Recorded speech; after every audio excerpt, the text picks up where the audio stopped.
Good morning, happy Monday. It's Fun Day Monday. Hope we're all having a good time. Hope we all had a good weekend. I'm back at my bullshit. We were, how do I put this? We were at the precipice of Malekith at the end of the last stream, and I got hit. I got body blocked by a beast of Fair Missoula. And then one of the magic lightning one in the same room hit me while I was still in the water, and my health just vanished.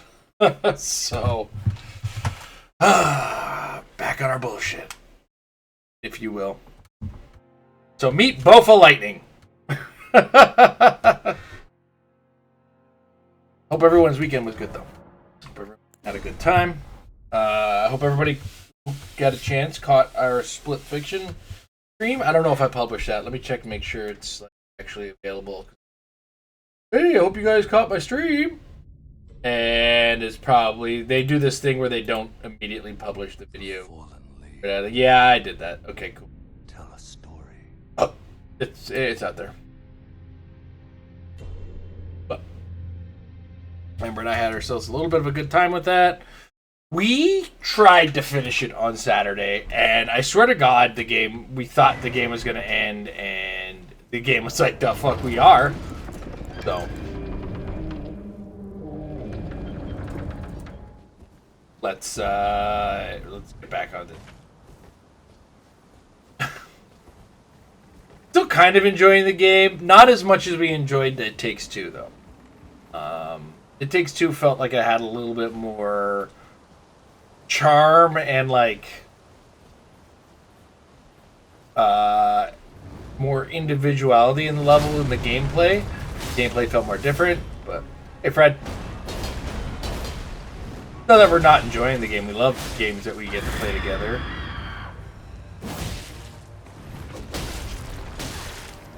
Really? Okay. Sorry, we don't and we don't get the "Year Died" screen on this one. Yeah, I have to say, It Takes Two overall is a better game because every level feels way more unique, whereas Split Fiction is just, it feels more like different set dressings on the same game every time, with like one or two added control. And It Takes Two, it's like, hey, now we're playing a shooter, now we're playing this, now we're doing this. Well, it was also more charming, right?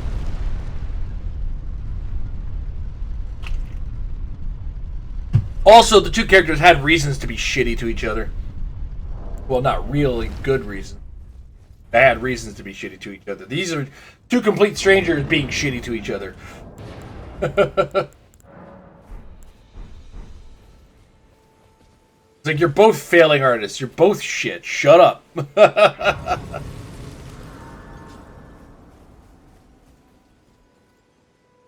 Under the guise of, hey, we've got problems. Like, you know. And like, yeah, they come to terms with them eventually, but not on the level you want them to, you know, or not before they've already spent the entire game pissing.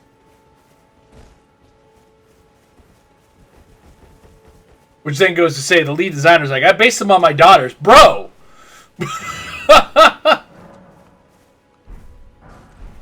Family counseling now, sir.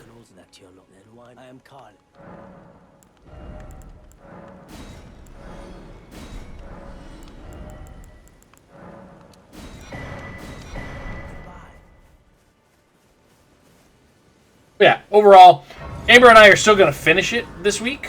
Or next week, I think, because we actually have plans this Saturday. So I got to change the Discord schedule. I got to change the Twitch schedule, too, because I think it's still a little off. It is one of the most, like, the thing you think about the least, because I don't know if anybody actually actively looks on somebody's Twitch schedule other than myself. Like, I try to find, I missed this person, or there's somebody I follow. When do they stream next? And I'll check their schedule, and it'll be, like, blank, except for, like, the 2 times they streamed.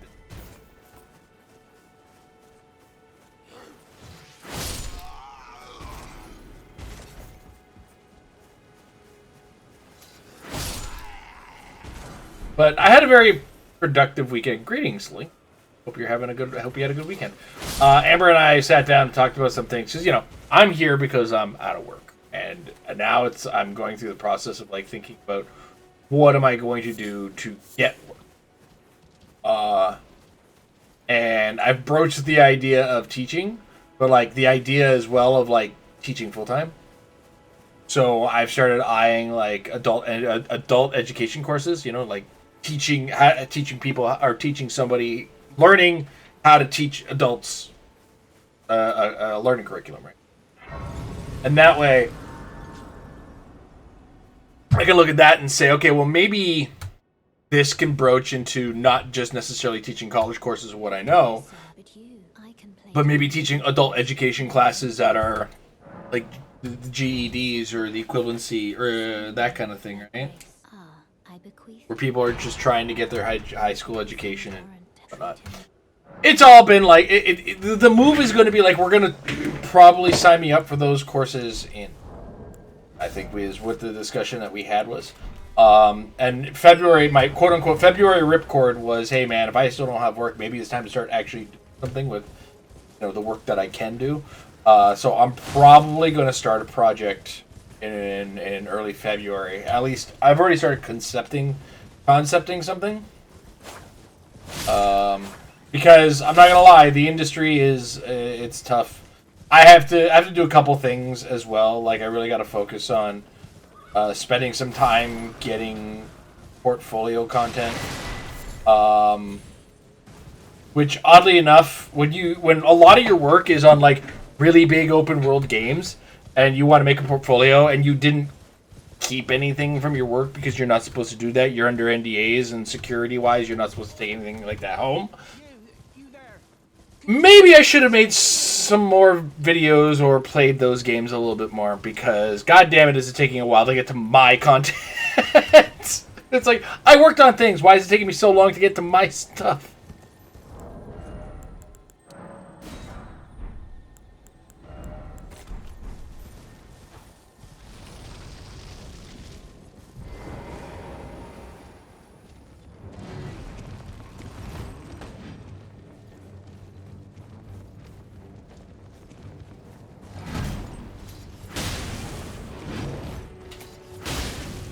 That's the weird thing too, is because like I've never had a portfolio too, which is another kind of a weird thing that I've gotten away with, I think, is the best way to refer to it.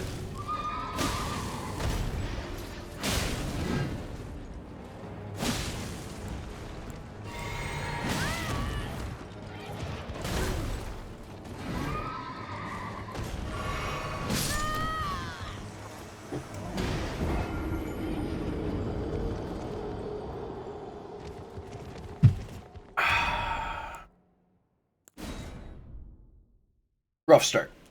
It's always good to get one quick one out of the way.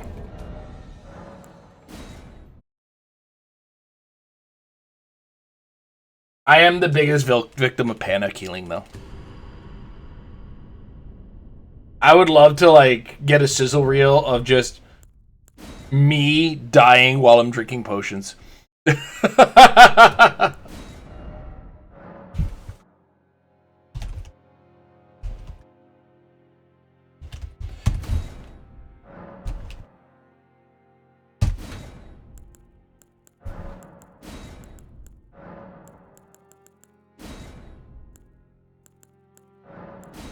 One thing I've been doing in the background is trying to what am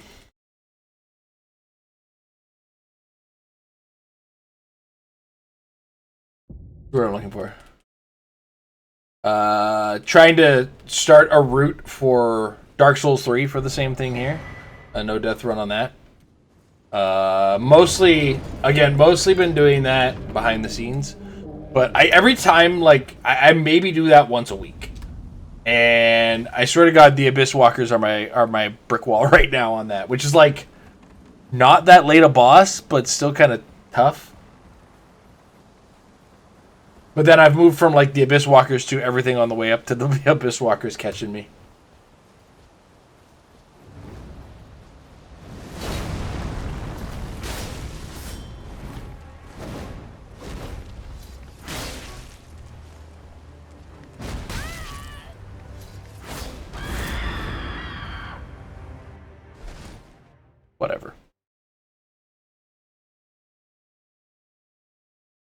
think I was like at the edge of the air.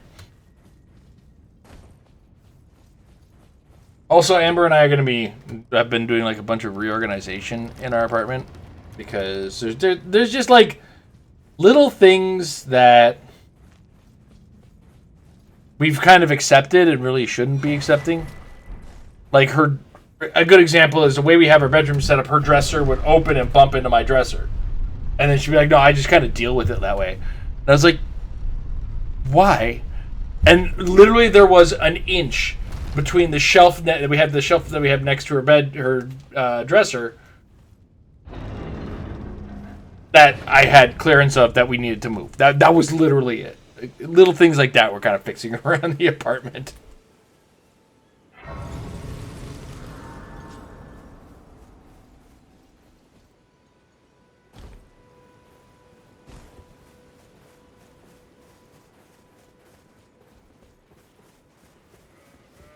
It feels like we're getting productive now, kind of. But I think that like little warm spell in the week last week sort of helped us get out of hibernation mode to do it.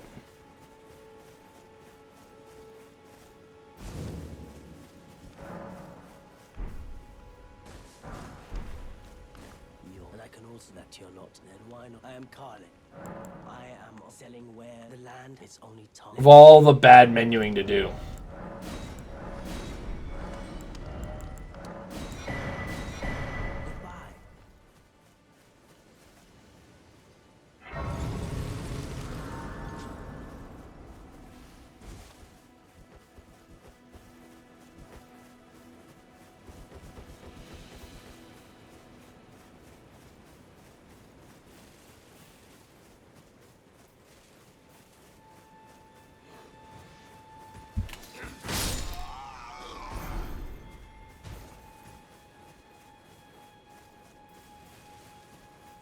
I think as well, if I can't get the run done this week, what I might do is change things up, take a break from it again.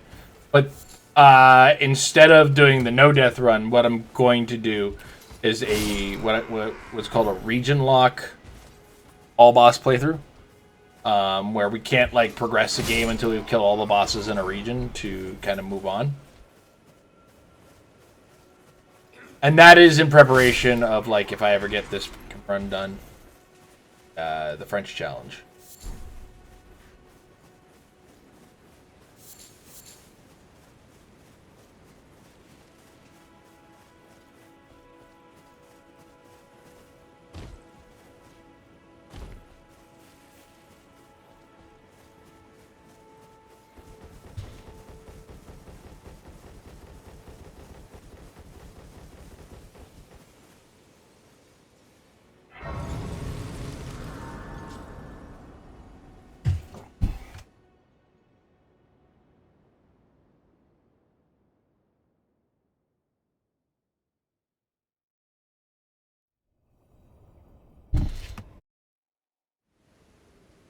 Have you heard? They sir, but you. I can play turning room to aid you. You need to the foot. Then it summon me. I bequeath. I had a funny moment with Amber on Sunday.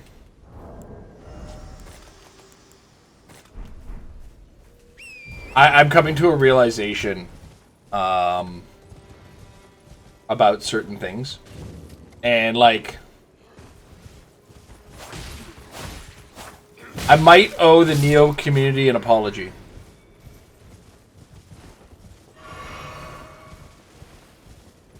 And the reason?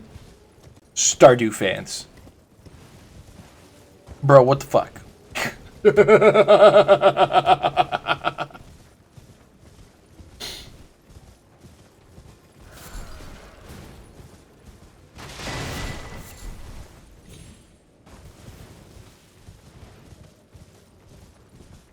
Like, okay, Neo fans, I call them backseaters, but in the long run, you're just always doing it wrong with Neo fans. And at least, you know, they don't sit there and pretend to tell you what to do most of the time. Most of the time.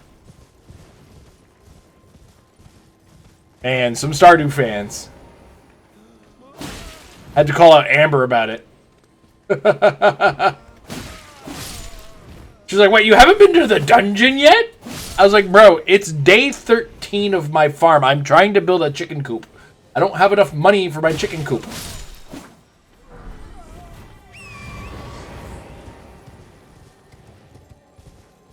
It's also the type of game where it's like, let me play at my own fucking pace, man. Oh, right.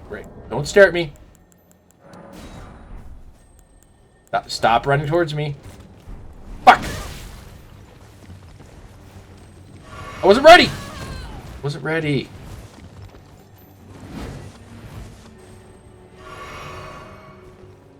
Now I'm ready. Oh shit. Now I'm dead.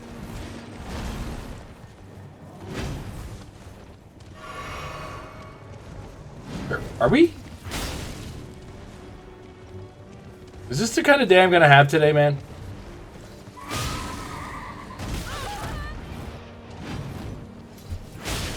Little things that I added just for the lulz are gonna get me.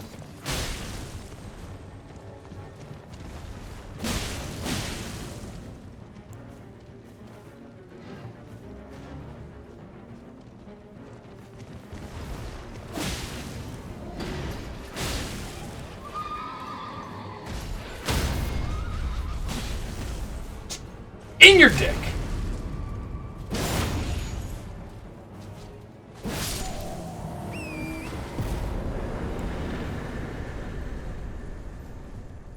What an asshole.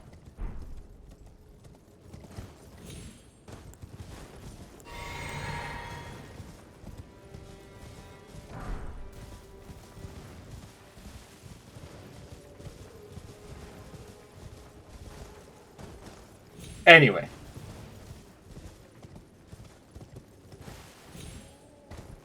I am enjoying Stardew Valley. It is a very fun game. Very calming, very... It's not very demanding of my life. But the fishing game is denying me my sardines, and I'm not happy about it. Or at least it was. Because I had a quest. Get 3 sardines. I got 2 by the end of the day. And I had to, like, re-energize my character with, like, 2 bowls of spaghetti. Like, bro, come on. Give me my goddamn sardines. I'm sitting here with, like, Animal Crossing brain. Like, 3 or 4 fishing trips should get me some sardines. No.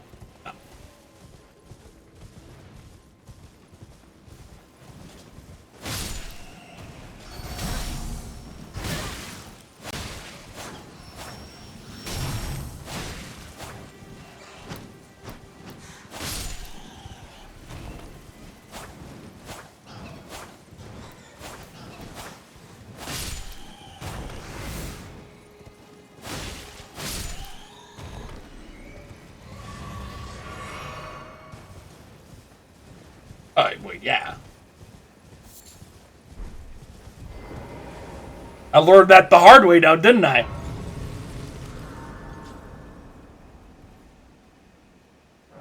Alright, I'll be right back. I have to hit the washroom. Like, almost immediately.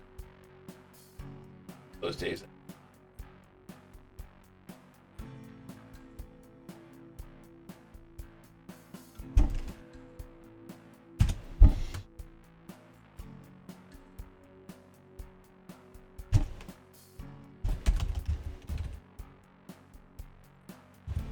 There it is. I'll be right back.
Excuse me.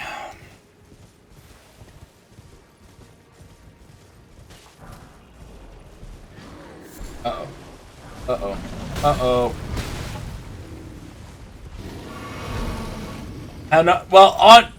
Okay. Do you want the honest answer or do you want the joke answer?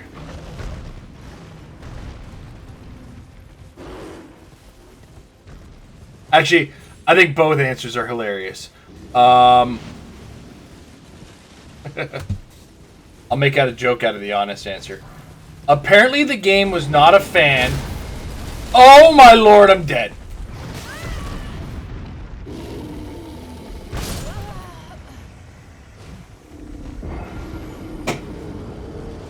This is what I get. That's... I should have reset. Hit the... Fuck me. This is what today's been like. That was our second death today. Mondays are made for dying a lot, I guess.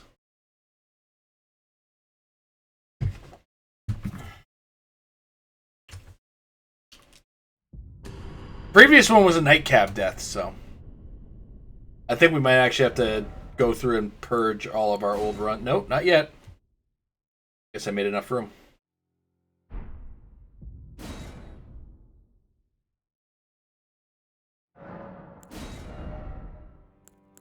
I hate you, Fred. No, I changed that. I swear it says challenge run and I got rid of first playthrough, right? First death was Knight's Cap. So on the plus side, we have yet to die to anything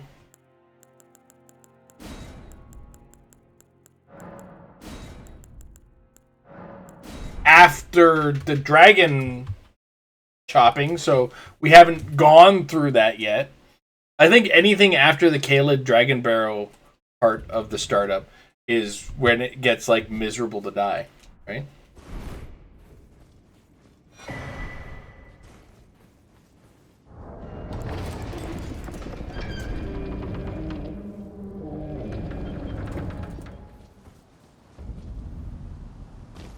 Hey, Fred, this is actually going to be a sign of how Arc Raiders is going to go tonight.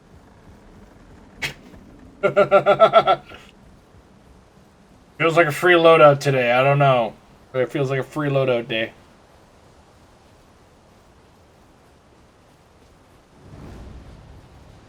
Yeah. First death was to the Knight's Cab on the bridge.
Alright, let's lock it in.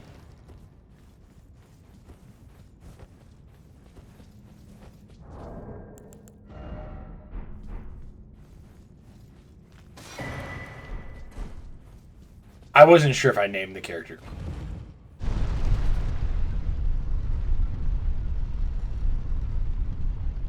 I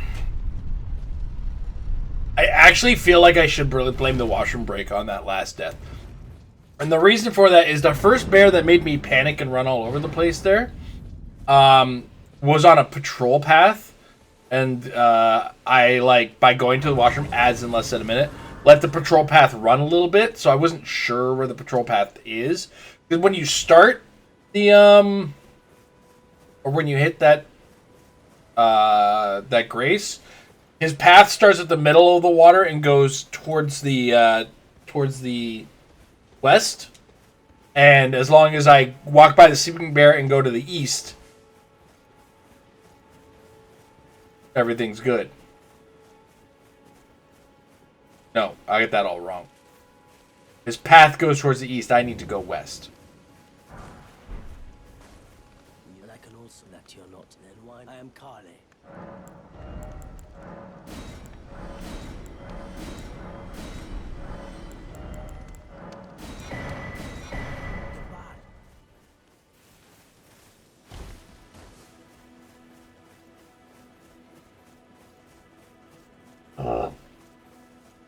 Oh, update on my weight. I'm down 8 pounds now, so I'm at 72.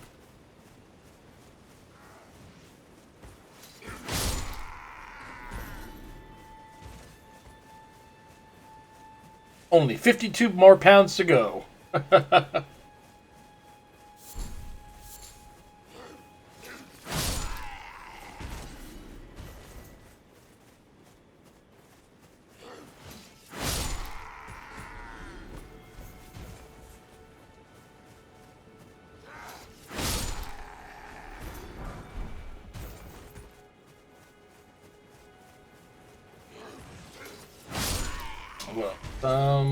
What else we get up to?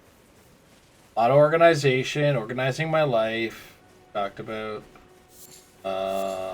Split Fiction played. How'd you guys like Amber's stream on Friday? Forgot about that. You guys watch Friday night? Another one I probably got to put the odd up for because now.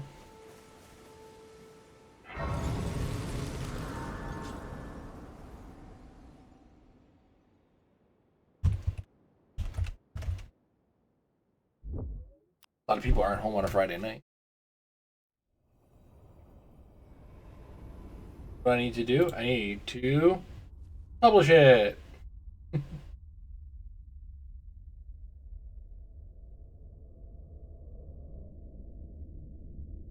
Greet. Have you heard of the Finger Maidens? They serve the two fingers, but I can play turning to 80. You need to the foot. Ah. Then it's summon me. I bequeath. We're part of it on Saturday. The end where we were like, oh my god, this is still going and it's almost 3 a.m.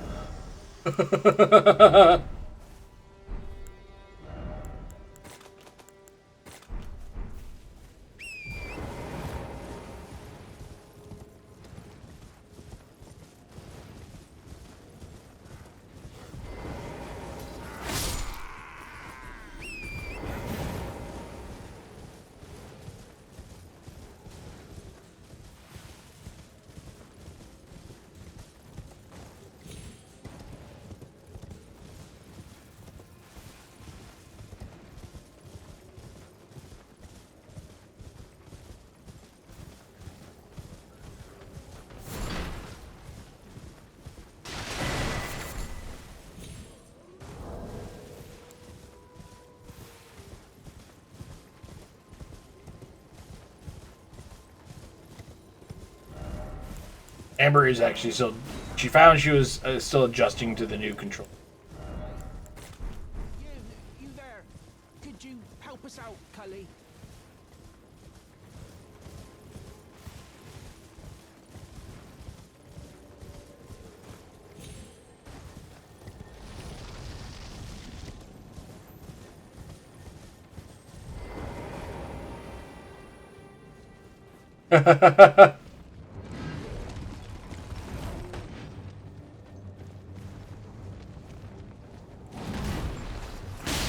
Gotcha.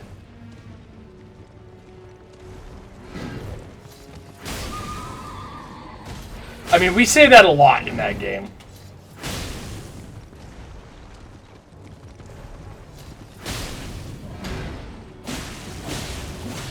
Speaking of writing, I'm now, like, way ahead of my standard on reading right now.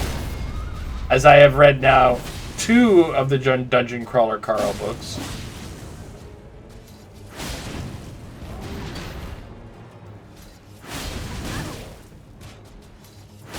with plans for me to pick up the third one tonight.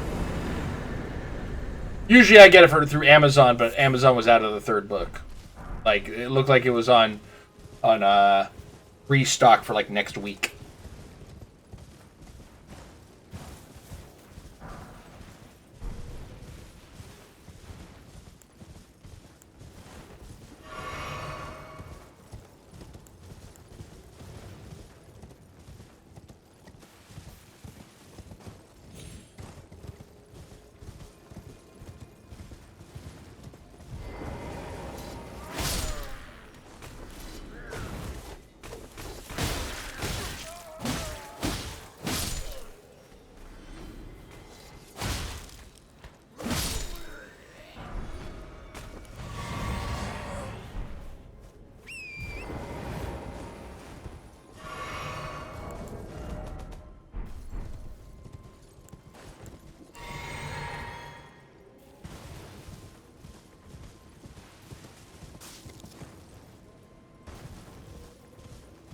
Yeah, one of those things I told myself I would do is consume more books, because for one, I feel like my reading has dipped in, like, quality of, not just, like, but what I'm reading in general has, like, kind of non-existent.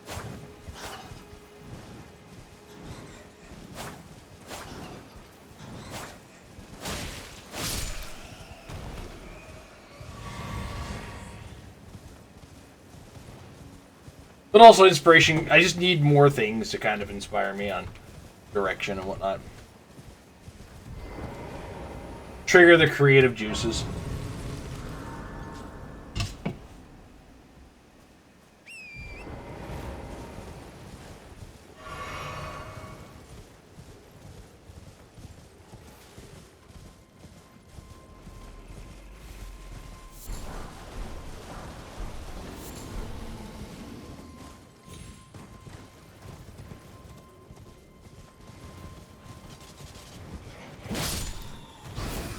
I thought I was going to read more last year, I'll say that, but a lot of the time I just found myself often getting distracted and not doing it.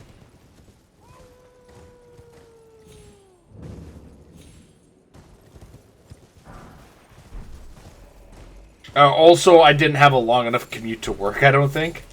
Because that was always one of those things that got me reading, was long times on buses. I spent like a half an hour on a bus. You read a half an hour of a book. You could get quite a bit going depending on how the book is written and how the book is laid out, right?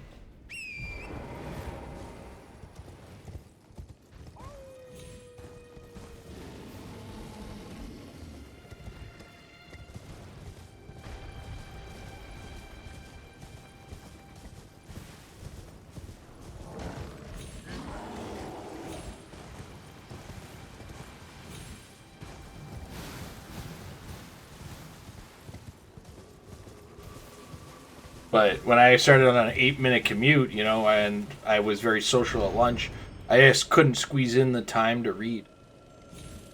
And work and play games, right?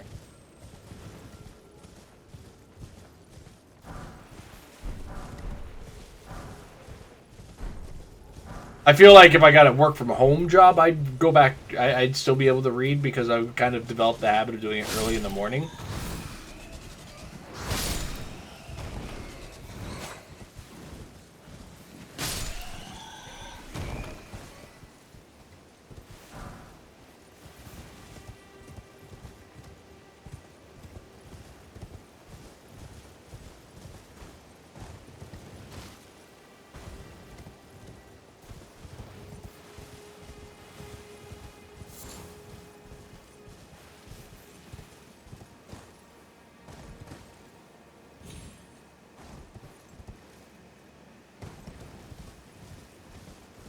Do. Well, come on now.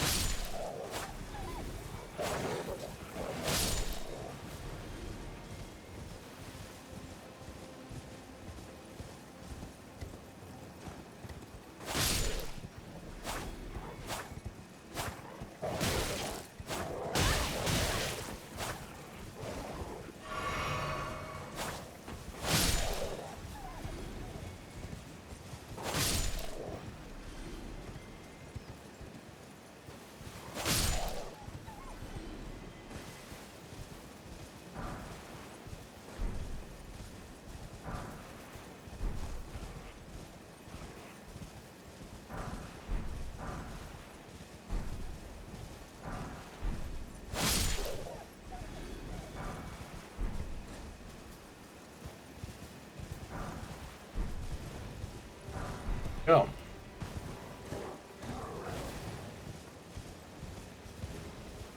Does anybody put more thought into the idea of who gets cast in the Elden Ring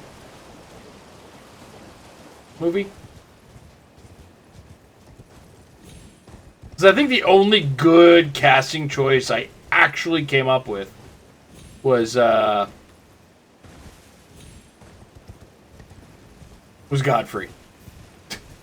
And even that was like, I'm gonna get a pro wrestler to do it if I was to do it.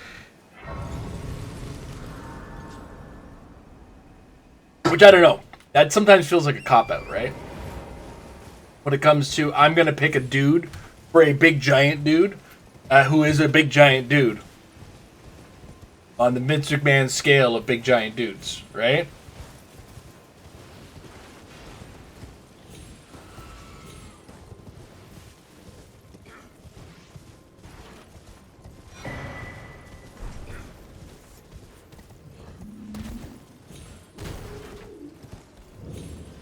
The bonus is the Tarnish can literally be whoever their main character could be if they're doing like the video game itself story.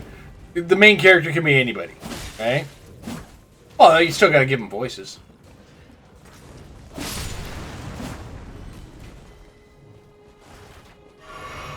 I feel like somebody like you could. It's A24 as well. Do you think it's gonna be CG if it's A24? They don't throw that kind of budget around for movies.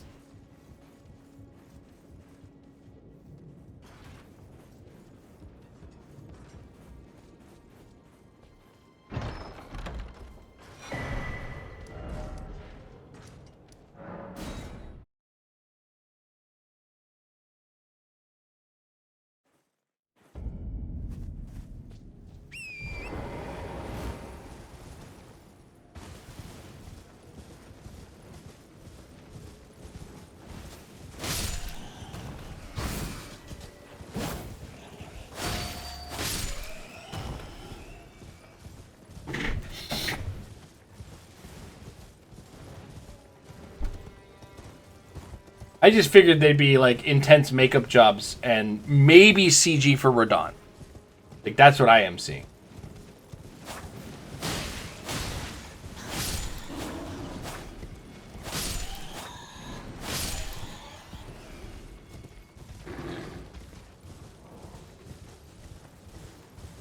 Also, again, depends on what stage of the story they're telling, right? Because if they're telling the prehistory, they don't even need a Godfrey till the end, right? And that's when they put Drew McIntyre in the armor. Yeah, that's the other thing too. It's like I feel like they're gonna tell the story of like before all of this, right? So it might be like Marika meeting Horaloo, right? Before we find out she's actually Radagon. Right? And it ends with like, actually, I'm Radagon, and he fucks everybody up. Sorry. I lower got up. Here.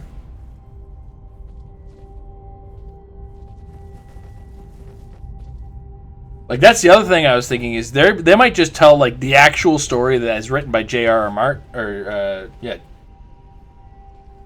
George R.R. Martin. Which is kind of what I'm hoping we get, but still the same characters, right? Like, Horaloo found in the mountains as a wild man fighting giants is still Drew Gulak in my mind, right? And then, like, do they start with his kids, Morgott and Moog, before they find out that they're actually Fell Omens? And that's actually the story? The story is them hiding them? From the Omen Killers?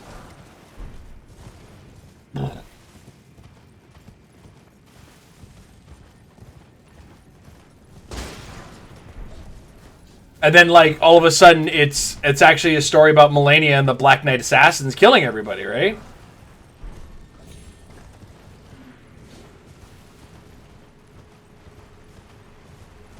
Of course, the other part of that story is, like, I feel like there's going to be a cool thing where it's, you know, how maybe the early part of the story is, what is it? Horaloo defeating Placidusax, or Godfrey defeating Placidusax, or something like that to become the Elden Lord. Somewhere in that, something like that, like, because Placidusax is the first Elden Lord, right? Or the first king queen of the lands between.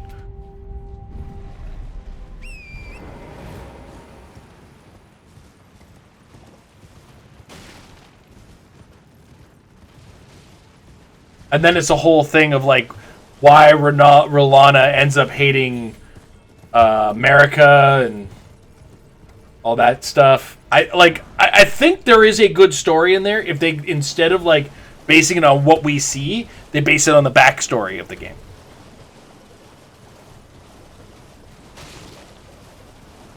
It would also be another thing for George R. R. Martin to do that isn't finished Game of the Song of Ice and Fire. He's probably already on that job. He's like, yeah, I don't have to finish my books. Sure, give me some work. I make jokes, but like I'm not invested in the Song of Ice and Fire like a lot of people are. So.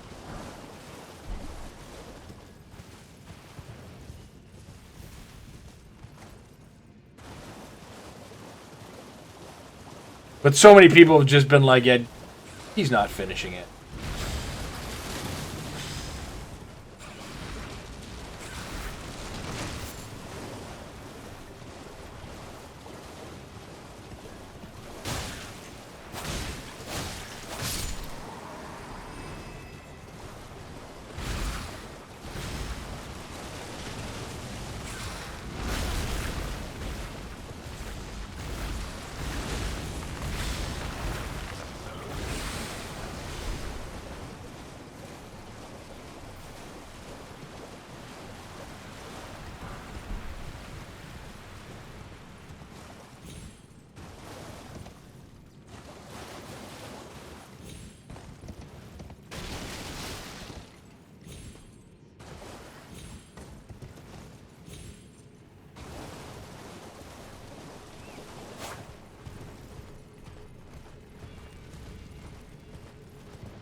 I honestly think if the director really wants to flex, kind of like, you know how Peter Jackson every so often would flex how much Lord of the Rings knowledge he'd have with little things that he'd put into Lord of the Rings.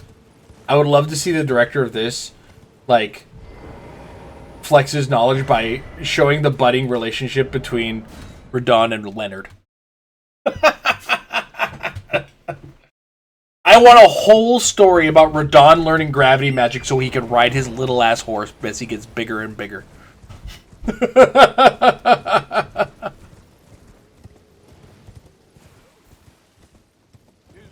there?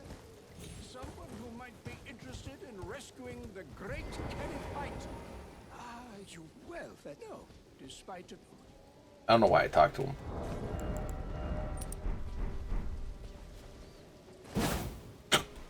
We're having one of these days today, eh?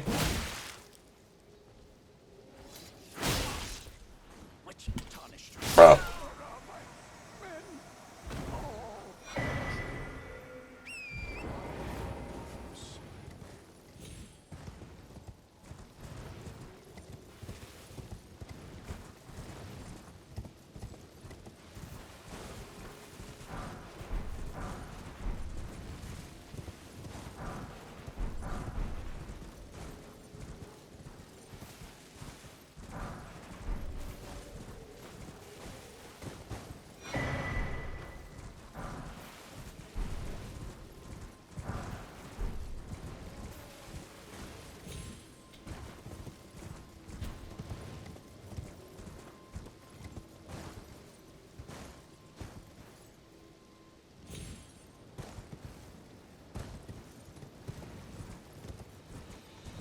I could have ended a word.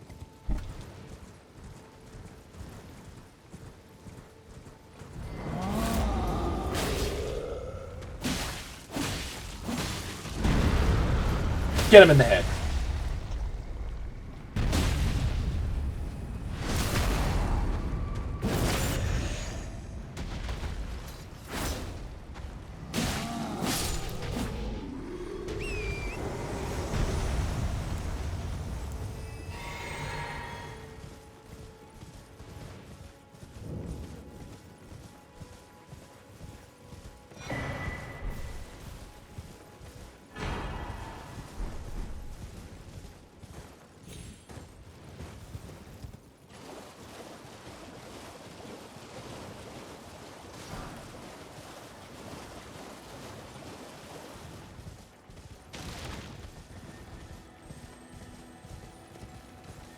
I know in the past we've discussed which characters we think smell bad or smell the best. And a lot of the questions came down to, how does Scarlet Rot smell?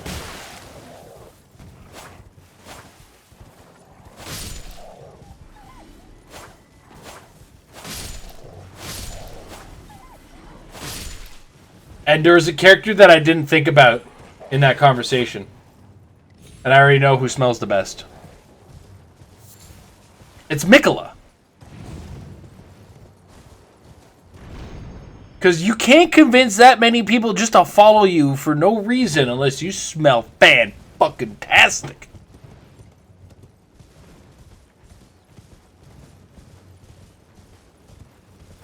Which is why, Berserk fans, I also have to concede that Griffin smells the best.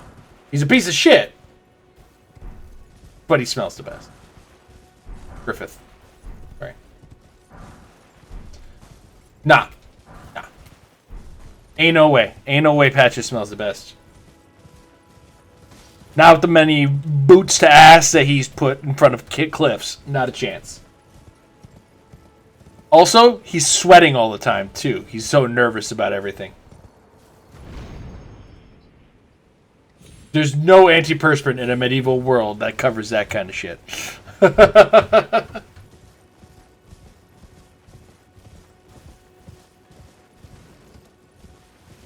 Also, when I'm playing, he smells like rotting corpse. I don't know what you're talking about, man.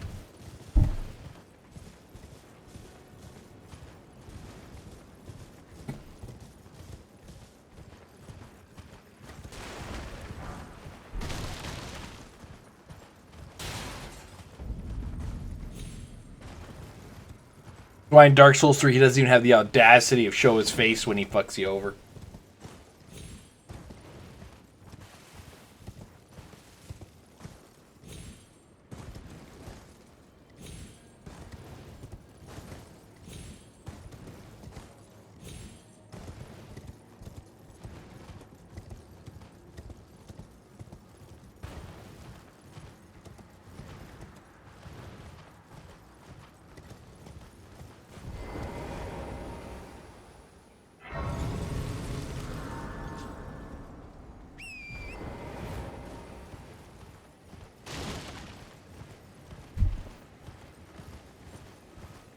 I know why Fred invokes Patch's names, though. Patch's name.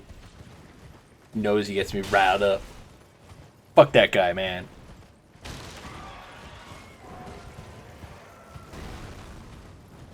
I think Fred's been present for every single one of Patch's first betrayals in my life. Yeah, he definitely has that kind of vibe.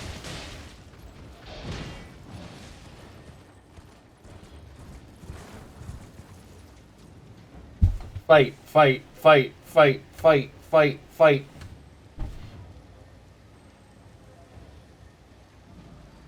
Damn, T-Rex dog might die. Oh, no, okay. Never mind. And here comes the flames.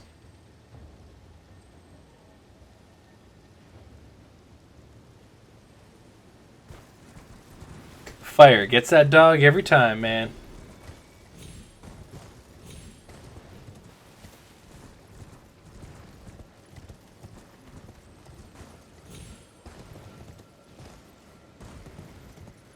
Oddly enough, Patches has probably betrayed enough people to find an ointment that does make his shit not stink.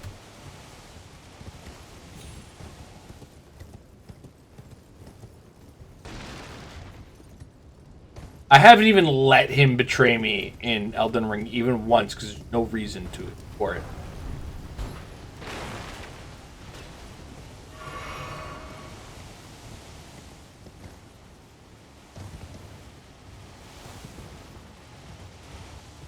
Like in Dark Souls 3, I let him live for 100 for getting the platinum trophy for it.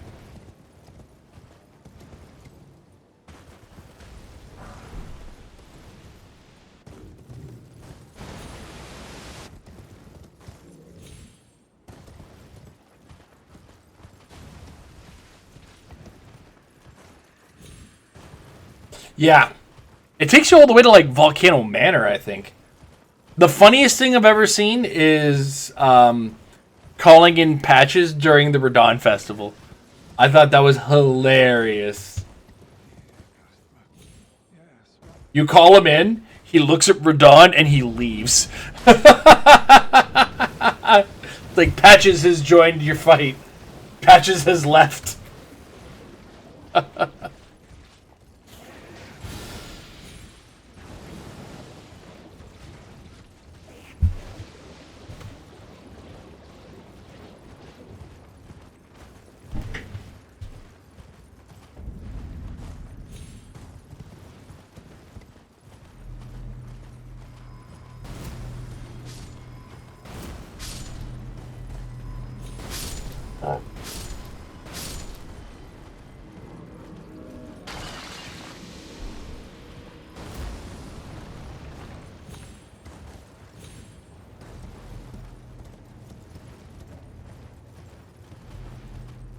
I think I let him live in Demon Souls because he's an actual shopkeeper that you get stones from.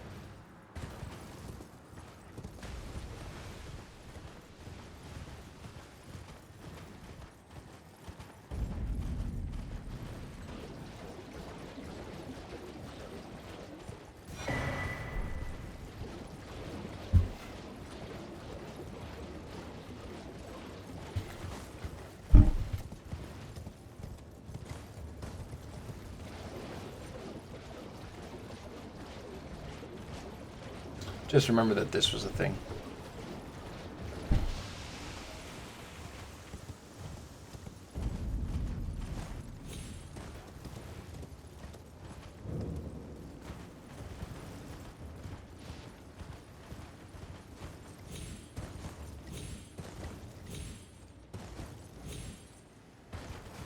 What was that?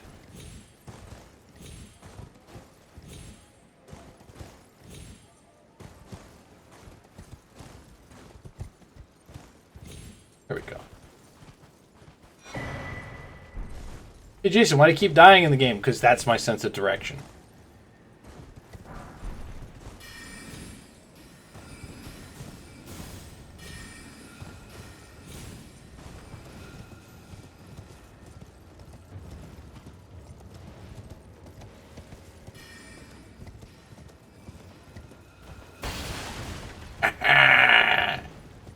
Close but no cigar, buddy. I'm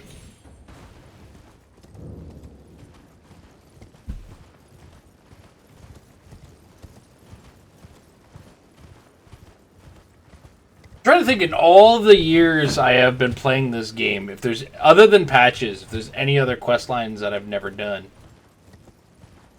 Like, I've seen Raya's true form. I've done that. I've done the Volcano Manor quests to completion.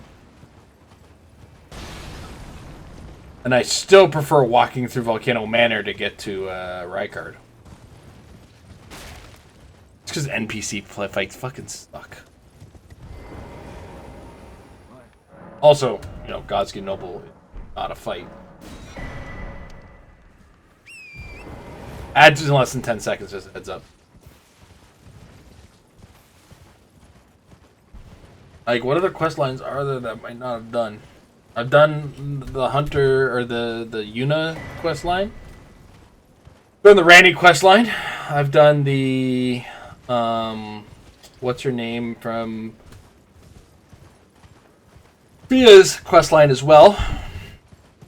Done the Twins quest line, which is part of Fia's quest line. Thanks.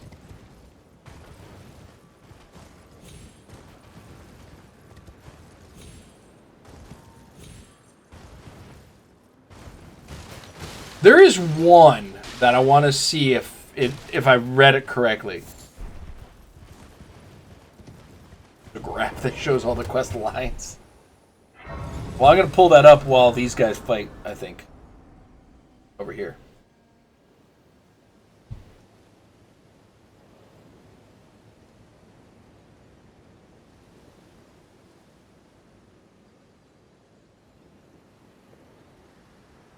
Alright, let's see. I've done Corin's. I've done Vare's once.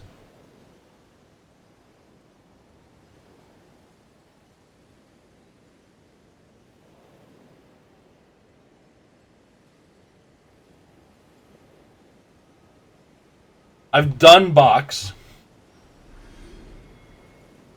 I've done Euros.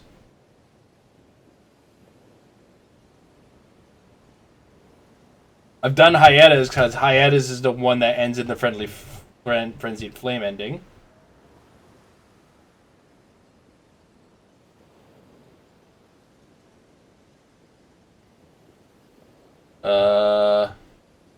Yeah, I've done Edgar's. Done Gowry's and Millicent's, like a combined quest line. Ends with beating up Millennia. Well, Kella's Needle is used in... Haven't done that, but that's just an alternate to the other ending.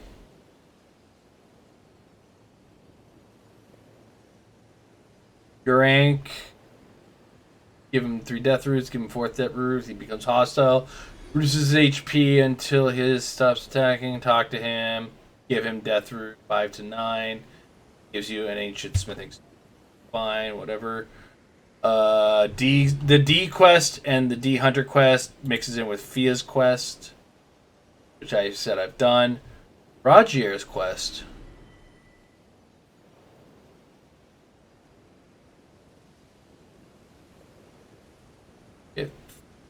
Knife print clue. I haven't done Rogier's quest, eh? Oh no, I think I've gotten his letter. It all mixes in with this. Randy's quest, we've done. We've done this on stream multiple times. Blythe's quest links in with that. Celivis's quest. Celivis's is the other one I haven't done properly. I haven't done Celivis's quest to completion because I refused to give what's her name the mind control potion. Jaren's quest I've done once to do Selen's quest because I was doing a magic build. You have to do that to get all the magic spells. Gideon was the beat Malekith. That's not a quest line. Speaking to Melina ends her questline. Go to Stormvale. Find Stormhawk King item.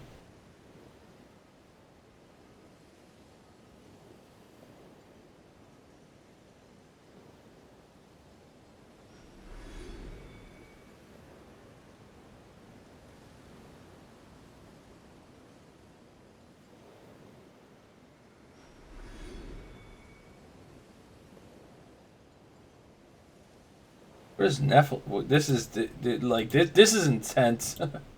Okay. I haven't done Boggart's quest. I've done the Dung Eater quest. I've done it in 2 different ways. I've done this one where you give him the Celivis's potion. That's messed up, I want to say.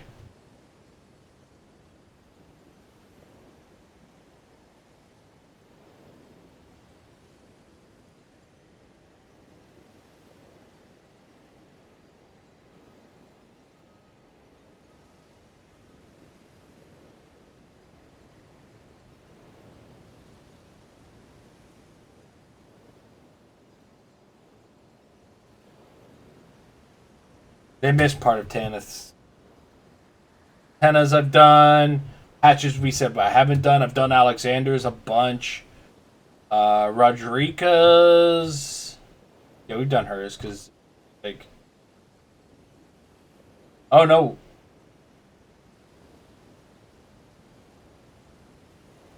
Enter the location of the Chrysalid's memento to find the Crimson Hood. Stops quest we've done. Yeah, okay. We've done quite a few. There's only like two or three that I haven't done. Which is, you know.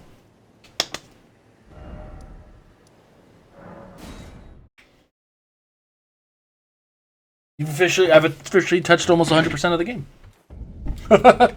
And platinum the game twice. That's saying something, right?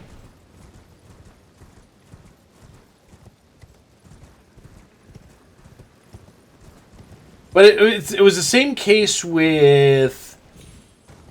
I want to say. I think Dark Souls 1 has something similar. No, there isn't. No. Never mind. There's achievements for finding that other guy. Because there's a whole ass thing in Dark Souls 1 I haven't done. Because there's a whole ass blacksmith I haven't met. The undead one.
See ya.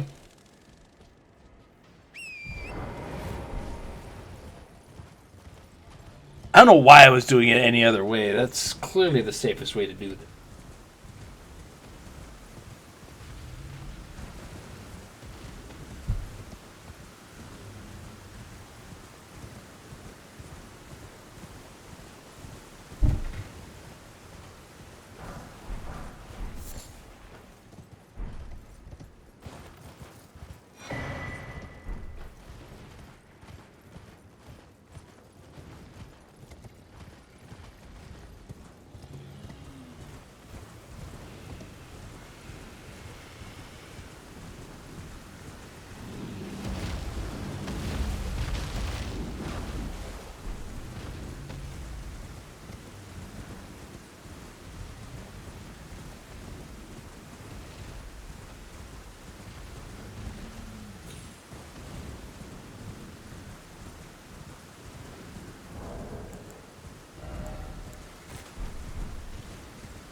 Time for a fat coin purse. Whoop.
Almost there.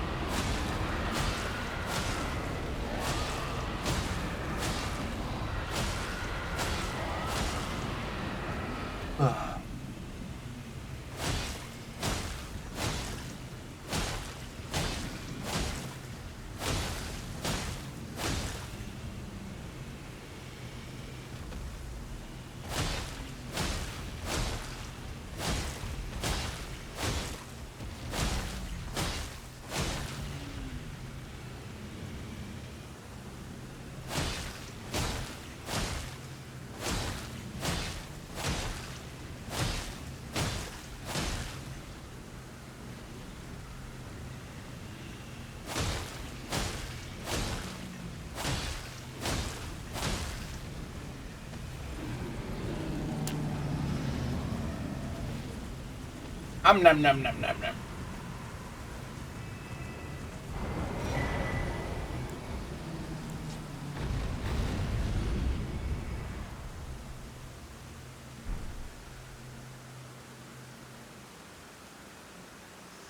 Oh, got right. Fit to determine if you had them. It seems my torrent, whereas I may. There is, but I can take you gathering. Very let my hand rest.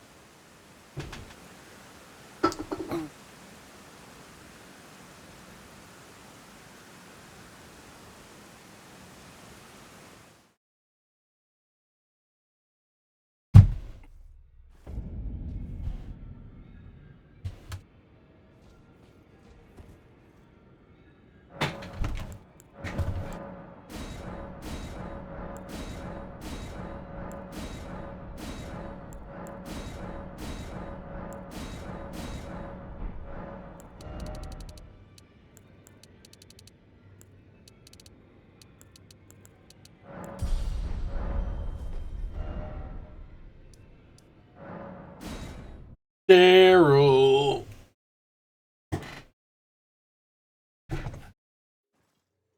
Daryl about to get his ass beat. Ass beat.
That is it.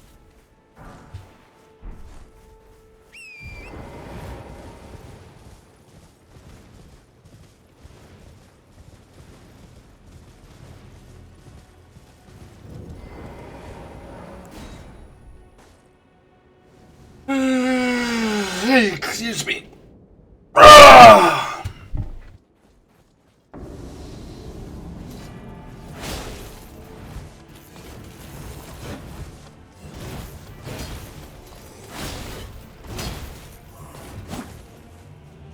Out of stamina.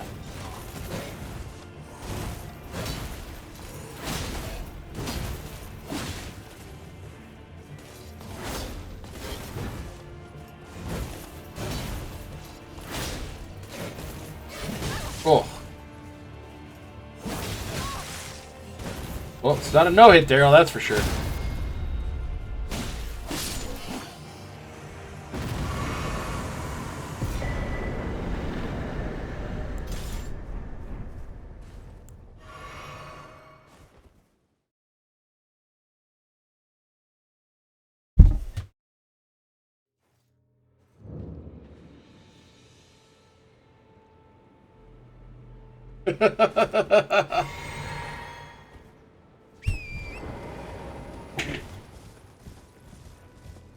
I just got a message from Amber. So one of the things that I wanted to do as well this year, because, you know, like I said, I wanted to start doing things and whatnot.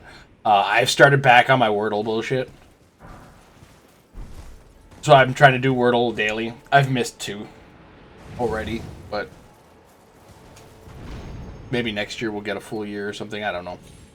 Either way.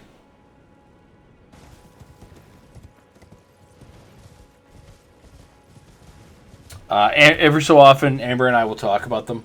And she just sent me a message today where it was like, today's Wordle was bullshit, and so was Connections. Even though she got her first perfect on Connections that she's ever had.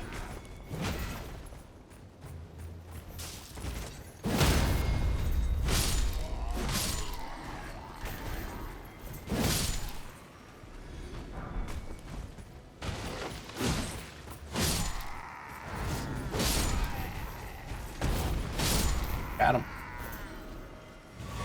And I pushed that secondary dash on that one till the very end.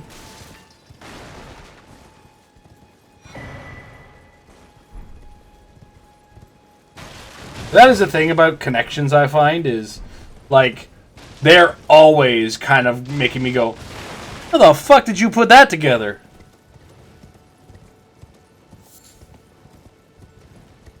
Even when you win, you feel like you were going to lose.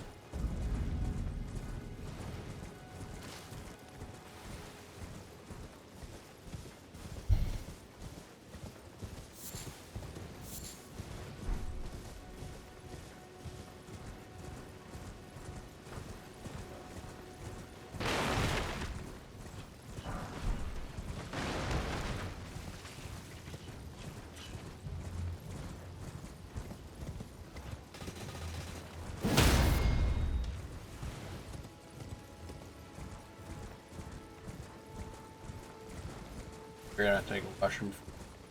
Okay.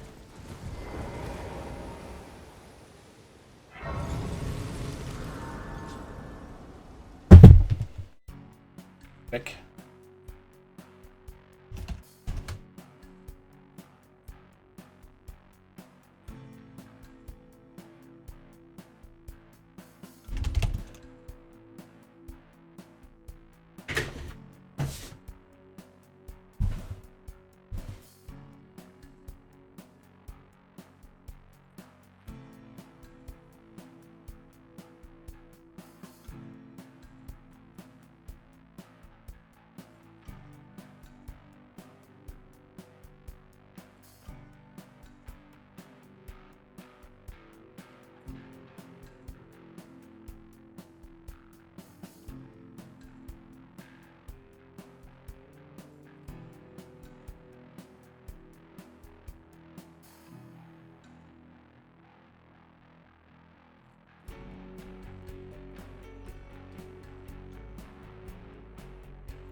All right.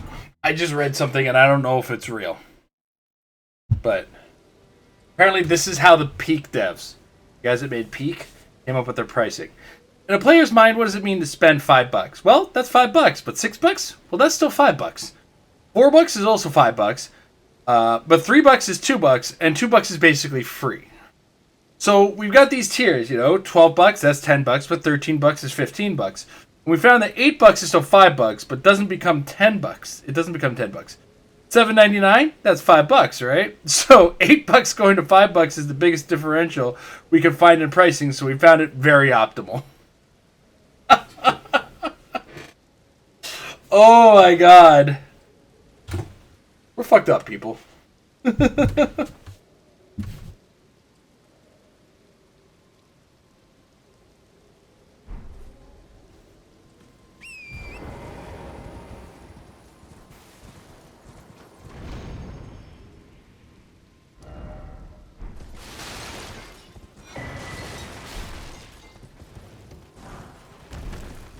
But I get where they're coming from, if you think about it. It's like, if you think of an $8 game, you don't think of it as $10, right?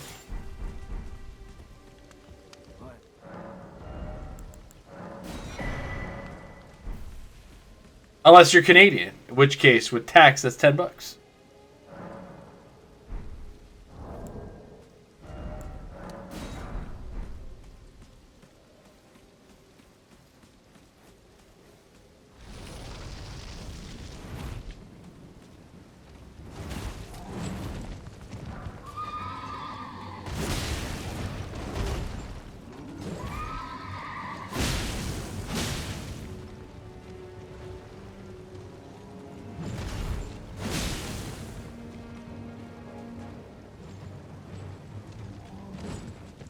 Ads in less than a minute.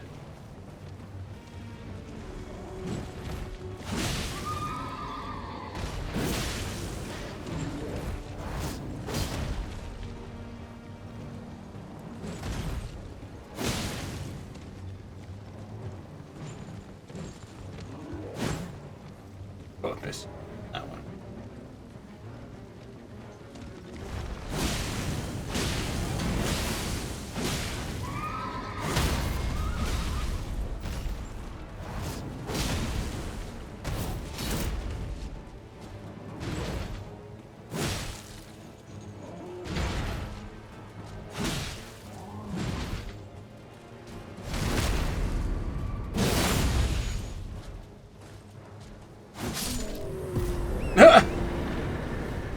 A boss that didn't know it was dead when it died. I feel like it's a glitch with bleeding at this point.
Yes. That's the other thing that happened this weekend. The FA Cup. I forgot because it was so early on Saturday for me. The FA Cup started this weekend, which, for those of you non-soccer fans, I know some of you exist out there. What happens with the FA Cup is during the English football season, actually, generally during any football season, this kind of thing happens, where in between games, some of the games that they play will be part of this tournament, or what's called the Football Association Cup, or FA Cup. And teams in any soccer league, on any tier of the football league, can participate in it. So, like, I think it's any teams in the 9 tiers of the English Football League, which includes teams that are technically non-league.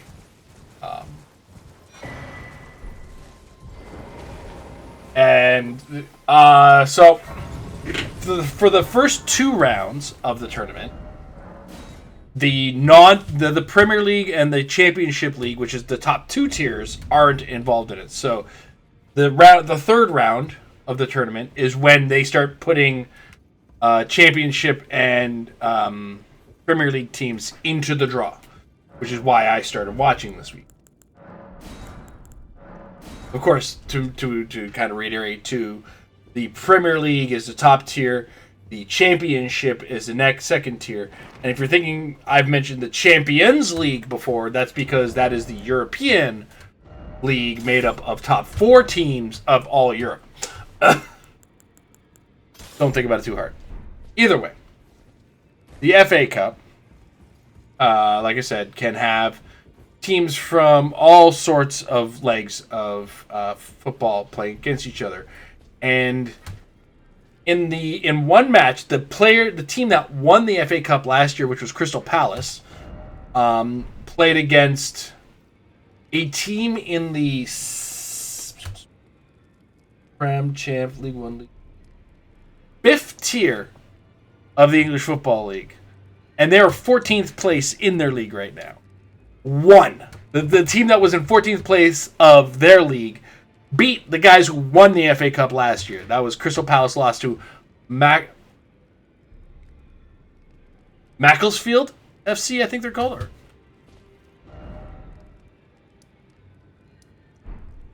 And to put that in perspective, if you want to get a perspective for that, imagine a AAA adult league. Not even a AAA, like an A-level adult league team beat your local NHL team. Like, that's the level of insanity that was.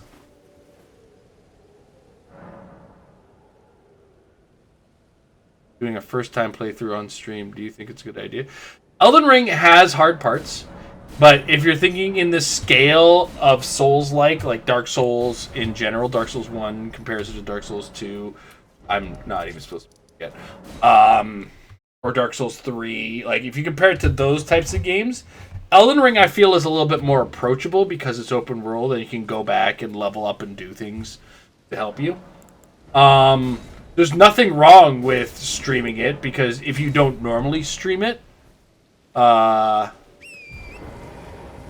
people will be interested to see how you fit into the game. But I would never say it's an easy game. Elden Ring does have its hard parts.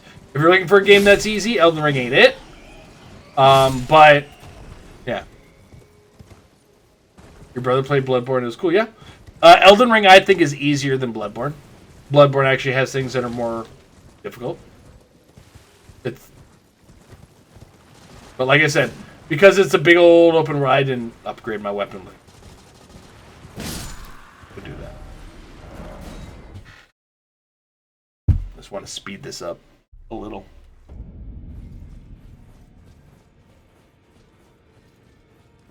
But they're not the same game either. Bloodborne is probably the most different of the FromSoft style games.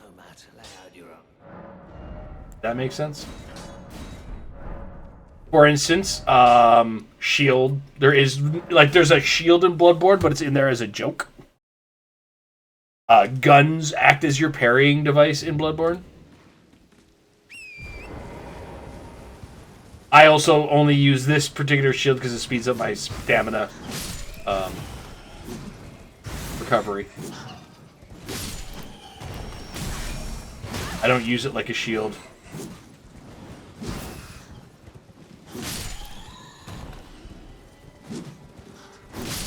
Mostly because dodging is the most effective way to avoid damage in these iframes and all that kind of stuff.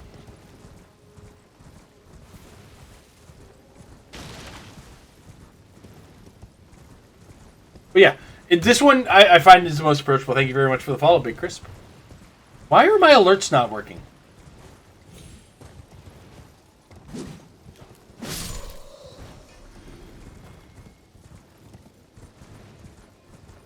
I wonder.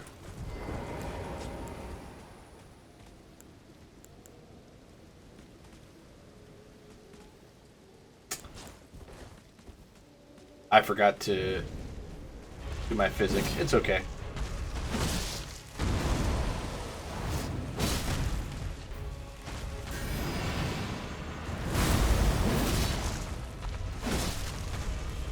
Well, I hope you enjoy it too. I've been playing it since it came out, so.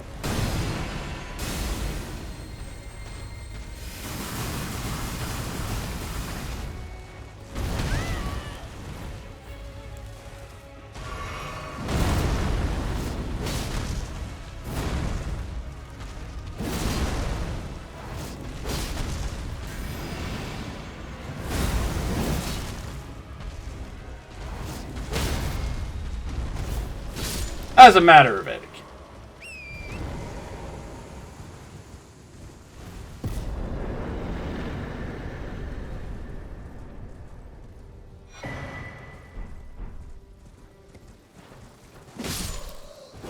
Cool, man.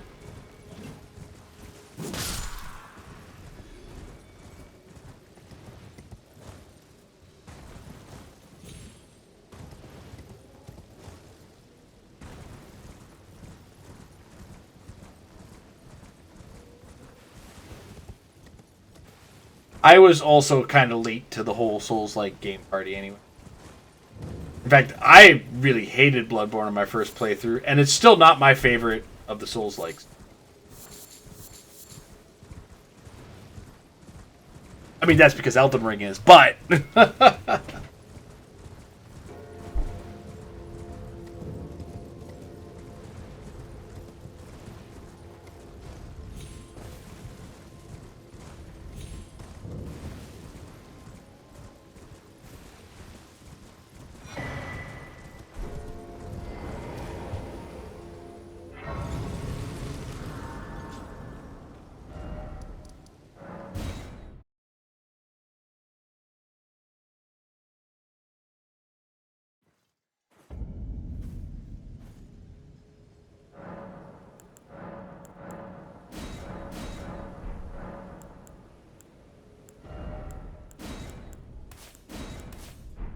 Now my faith tier's in there.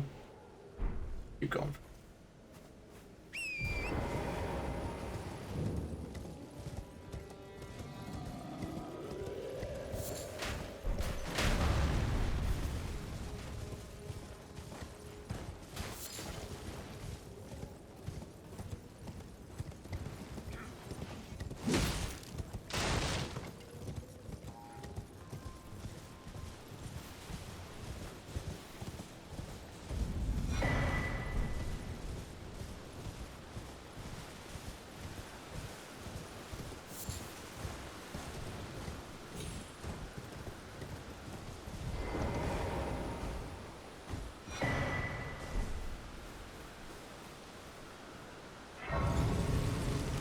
Alright, let's get our next talisman and ears, and then we do the Liurnia lap.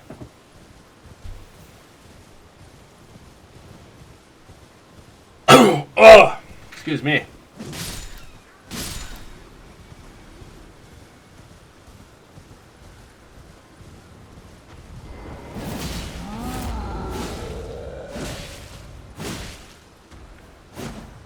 No. That's what I thought. Get your ass down here.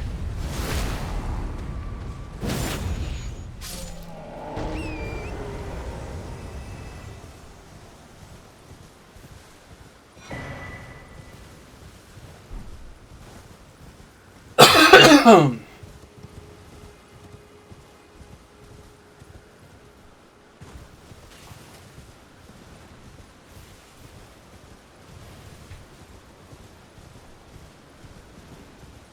so we're gonna grab all these rubies.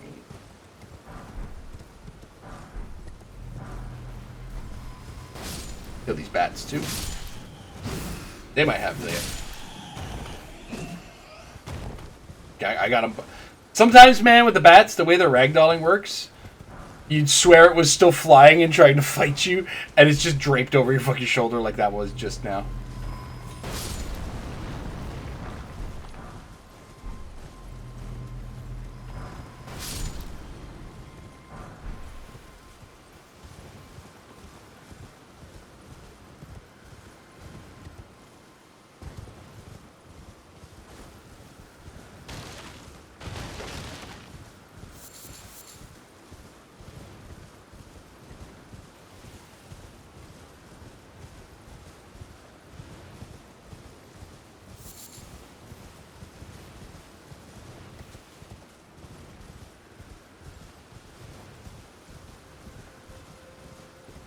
Okay, let's get butterflies. Hello, flame slugs. And let's go get our golden vow.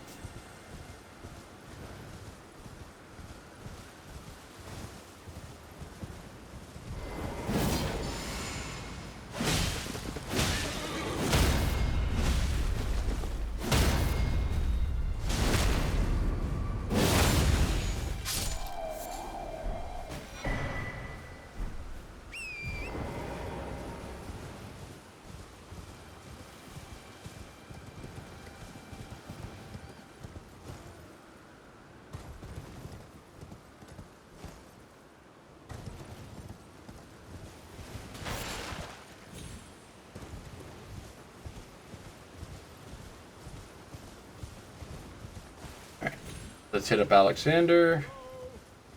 Hello? I can hear you. I still insist that this has to be Matt Berry in the movie. I will die on that hill.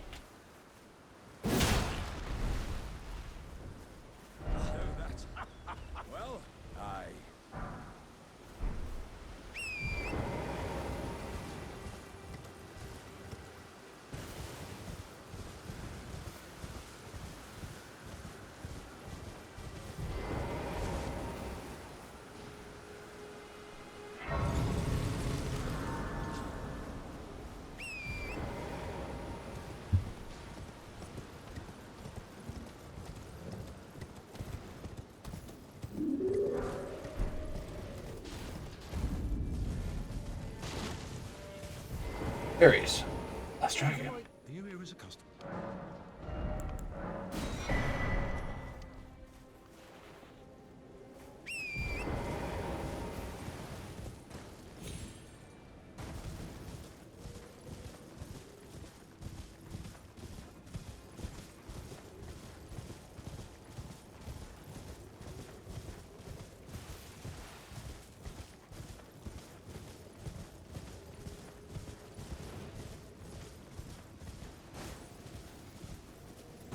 Don't need it.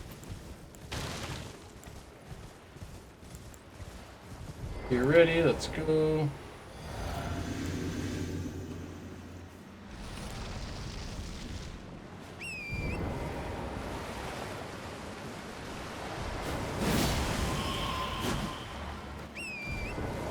Come for that ass.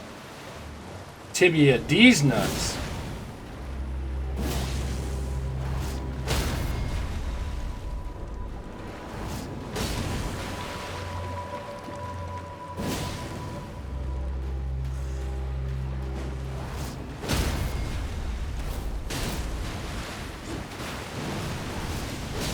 Oh shit. Got hit. Oh, wow.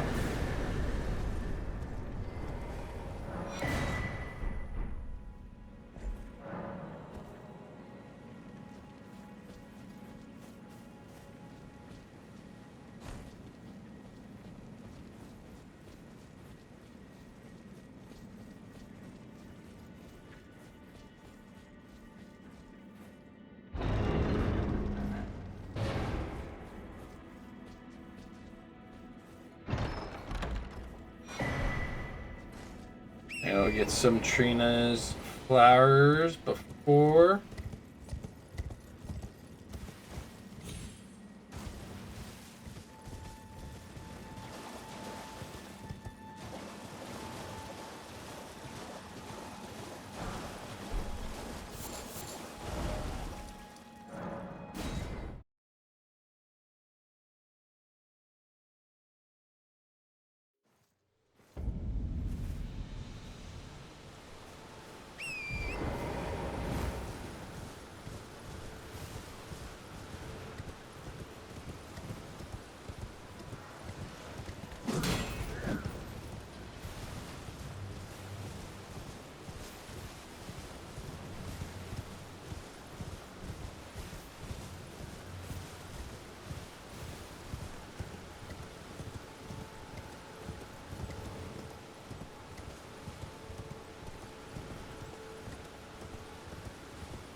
What was I talking about? But yeah, FA Cup, right? So yeah, a fifth tier team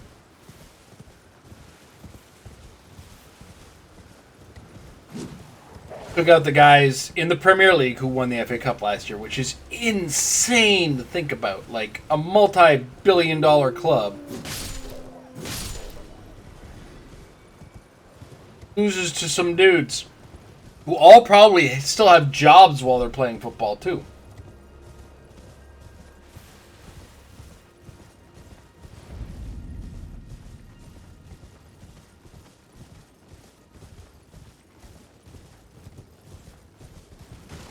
Actually, I have to check. Ziggy, when is the 2026 Royal Rumble? From Wikiwan.com. It was the 38th annual Royal Rumble and took place on Saturday, February 1st, 2025, at the Lucas Oil Ziggy, Stadium. cancel. Ziggy, when is the 2026 Royal Rumble going to? From thesportster.com. Thank you. The next edition of the Royal Rumble will take place on Saturday, January 31st, 2026. Gotta remember that. That's board game night. They're doing it on a Saturday. Wrestling's supposed to be. God damn it. WWE always used to have their events on Sunday. Why is it on a Saturday now? Bullshit. That's my board game night. Just have to have it on in the background.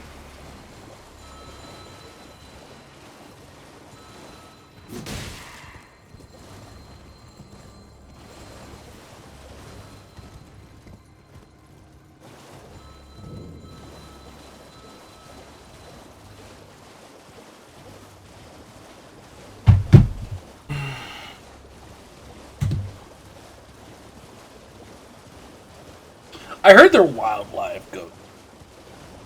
Sounds like a great concert. Gonna be a good show.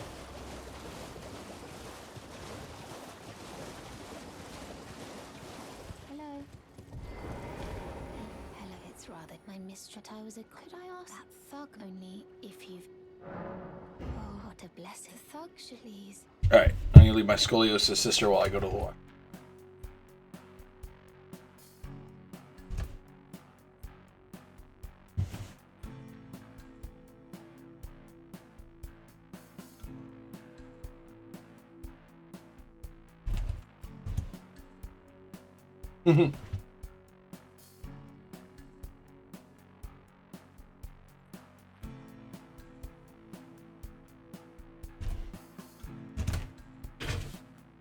Shall return.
What are you trying to start?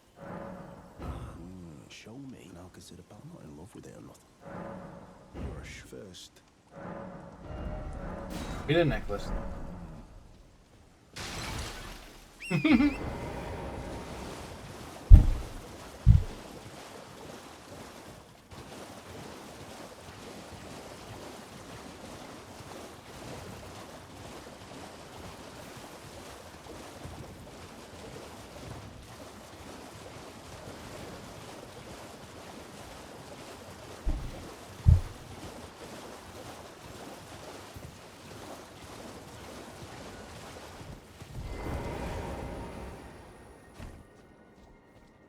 Please.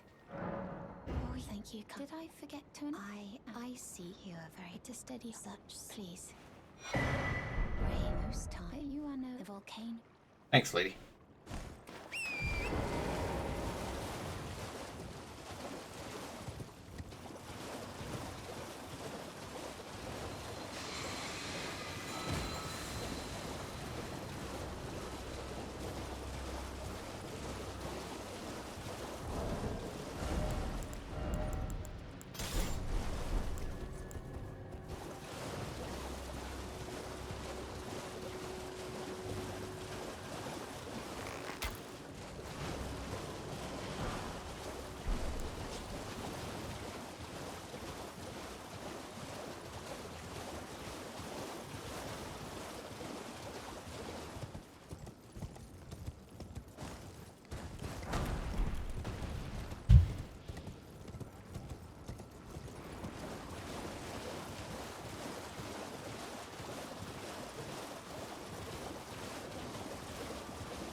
Okay.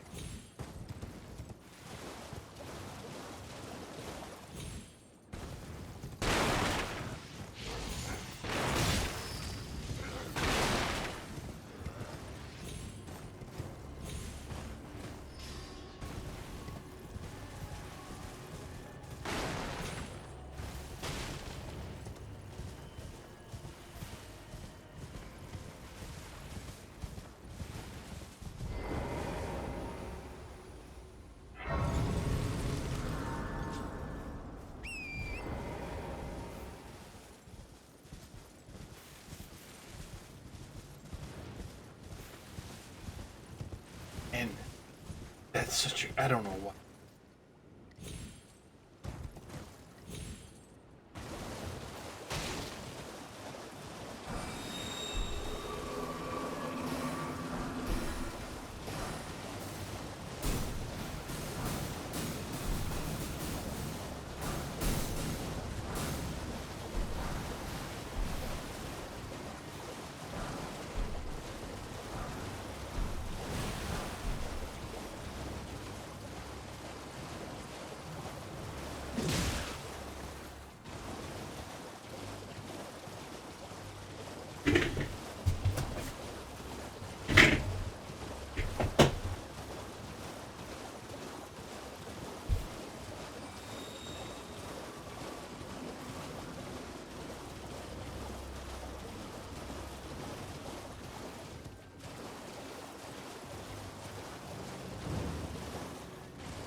Ah, son of a bitch.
Not the ideal use of that, but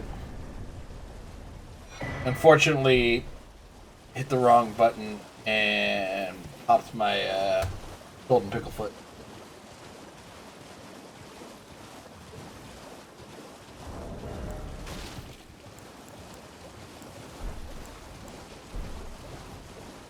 Pop that away for now.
Damn, beside me and hit me from behind.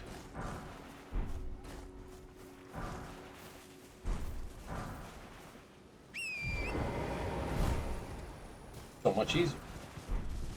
Takes a little longer, but who are we for whole K taking rushing? Not speed running.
took you no matter it. Lay out your arms.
All right.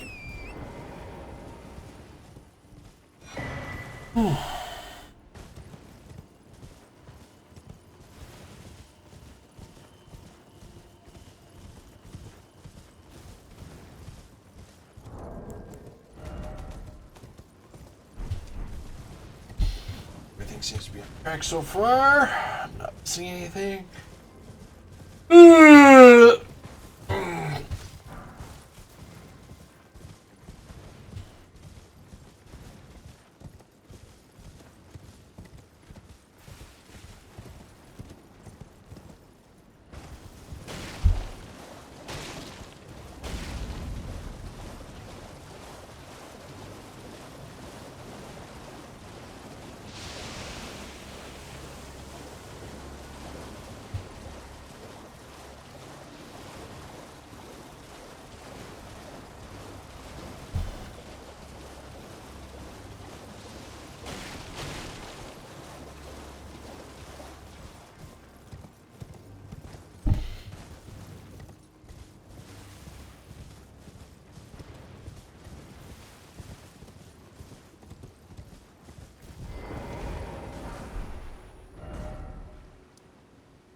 Let's commit war crimes.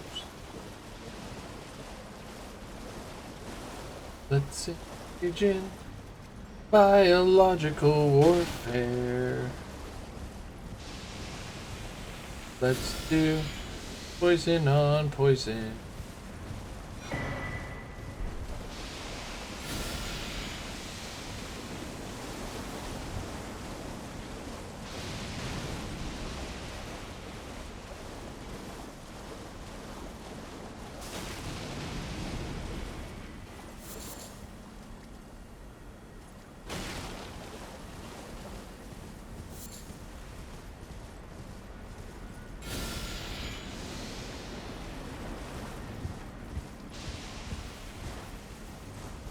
It's too much poison. It's gonna blow. Kaboom!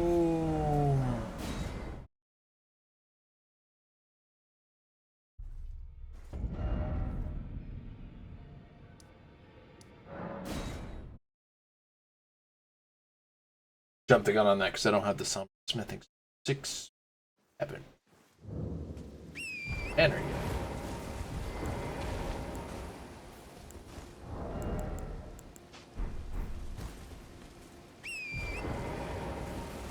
And while we have some idle time,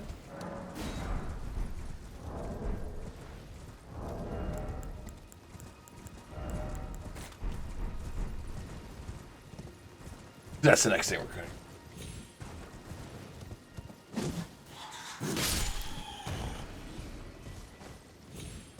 to. Yeah.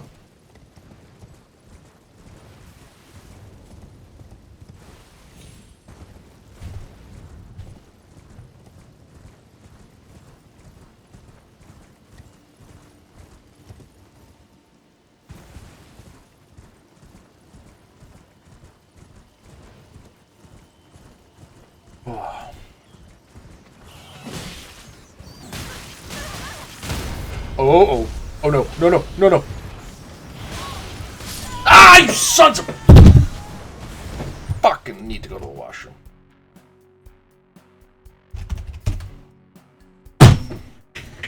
Fuck my life.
knows that you're not. Then why? I am Carly.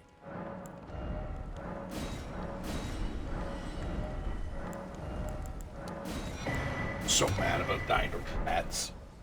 Hate those fucking things so much.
Have you heard of the thing they serve but you? I can play turning root to aid you. You need to the foot. Then it's summon me. I bequeath. Use it will some torrent to treat him with respect.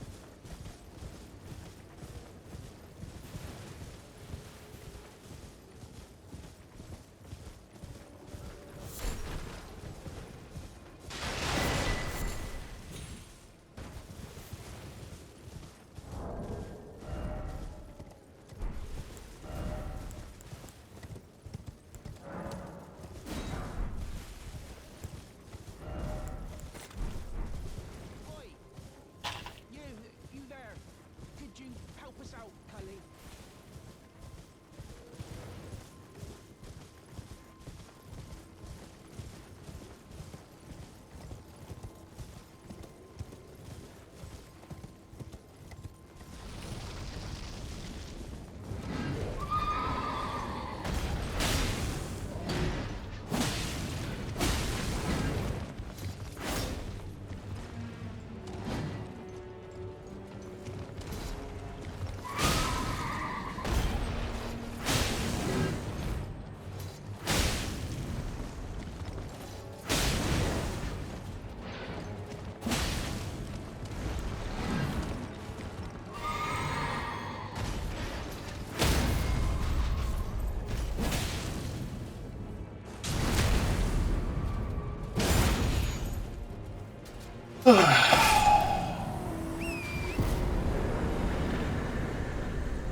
Oy, oy, oy.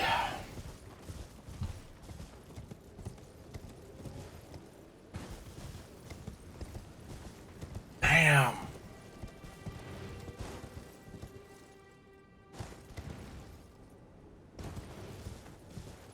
Kind of knew that. Shame.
No, no, Mr. Octopus, no.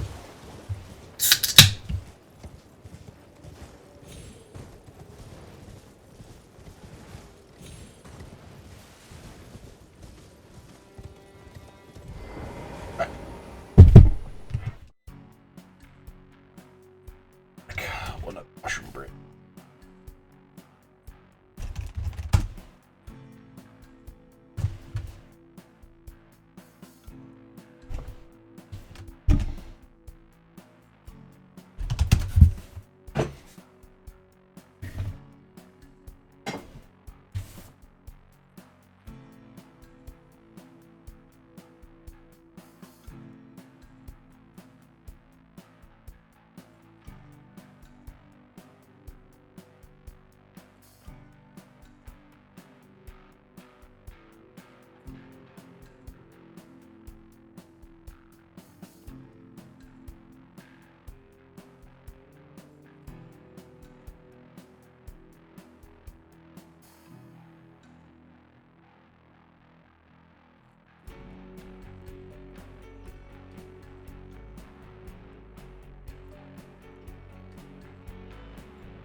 Been a rough one today, man. Though that seems to be the trend on Monday, or am I crazy? Let me reiterate. I'm crazy. That might not be the modifier that defines it, but...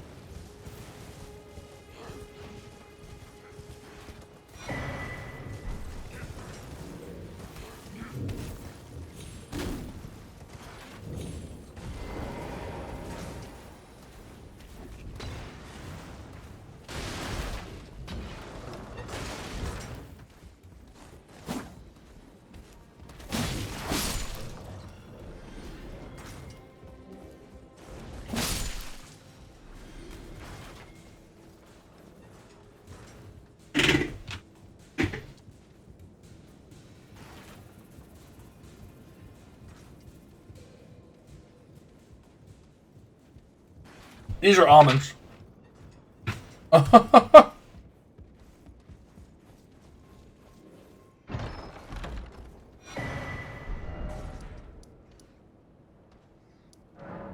should get some dry cereal in a kiddie bowl.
What's really soothing me is a mouthful of nuts. Helps me to relax. What? Why are you all laughing?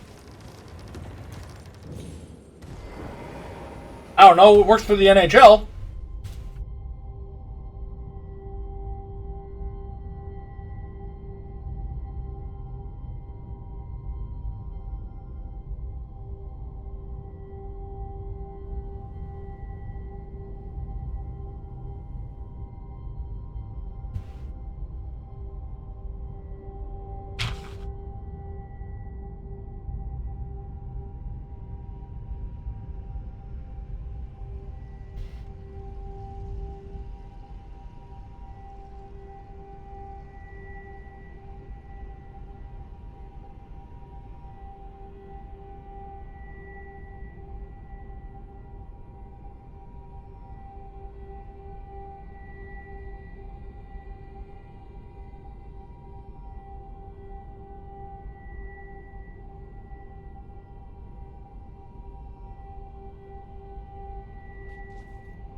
Didn't want that.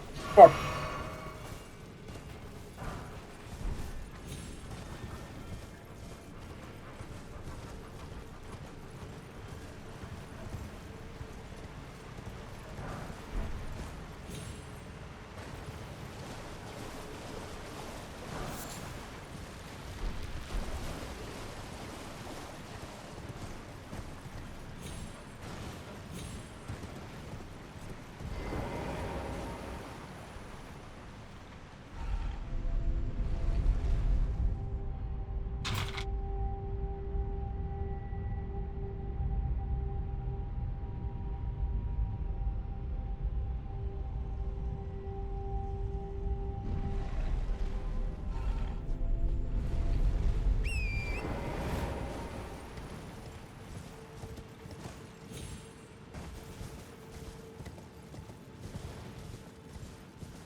By the way, that rack death is one of like so many stupid deaths that you can just have and one not make it.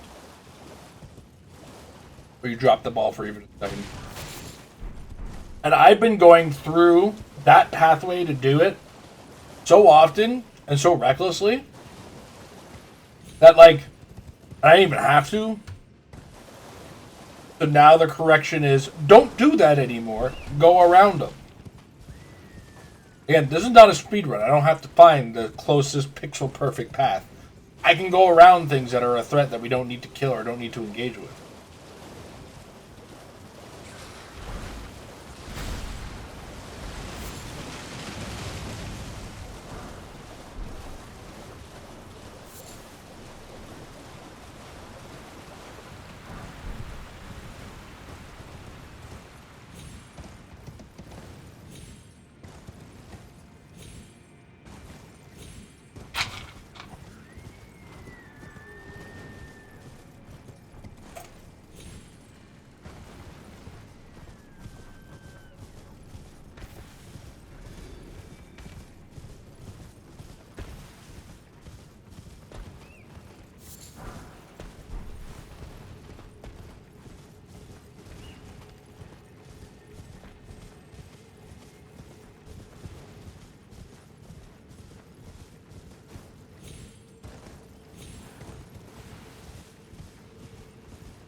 Is anybody there?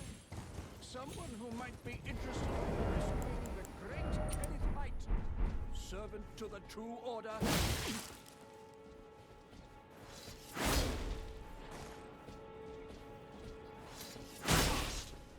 What you taught me? Where are my men? Oh, Eltree. Why have you forsaken me?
Got him.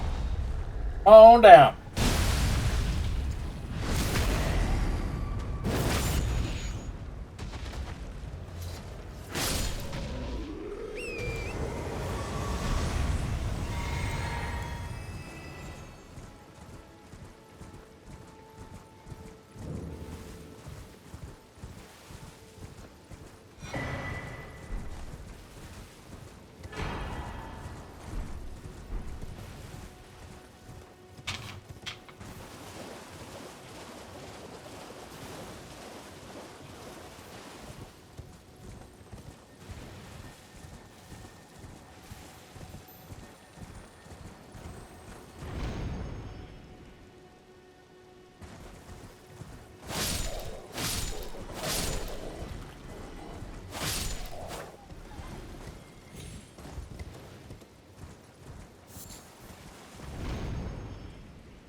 Oh no.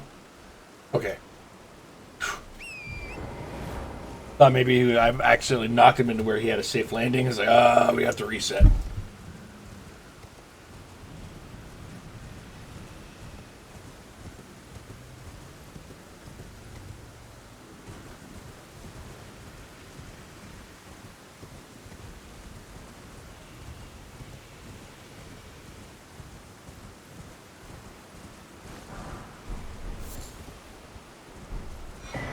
Go.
Go get this half, then chop up a tree.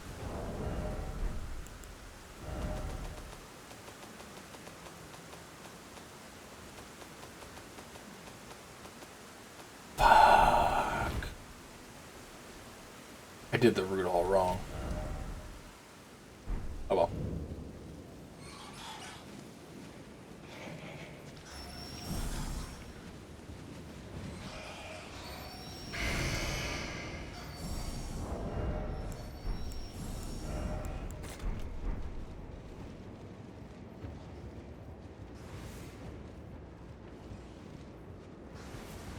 I don't think it's that big a video.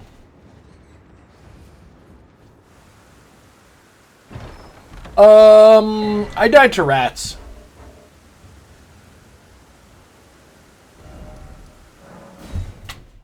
Died to rats.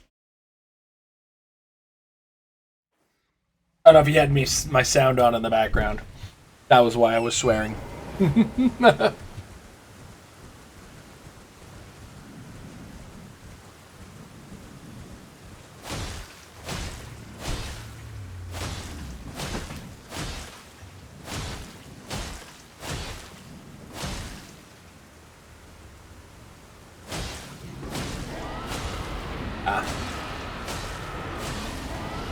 I blame you then. Good ball, Fred. You weren't here to keep an eye on me and warn me about the rats, Fred.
I didn't catch the ad time warning. Sorry, guys.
Stomped.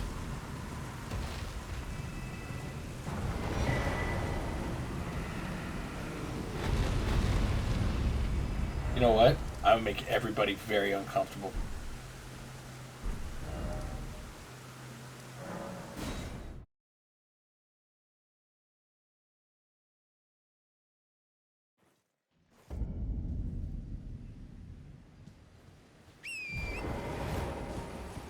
Look at all those runes sitting in there.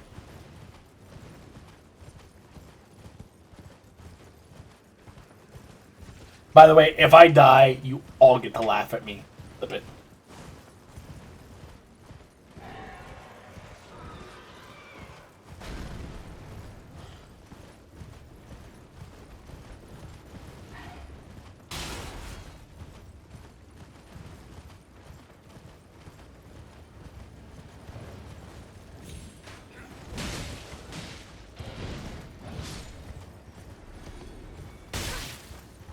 Excuse me, sir.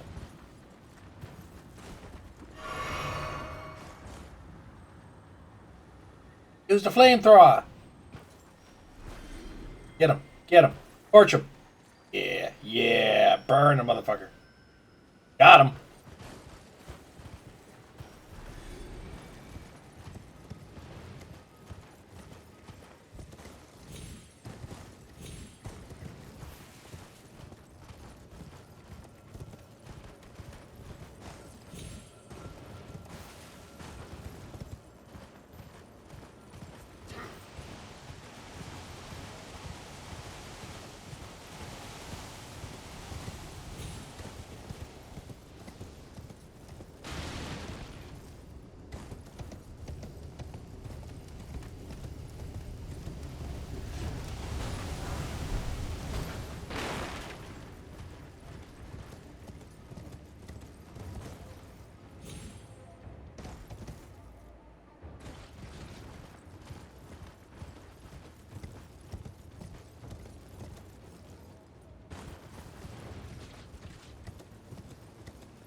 Wonder what the noise was. It sounded like the gravity arrows were still following me. But...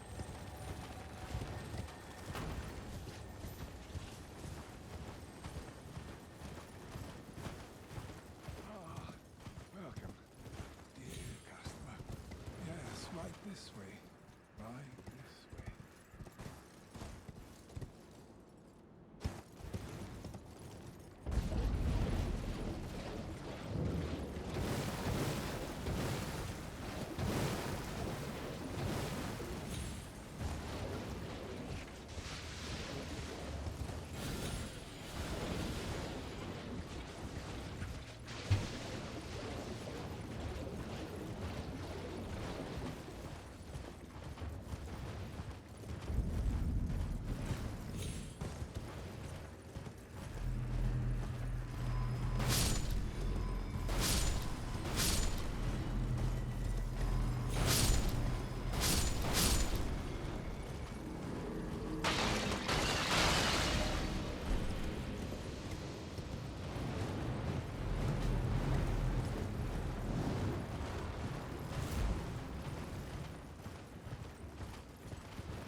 That awkward moment when you have neutral.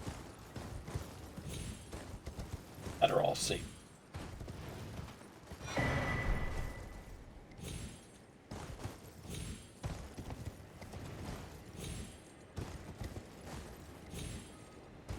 This part of it was a little...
ground growth.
This.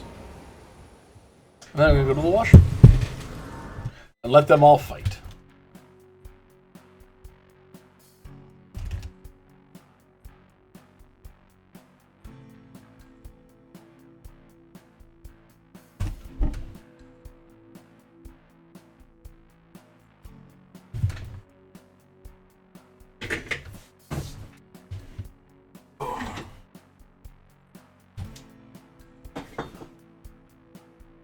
And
yeah.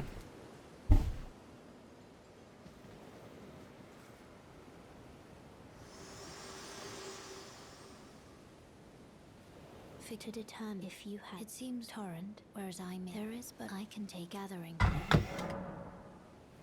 Very well. Let my hand.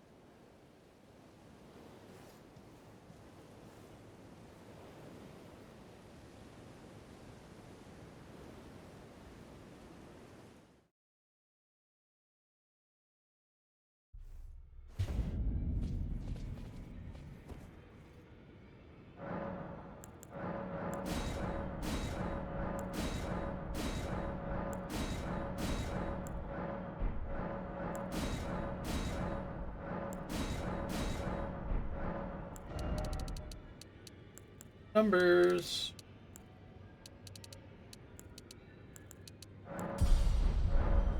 Okay.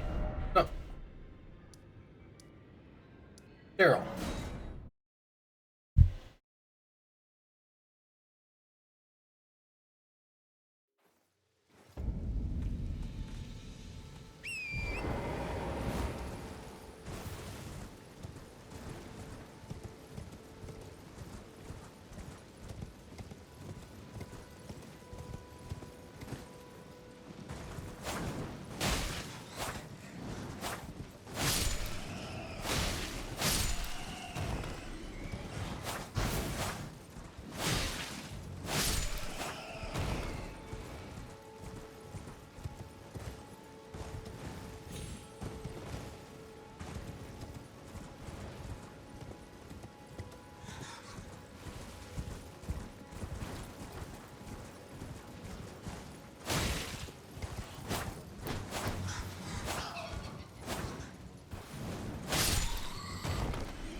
in about 20 minutes, roughly.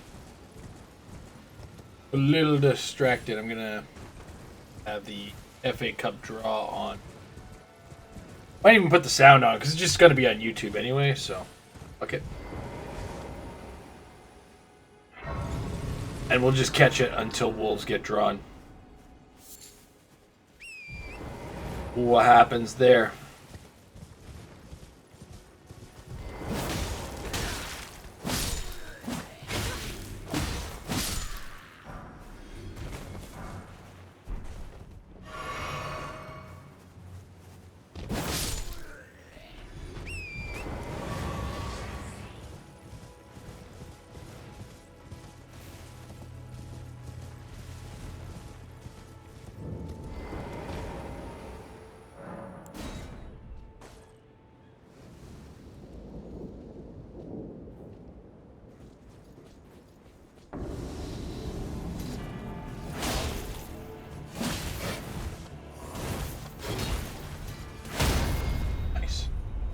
Oh, come on!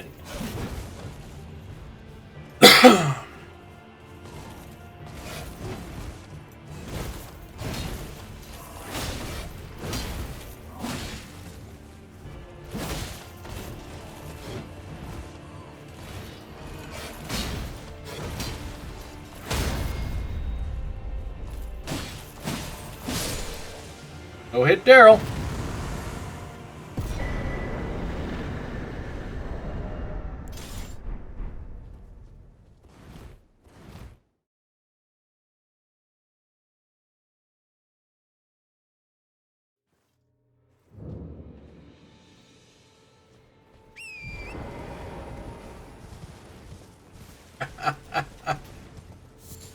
So you know how sometimes, especially for like more popular live streams on YouTube, you'll see the chat going ahead of time, like popping off. People are already starting to smack talk Man United, who was taken out in the third round of the Cup. Kind of funny.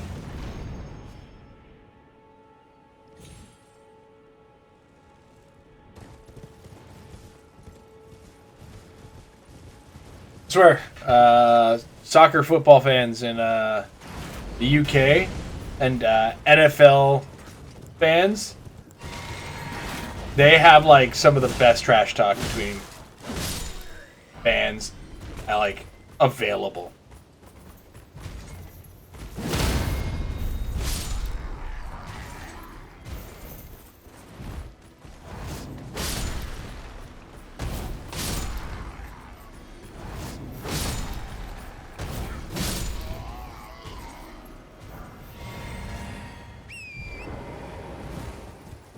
Most likely to go too far are definitely the UK football fans, so holy shit, they take it to another level. To the point where like the leagues have to be like, you have to stop making those jokes.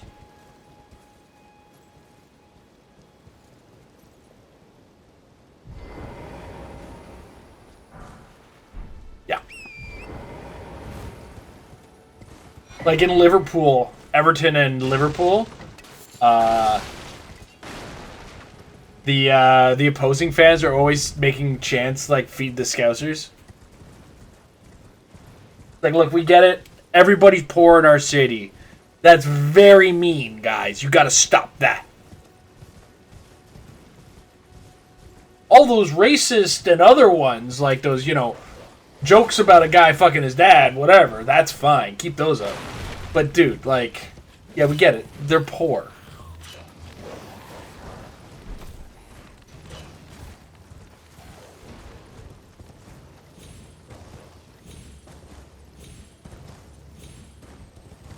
It's like, this is where we're drawing the line?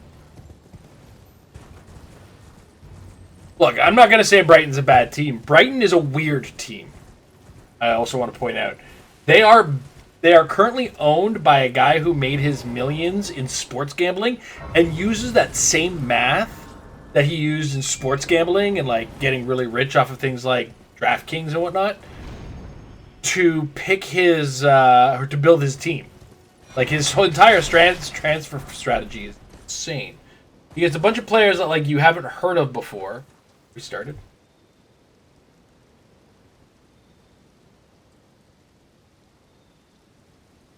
Now listed as live, so go.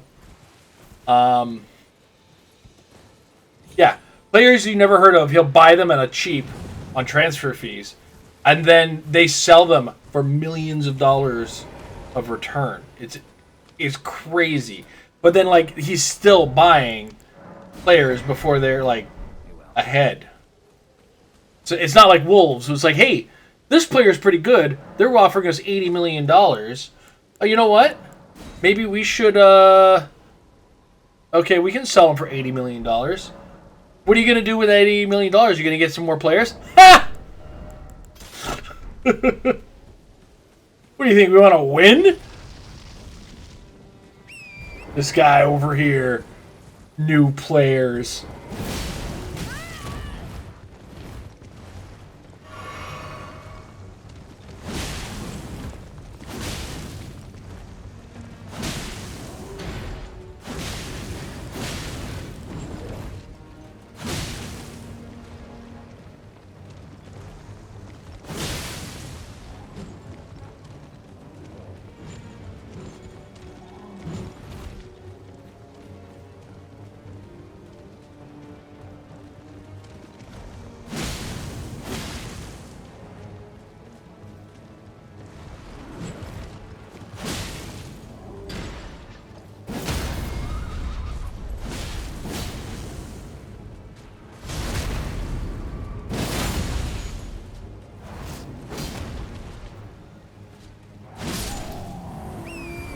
Should have gone for a charge heavy and not a Bloodhound finesse on.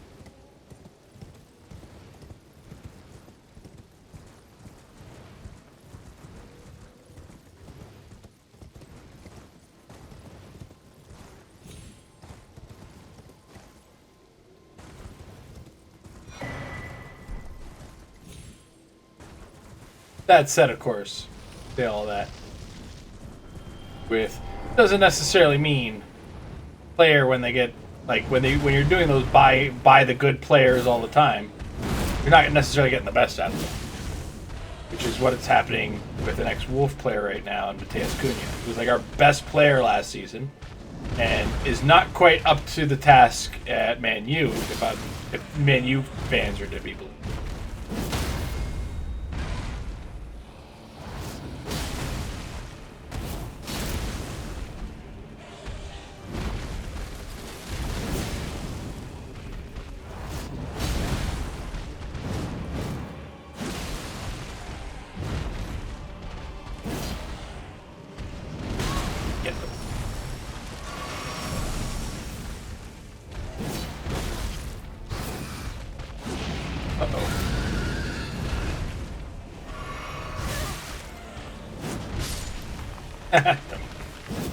Uh-oh.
Here we go.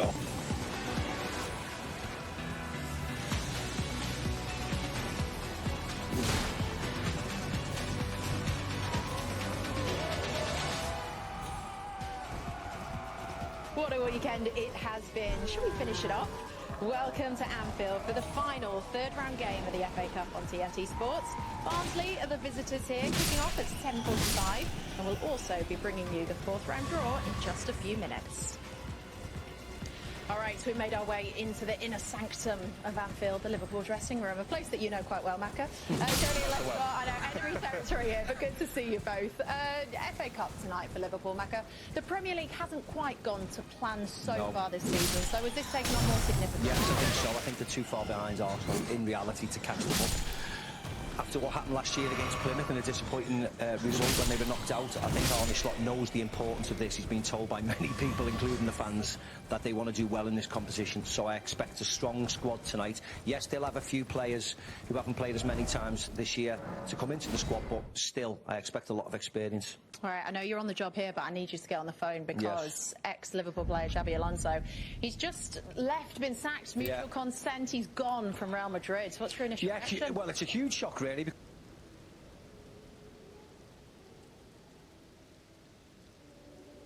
Final the other day. Of course, they lost last night, but it was a very close game to Barcelona. They probably should have equalised late on. The only thing I would say is that Xabi doesn't take any nonsense off the people upstairs, and he's quite happy to argue back. So I think in the end, it's probably the best conclusion of what's been a messy affair, and Xabi will get another job very quickly. I think he knows that. That's why he was in a position of power, really. Yeah, certainly was. But yeah, get the inner story to that for us. Yeah, make a few phone calls. Back to the FA Cup, though. We've seen the FA Cup holders, Jolien, they've gone. Crystal Palace, unbelievable game. Yeah, before the game it was a surprising result, but having been there and seen the performance by Macclesfield, it wasn't surprising. Not only did they outfight Crystal Palace, but they played them at times. Gotta go to the washroom. Was resilient, fully deserved. We'll leave this to play one. Credit to John Mooney and all the players. Now we will. Here's some words.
At the fan zone, Fletcher and Ali are going to be taking care of that for you. And into the draw, Wrexham. Getting the audio from it. Sorry, guys. You've got Mansfield Town after the 4-3 win at Sheffield United. And of course, Macclesfield FC after that sensational win against the holders, Crystal Palace. Okay, we are all set. Here we go.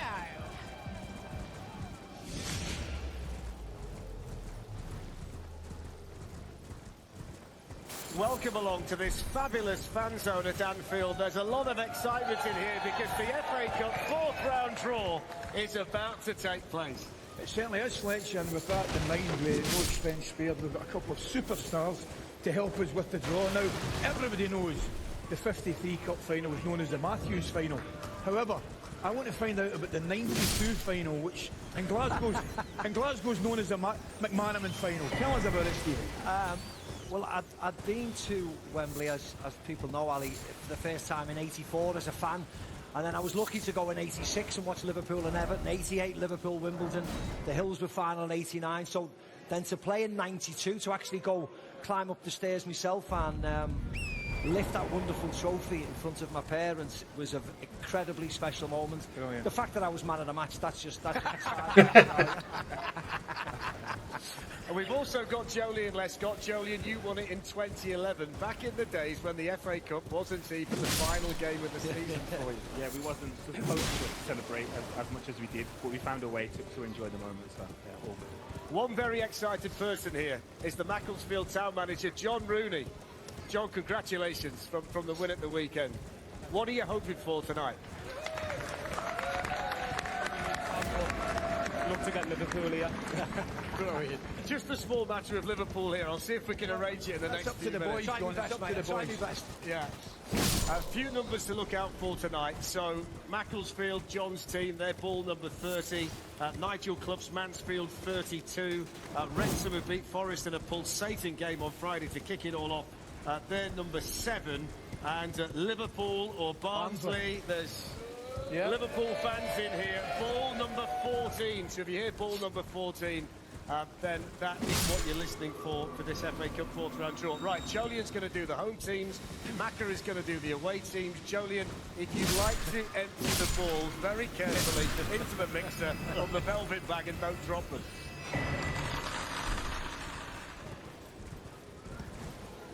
Yeah. Well done, Jolien. All in there. Part 1. Is everybody ready? We're already doing Jolien, the... if you'd like to draw the first ball. All right, what do we got? What do we got? Number 14. Number 14, which is Liverpool. Okay, Liverpool. Liverpool or Barnsley. Whoever wins today.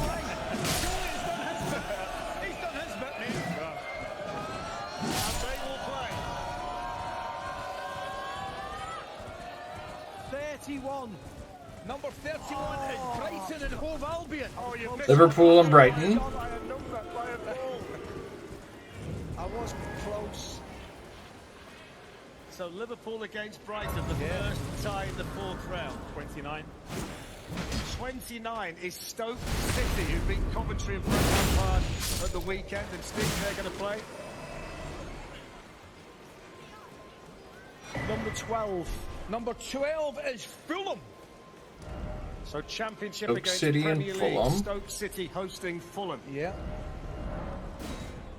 25. Number 25 is Oxford United, 23rd in the Championship. They've just appointed Matt Bloomfield as the manager. Yeah. When you go, Macca. 23rd in the chain. Second lap. Number 13. Number 13 is Sunderland. Good victory at Everton. That's rough for their Oxford. Sunderland's having a hell of a season. I thought I'd make a wee cheer off you there. Number 2. Number 2 is Southampton. Winners in 1976, runners-up in 2003.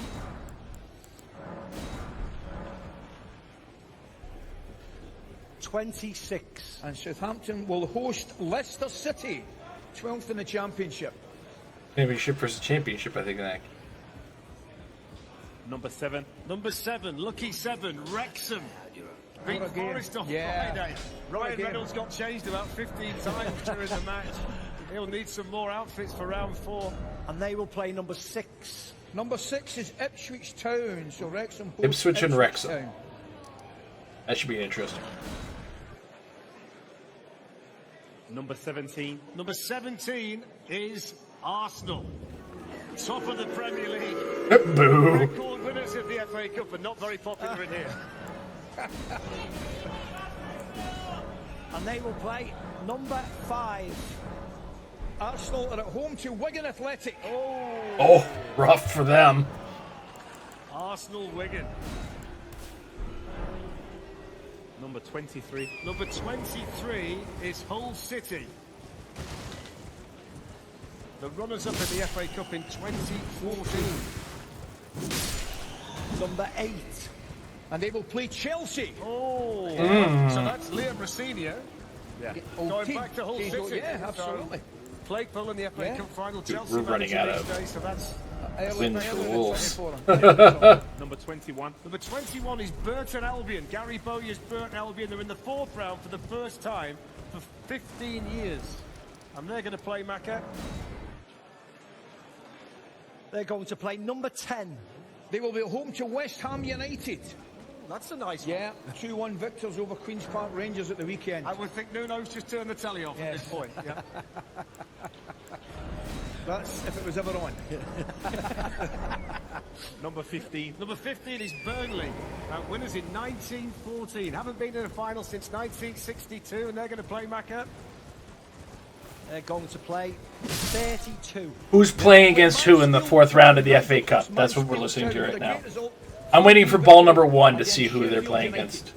Because Wolves is ball number 1. Number 16. Number 16 is Norwich City. Just hoping to try and pick the form. Norwich City's having a rough season, and I think TFC's looking at buying one of their players. They're going to play 19. Number 19 is West Bromwich Albion, 18 for the championship. All right, so we don't have a repeat of the West Brom incident. John's Macclesfield to be pulled out. Ball 30. Number 4. Number 4 is Port Vale. I'll tell you why there's a little giggle in a minute. Yes, there's a story behind it. we won't get into it now, Mark. Tell me that. No, shall I wait? Yeah, please, on you go. I'm nervous. They're going to play 28. 28 is Bristol City. When we did the rehearsal this afternoon, it was Port Vale against Macclesfield. That's right. That's right, yeah.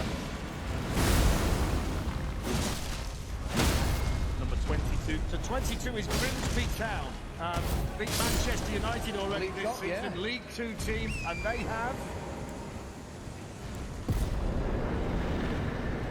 have number 1. Wolves is playing Grimsby Town. Nice. Wanderers. Rob Edwards, 4-time winners. There it Tell is. you what, I like the look of that. Grimsby Town versus Wolverhampton Wanderers. That's in Wolves' favor right now, because Grimsby Town is currently 12th in League 2. So that's 2 rounds in a row that Wolves had a League 2 opponent in FA Cup. Now, that said, Wolves have been victim to FA Cup in my lifetime at least once. Or FA Cup Magic, rather, when they lost to Coventry 2 years ago. That was a rough loss to take, man. Because they were up they're up 2-0 and then lost 3-2 in the last. Then they went down to 2-1, and then in the last 2 minutes they gave up 2 goals. It was embarrassing. Because they were in control of that game, man. Yeah. Wolves versus Grimsby Town. At Blundell Park, their arena.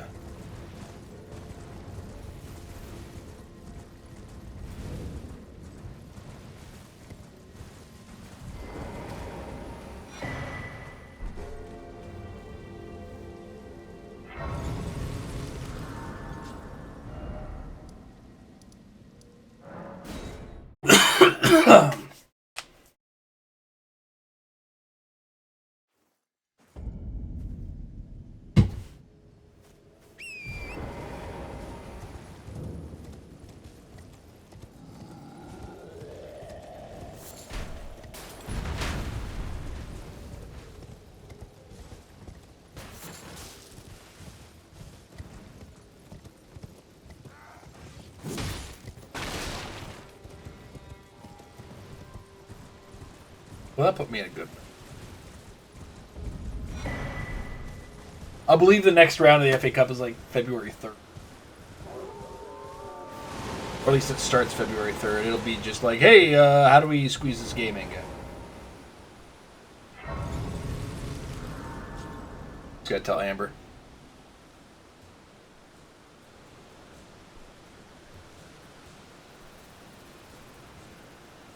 Wolves versus...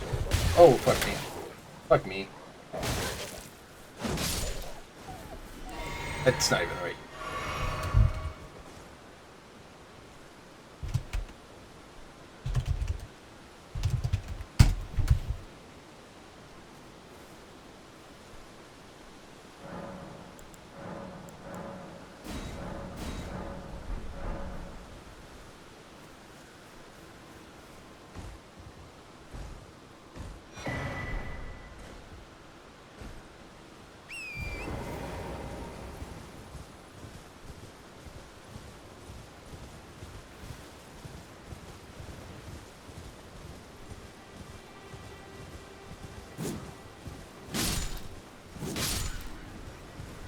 It's interesting because Wolves always have like a pretty solid run in the FA Cup, except last season.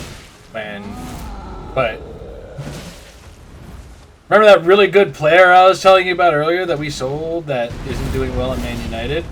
He had himself a bit of a tantrum at the end of the game, picked up a red card before we went to penalties, and probably cost us the game because he would have easily scored during the penalty kick session of that. And instead, the guy who sat in for him whiffed him in the neck. You can't blame a defender if you ask me. Guy plays defense. I can't be expecting him, even though penalty kicks in soccer or football are like probably by far the highest percentage chance of all things.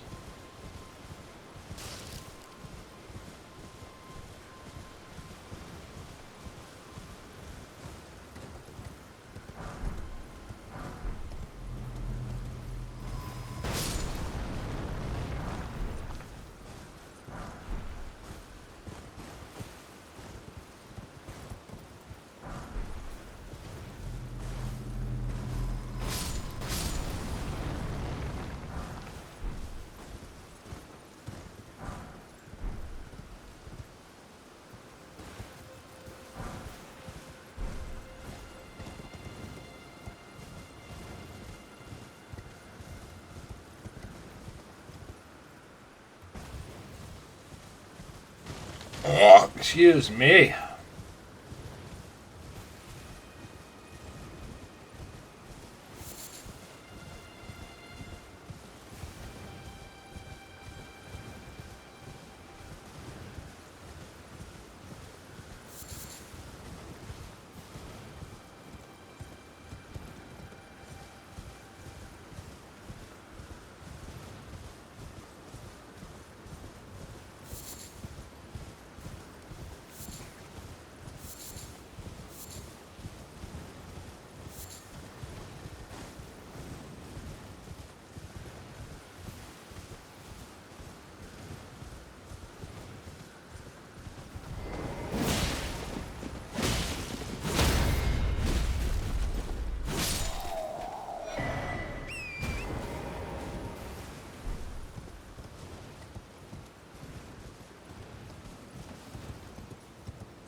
Probably gonna be the most positive now that I'm thinking about it. Of the Wolf subreddit's gonna beat. I am these. I thank just give me and I'll don't dally. Give it your all, I say.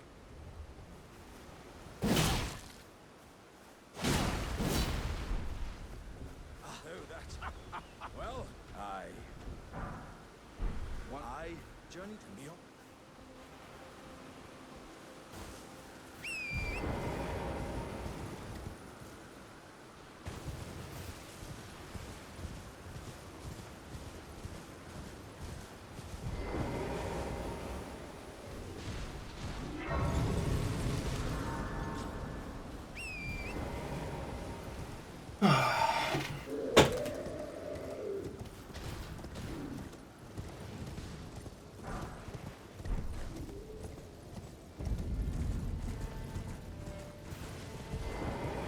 Has everybody heard about this Code Violet game that came out? It was like a spiritual, you know, homage, if you will, to Dino Crisis. Apparently, it is hot garbage. It's like the first bad game of 2026. Which probably isn't including, like, first major bad game. Like, if you don't account for indies and stuff like that. But I'll never go out of my way to shit on like something that somebody put out. You finished a project, bro. That's hard enough, isn't it? Unless they made it with AI, in which case, go fuck yourself. Go drown in a ditch. In a video game.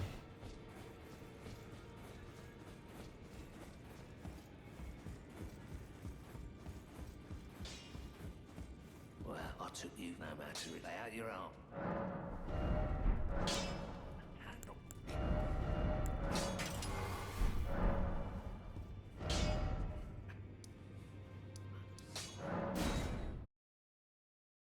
What I would be impressed with if somebody made a good game thing, like nothing but generative. That would massively impress me. I still wouldn't like the fact that it did it, but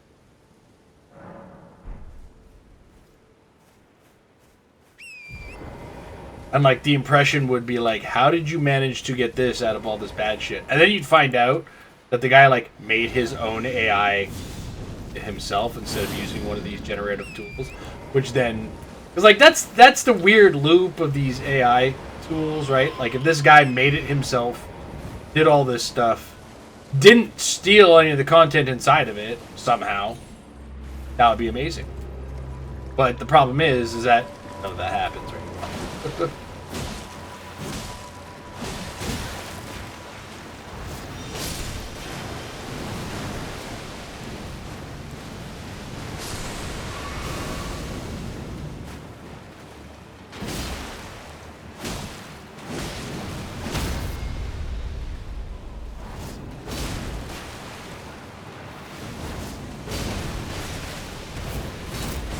And I think even then, like, nah, pay people to work, bro. Learn how to do a skill. There's that thing where it's like, hey man, this guy used the AI tool inside of Photoshop to help shade his image. Okay, cool. So it pinpointed all the color points, you directed the light and everything like that, and then it filled in the rest. That is, I'd say 99% of that is like the most acceptable I would consider is a tool like that. It filled in the blanks. But at the same time, like, that's not generative AI connecting to a server somewhere in fucking a small town that actually now has noise pollution, because that's a massive problem with these AI data centers, is that they're noise pollution.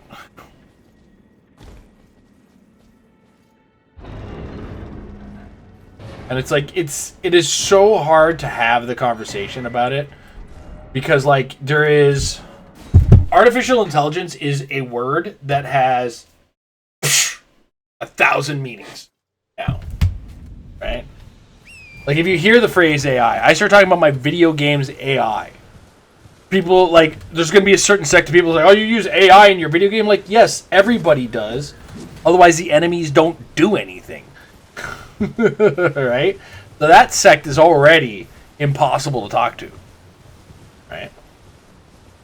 But then you know, when we get into AI tools, there is the AI assistance when doing a task, and then there is AI that is doing the task for you.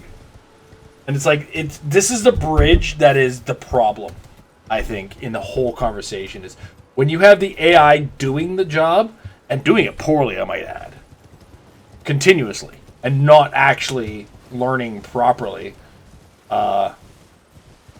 this is where people have a problem, right? Oh.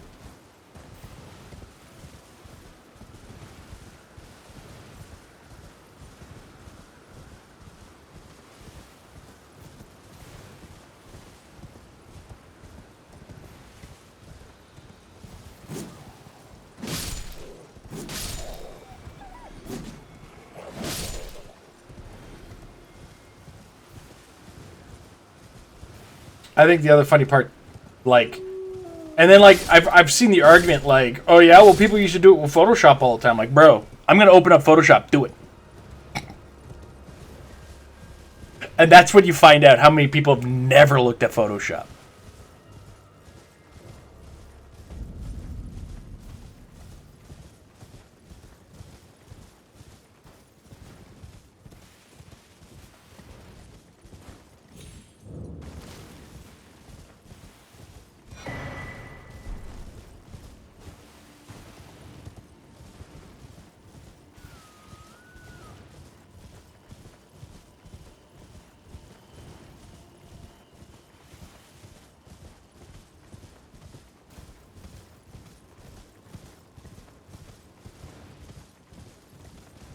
I think the big problem is that it's the learning model is learning for itself, and people as a result aren't learning to do things. Like I've heard, and my kids have mentioned that like kids in class use ChatGPT to get the answers on. And like that right there is the big problem I have. You are now breaking the learning process by trying to give everybody the answers through a singular tool. And that's bad. Because what did they learn? Right? What did they learn? They learned that when you ask me a question, if I put it in here, it comes out with the right answer. Or at least most of the time. A certain amount of the time. Certain easy math, like elementary school math. Right? And then they're not going to learn come like, if they continue this process, when you get to a college level, or at high school level even, and you start to do the same thing, and then you get the wrong answer, you're not going to know why, right? And then that becomes the problem when you get into the real world, where it's like, hey, I need to do this thing, right? And I put it in the chat GPT, and I did this, and it didn't work. Well, why didn't it work? And they won't know the answer. Right? And then slowly but surely, over time, the people who did learn, like learn, are going to be over here, old, and trying to explain to all these people why they're all wrong. So it's a lack of understanding on how to get to the process is going to be the long-term damage of this whole AI craze and whatnot. But subsequently, the arguments for and against are hitting the side of the internet that says this word is now bad. All things with it are bad. Brah. Like, and then all of a sudden they're Googling, not realizing an AI algorithm is in the background that was supposed to, at least before they fucked it up.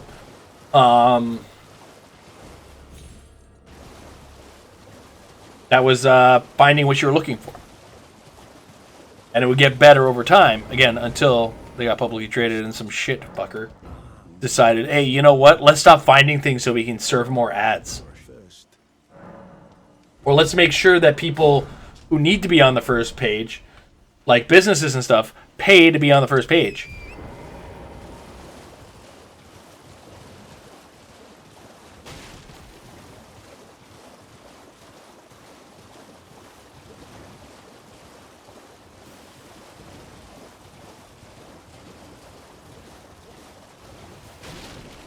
Sorry. I get a little into it when it comes to this this sort of shit in technology. The wrong people are advocating for the wrong things in the wrong time. And the worst kinds of people are the people in charge of it too.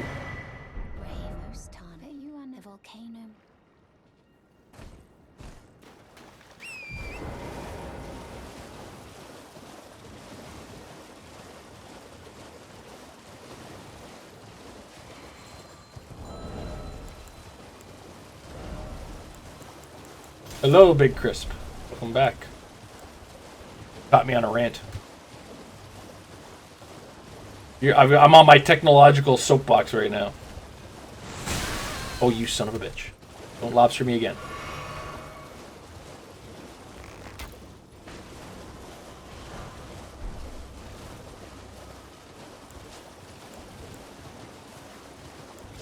Yeah.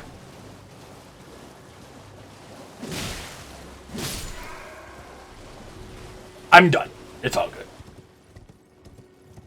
I got it out of my system. Because I'm reverting back to the mindsets like making the internet easy to access was the biggest mistake ever made by society. I just have to come to peace with that every time I get there.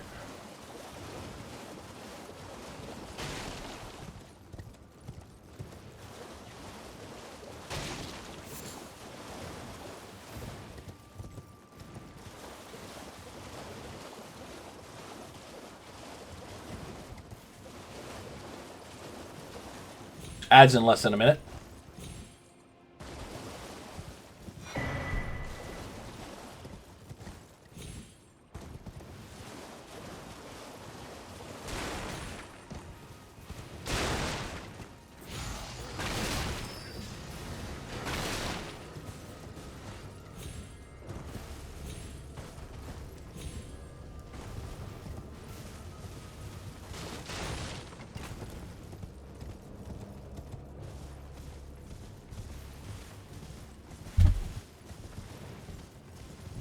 First time and last time chat, sir.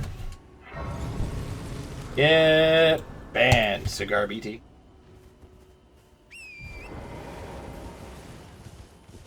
No.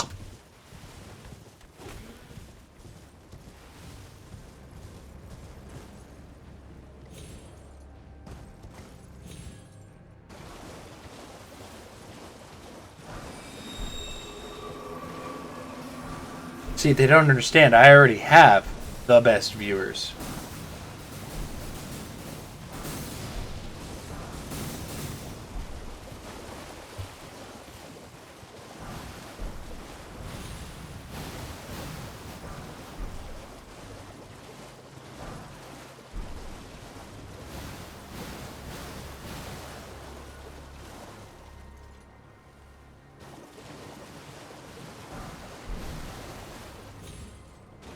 And we didn't get poisoned. We're good. All right. Onwards to the dragon. We get the key. The key gets us to the place. The place gets us to the things, and the things get us to the thing.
Get you some.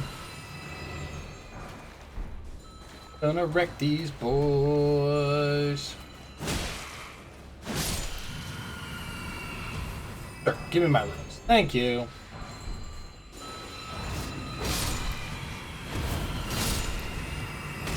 Ah.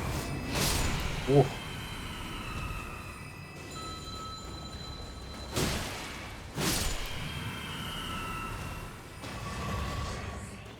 Hey, we got them.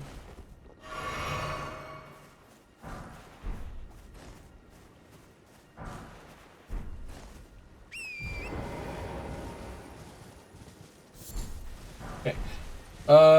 So next we have runes, and then our somber smithing 3. Then we have our +5 weapon, and then we're back to caught up to where we died. Almost.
Look at those birds up there. Isn't that a nice little piece of flair? I'm wandering in the...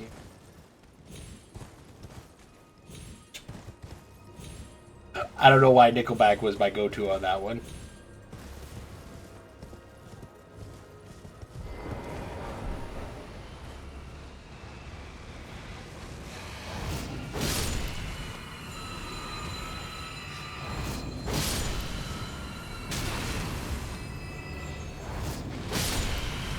I would say, if I had to answer that question as to what game took me the longest to finish in recent memory, it's probably Risk of Rain 2. Give me a second.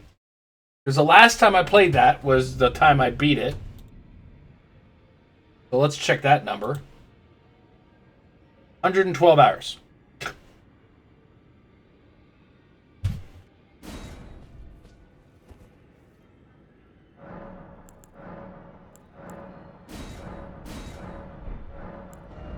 But that also, I think, part of that depends on what do we consider finished and what type of game, right?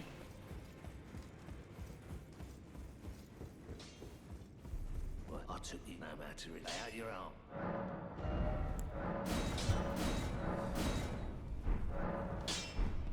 Because it's hard to say, like, a roguelike getting the proper ending, depending if there is a proper ending or what you consider the end, right? But I feel like right now, Risk of Rain is one that definitely stands out as, God, that took me a long time to beat.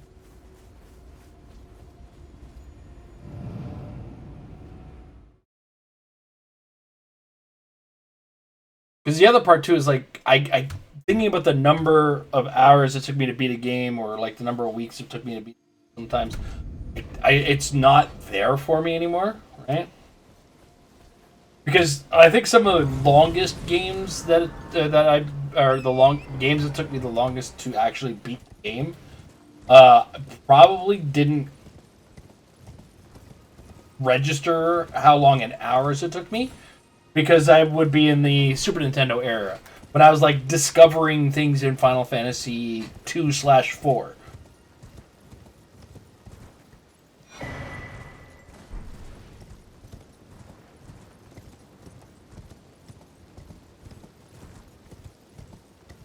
$50 hours to 100%. I don't even think I'm 100% on that one. Holy shit! Because there's things I haven't unlocked in that.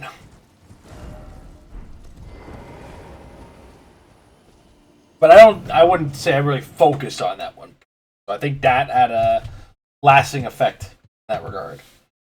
Like I want to say, no, well, I know actually Final Fantasy IV didn't take me that long to beat because I beat it in within a 7-day Blockbuster rental window.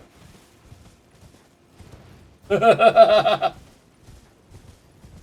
even if, let's say, as a kid, my parents would let me play it like between, say, dinner and 9 o'clock, would be about 3 hours, 21 hours, minus like the week unless you include the weekends, which would probably be good for their own 20 hours. It still doesn't even come close to how long it took me to finally see fucking credits roll on Risk of Rain 2.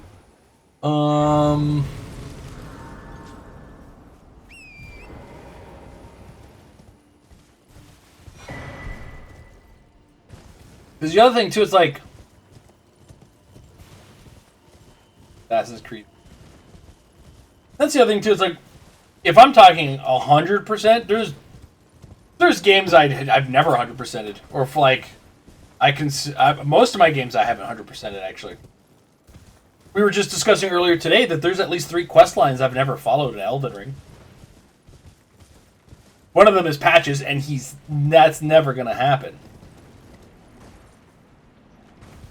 Yeah, I would have said if it wasn't for Risk of Rain 2, because the thing is the length of that game isn't that long. It just took me that long to beat it.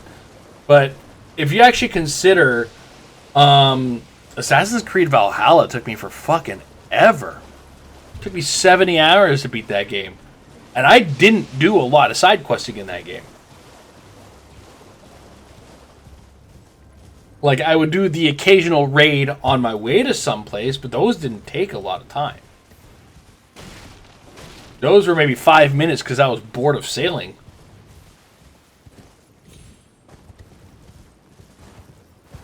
Or, like, the Viking stories started to repeat themselves.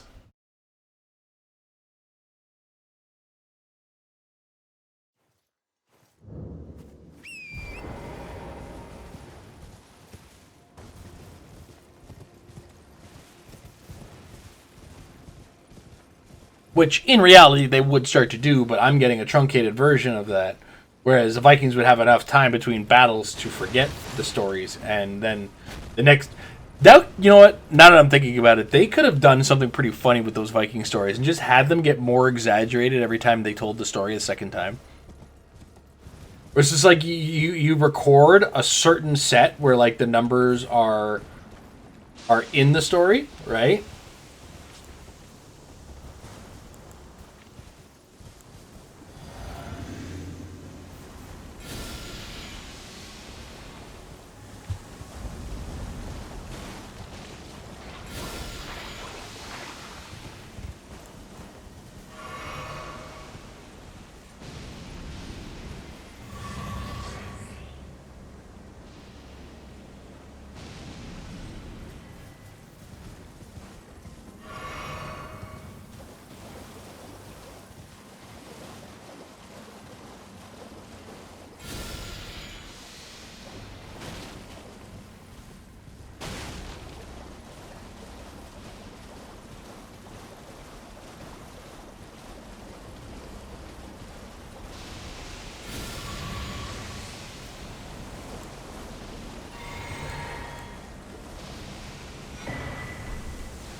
The other thing too is how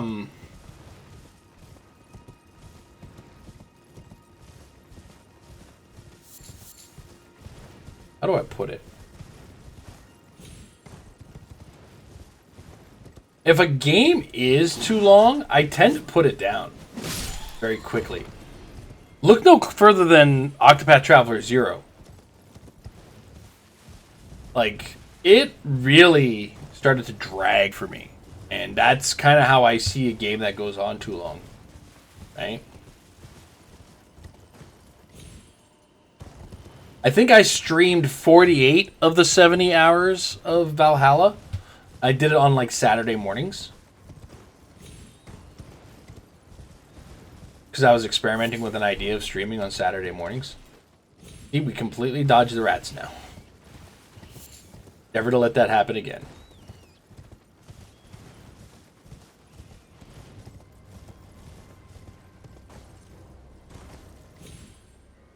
And I think, like, I was just saying, like, man, I've been playing this game for a long fucking time. And I was excusing it at the time for a number of reasons. And one of my big one is that it, for a reality check for everybody, most people buy between 1 and 2 video games per year. Like, my ridiculous-ass video game collection over there is one of the anomalies, right? People own a handful. They can count on one hand how many video games they own. Over like a 4 or 5 year span, right? And that's the kind of game that I kind of saw Assassin's Creed Valhalla as. Like, this is a game built for one of those people that can only play X number of games per year, right? Well, that's the thing.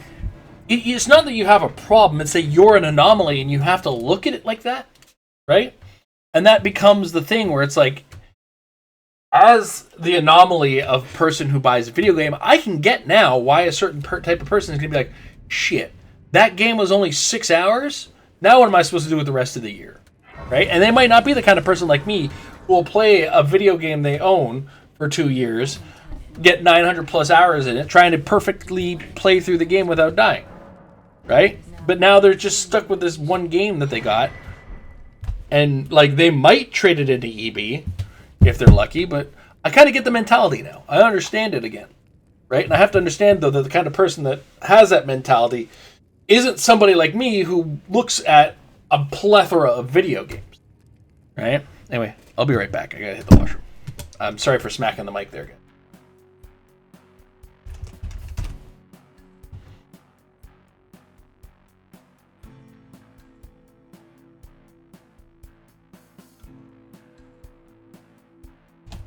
Speaking of,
at a moment there was like, did I have both?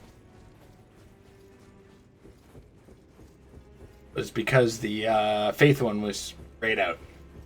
I was confused.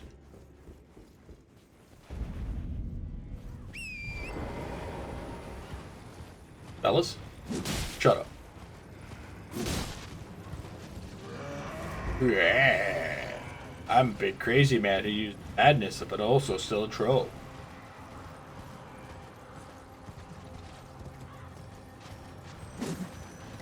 Oh, I missed it by a millimeter.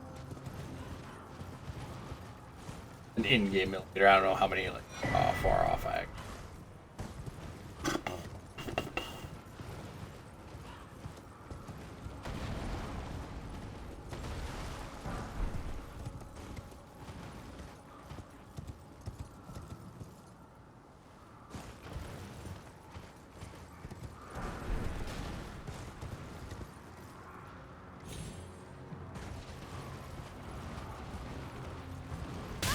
Oh, come on. Oh, Jesus.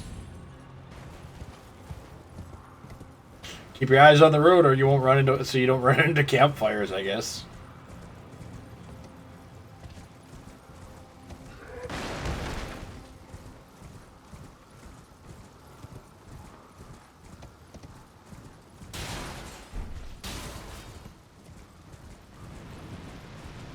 That's not worth it.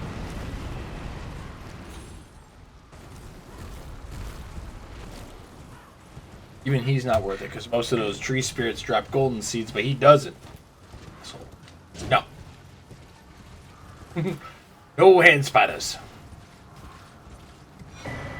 I saw a very interesting stream during... sorry, the interesting idea during Aggie's last stream. And it was, he took normal... but like stronger enemies called elites in the game code, and replace bosses with them to give you, like, because you know what we do as Souls challenge runners for the most part, myself, we skip a lot of everything that isn't bosses. Heck, even like regular casual runs, you know, they skip a lot of everything.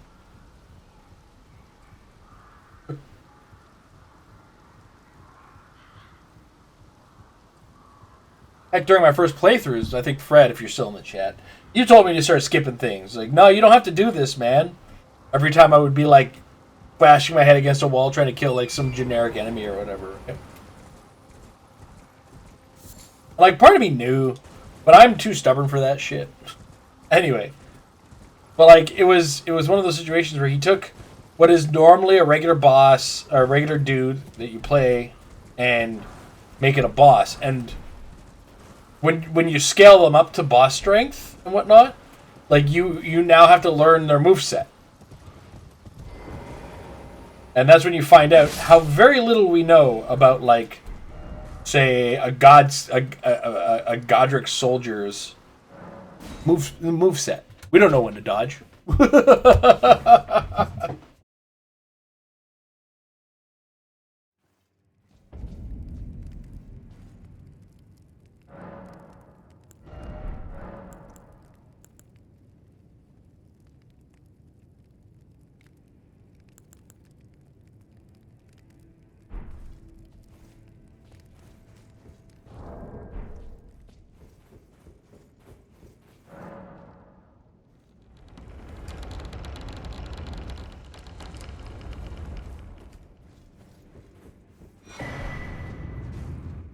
I forgot to get my Somber 6 in.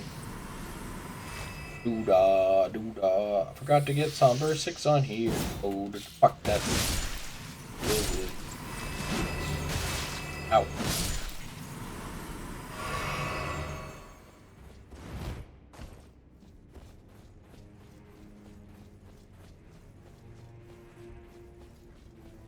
Daryl.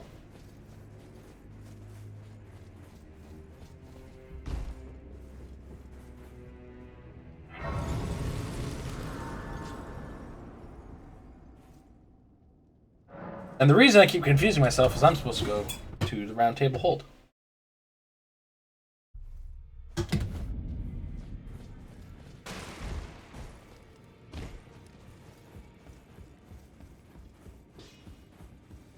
Well, I took you, no man, stay out your arm.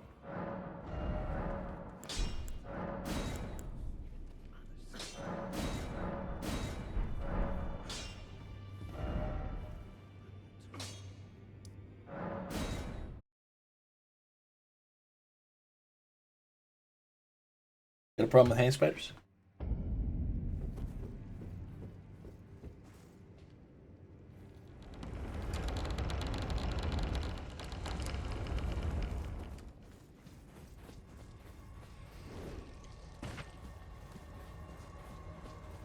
I think one of the things I hope the most out of anything in this game, I haven't looked into any of the making of.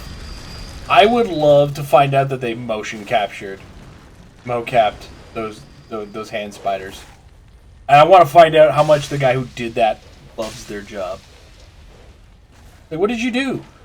Well, I'm responsible for the hand spiders in Elden Ring. Well, okay, I get that punch in the face a lot, but seriously, I really enjoyed that job. I don't enjoy all the punches in the face, but...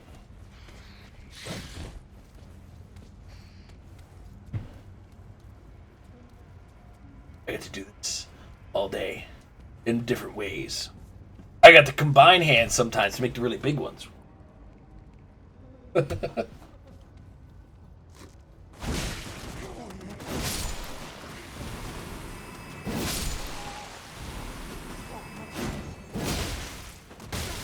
Owie.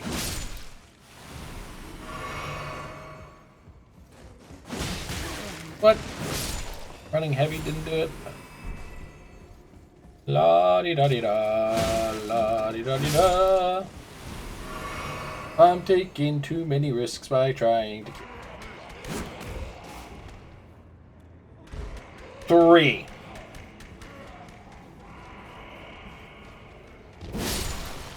No. 2.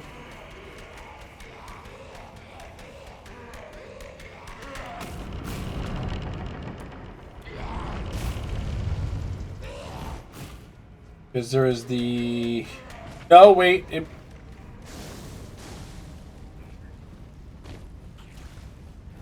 We died to the Knight's Calf. And we died to rats. Is that right? Or am I wrong?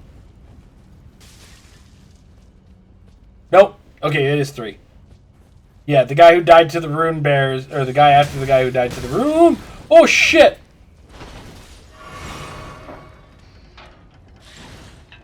Well, we almost had a guy killed by a snake, so that's almost 3 animals in one day. Yeah. So, yeah. This is our third... we've died 3 times. Which means you missed the rat.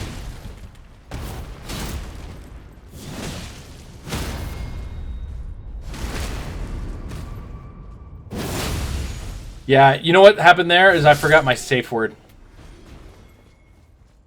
supposed to scream pineapple at him and he doesn't hit you.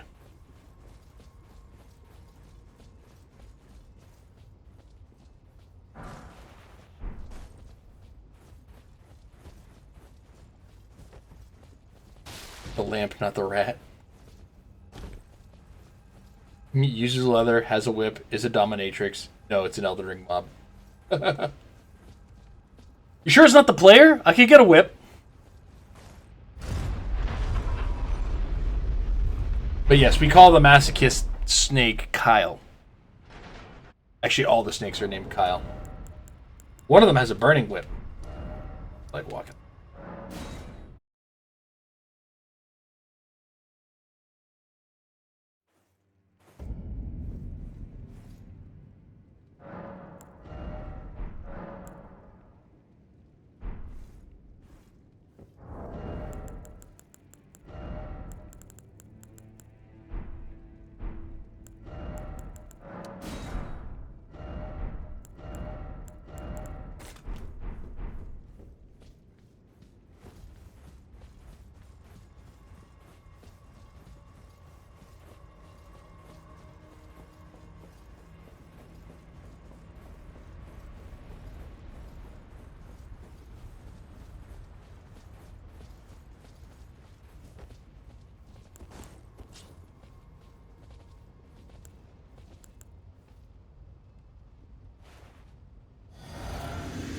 Having a minute. Only FromSoft would use a festering bloody finger to invade. What, you don't? I thought that was a normal way to invade the people. You don't, like...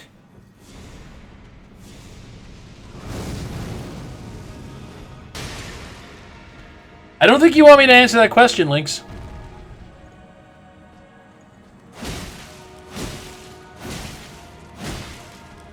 Bleed. Break.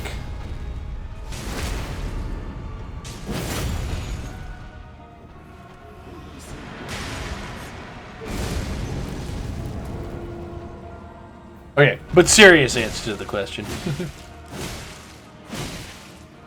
Bleed. Break.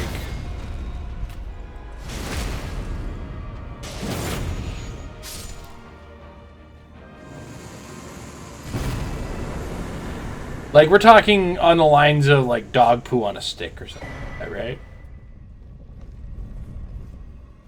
Because when I was reading Dungeon Crawler Carl's, the second book, actually, Carl's Doomsday Scenario, they came up with a good one with a salamander. At least some kids in the book did. Spoiler alert for Dungeon Crawler Carl Volume 2.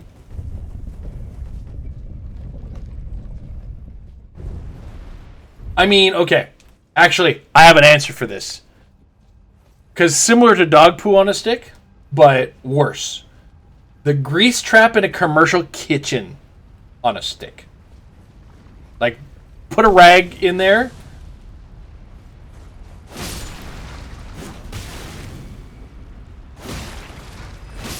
Because if you've ever looked inside of one of those, it's borderline Lovecraftian. It's disgusting in one of those things. It's also one of the worst smells you've ever smelled in your life.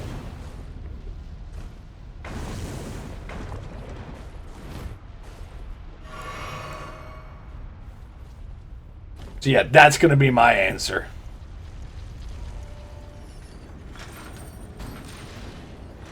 Heck, you know what?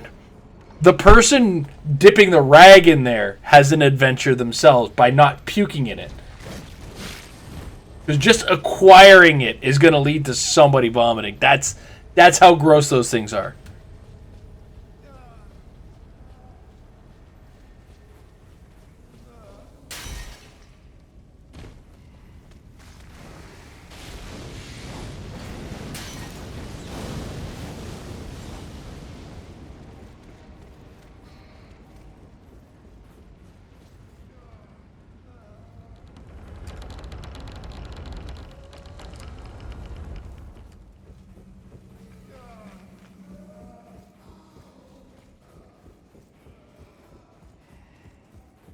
What do you guys got for gross things to poke people with that aren't your penis?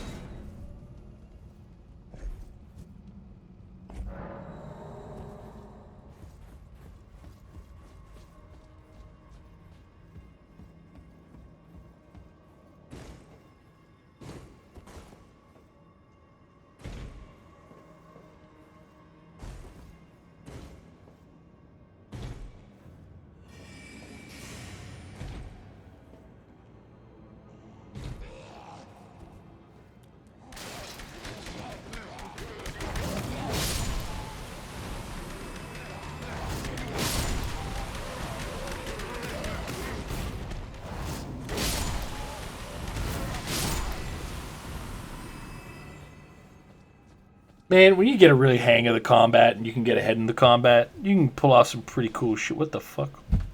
Pretty cool shit.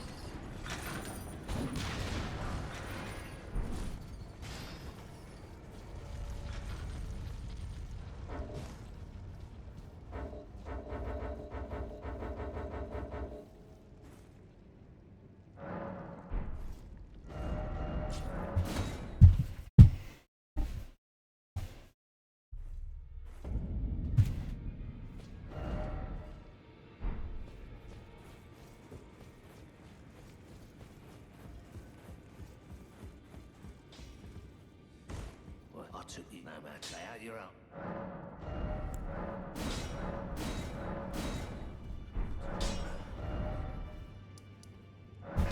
Onwards to the Saints Bridge.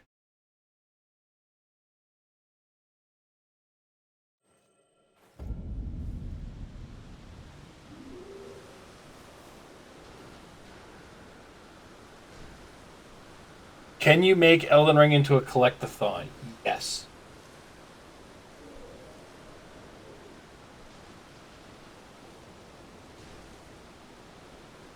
I mean, what you'll see, as an example, is when I do my region lock run, it will seem like a collectathon, that's for sure. Can't progress until you do X number of things? Yeah. You could turn it into one.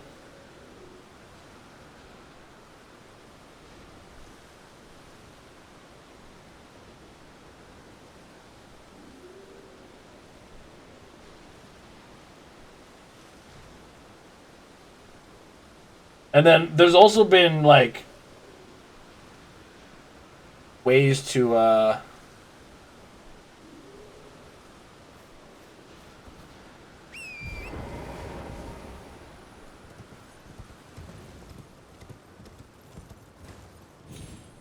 just add items to add, like, limitations on progress on the game.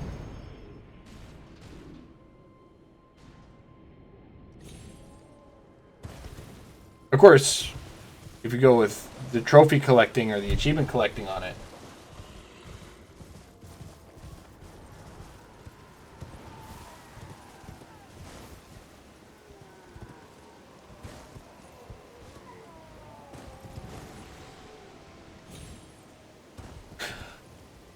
oh.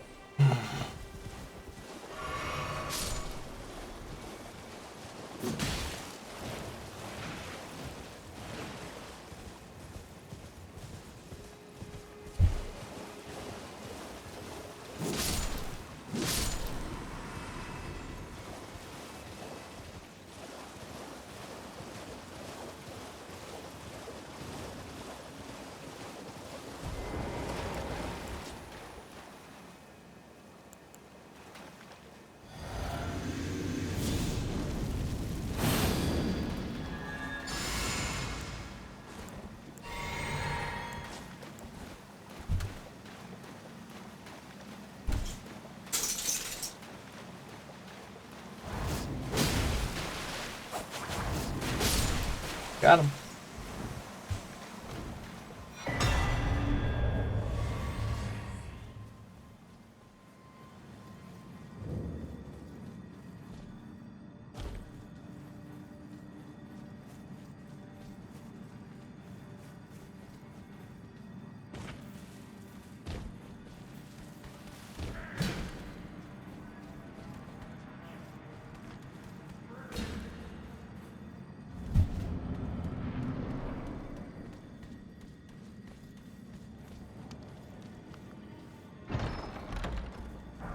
Well, well, well. Just help yourself to a man's personal belongings, huh? You scheming little thief. The gods demand repentance. Pop up your coin. All of it.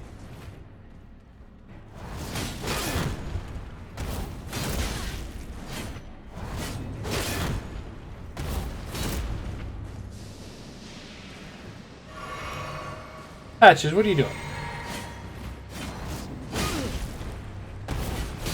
Wait, please.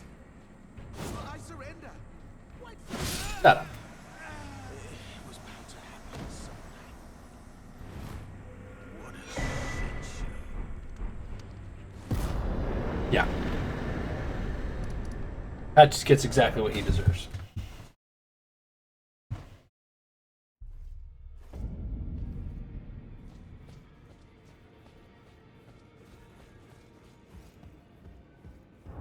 He gets no better, no worse.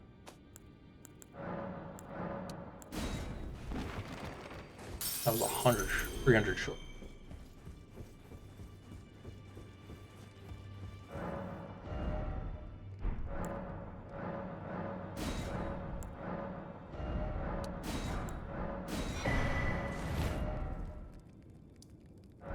Here we go.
you breached.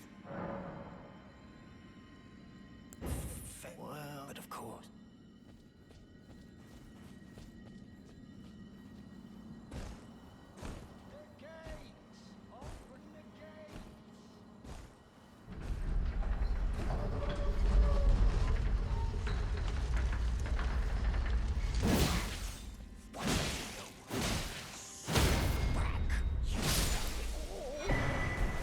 Okay, let's make our way up and go fight the little lion guy there.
Man, I love how long and wide the attack patterns on this weapon are.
Come on, guys. Leave me alone. Bird me, bro.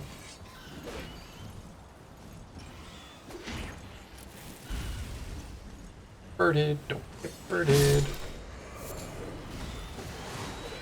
Oh, Lord. Almost got birded. Yep. Yeah, that's what I thought, big one. You know what? I got something to say about that. Ow. Apparently he did too.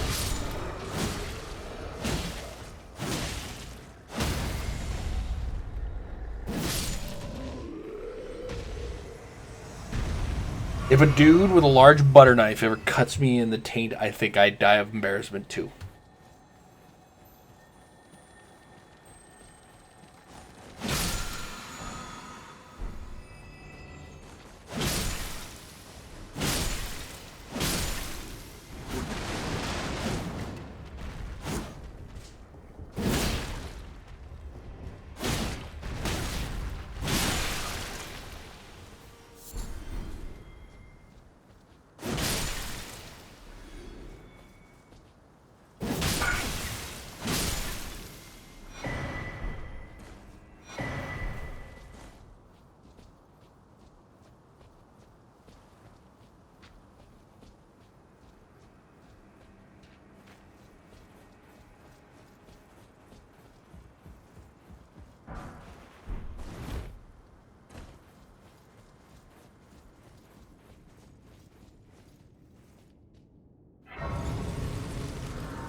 cracking them open to see what's inside. Alright, what starting move you got for me, Godfrey? Or Godric? Come on, you nerd. Go. Oh, we're doing this one, eh?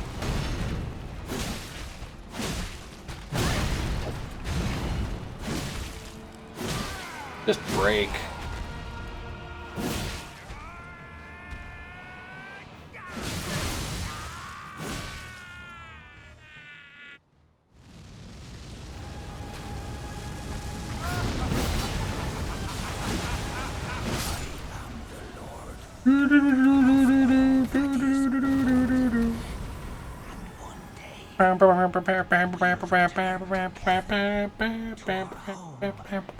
Bathed in rays of gold.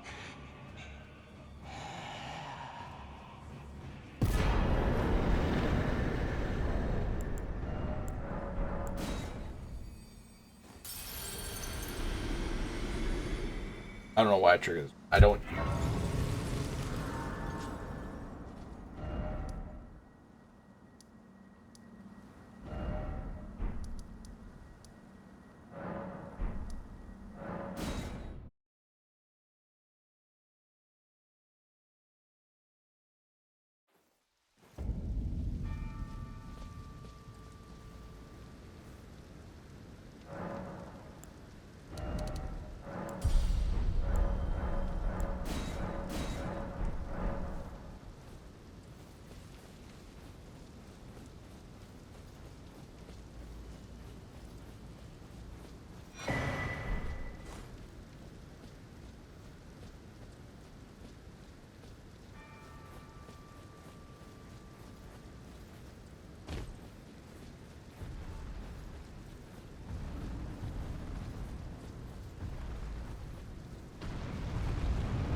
Sir, come back.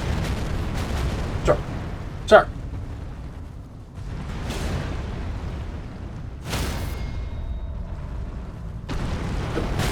Brother. This guy. You're gonna get an arrow in the ankle if you stay there. I warned you. Why did that not immediately knock him over? Not my problem.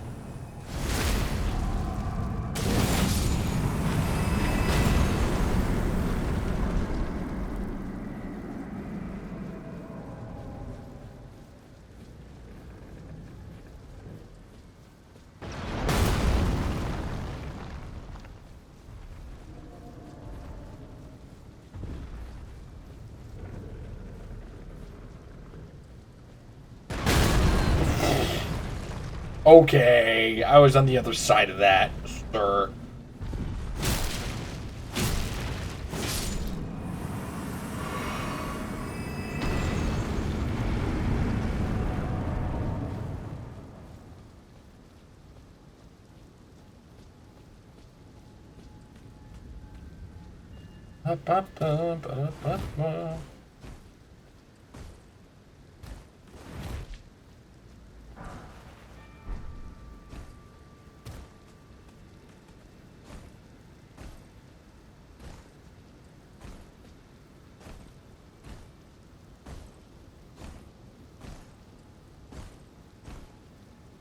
Hey. Fuck off. Fuck. We're good. We're good. We're good.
Why not? Let's go. Knight's Cab. Nothing bad has ever happened doing that, right?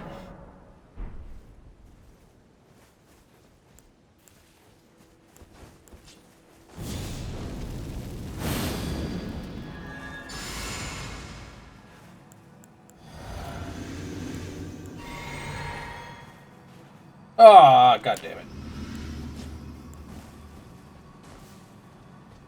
Get the other one in Limgrave later, but that's okay.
This is me.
Ads are coming up. Sorry.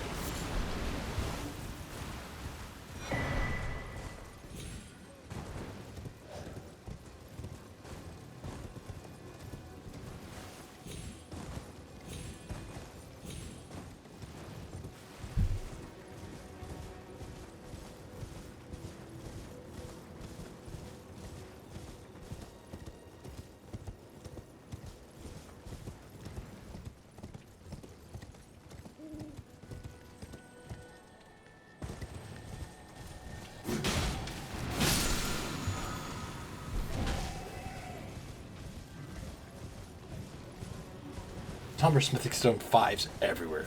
Yeah, man. Swear to God.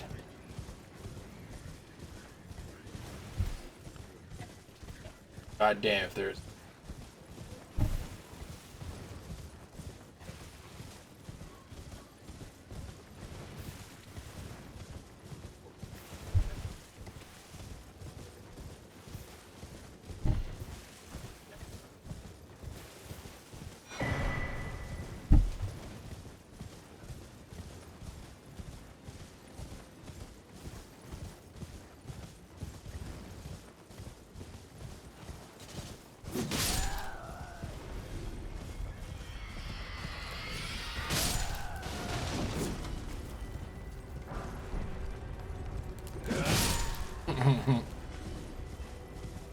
Get some.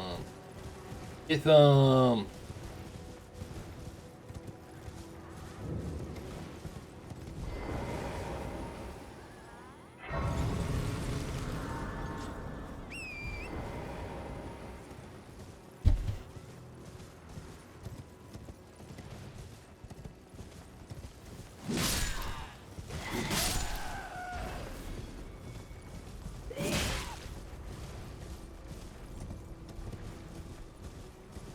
Get them all. No.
Chat disc. Hope nothing interesting happened. Well, doesn't look like it.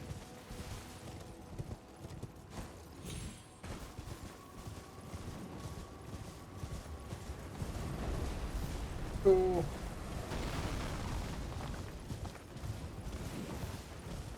Ooh. Ooh.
having a moment where it's like, I gotta do something to keep my brain occupied while I think about it.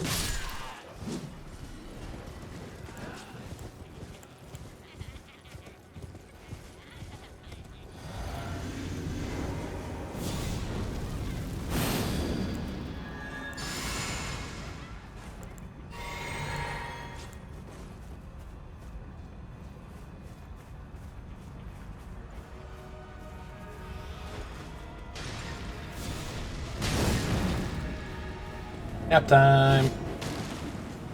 Anytime. Anytime now. Thank you. I think it's as he's sitting down. It's actually the lead, break, execute.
Okay.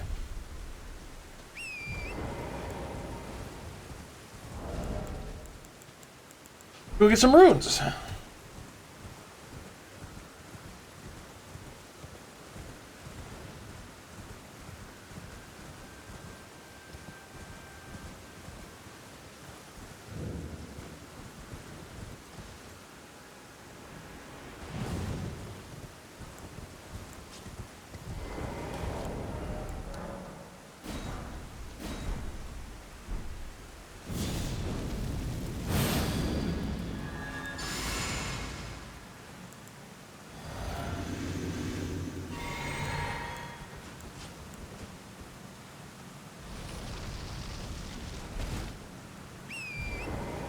go.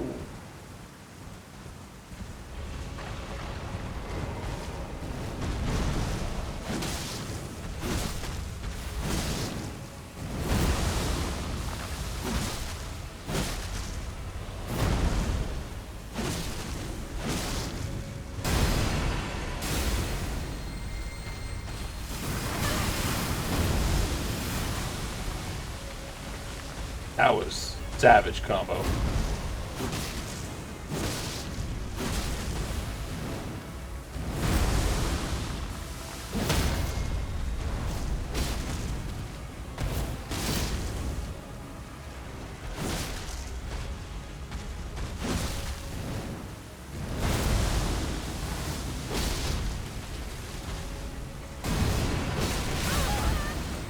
I'm fucked. I'm fucked. I'm fucked. Oh my god, how did we make that?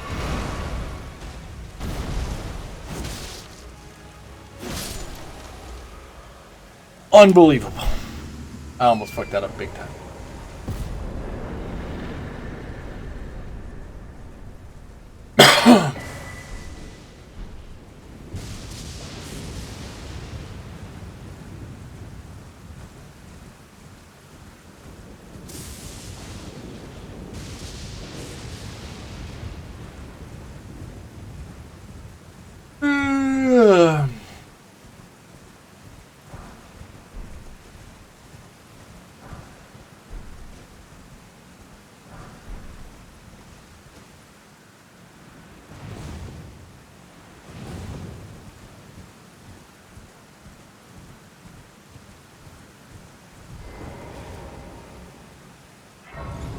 Agreed.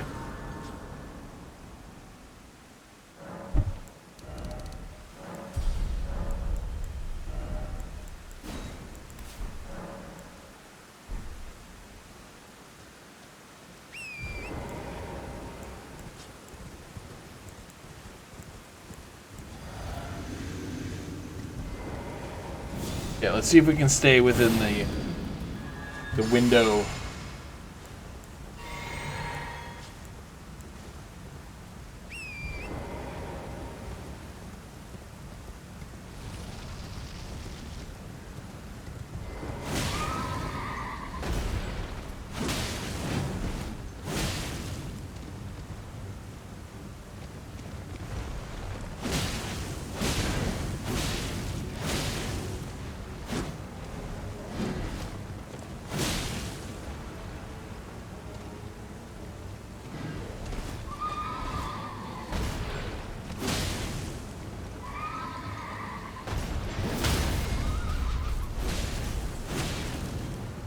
Get clobbered. Oh, now. The window, we're good. Yep, there's our bonus. We don't have to go back and kill a dragon.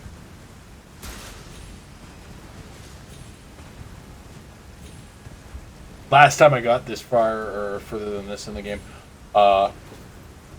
we lost. So, to explain, when I kill the tree spirit, or the tree avatar before we fight that Knight's Cap, I take the golden picklefoot at the very last, like after we hit him for the last time, just before we get our runes for fighting it, so it gets we get a rune bonus. But the rune bonus lasts a period of time that if we're fast enough, we get it for both that fight and the fight with the Knight's Cap afterwards, getting us an extra bonus on top of it. And only once, which was the last time, like I said, that we fought that Knight's Cap, that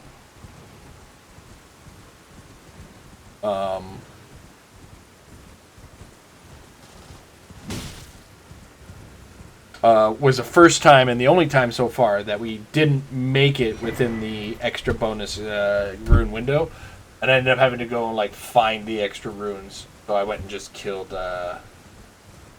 Marag.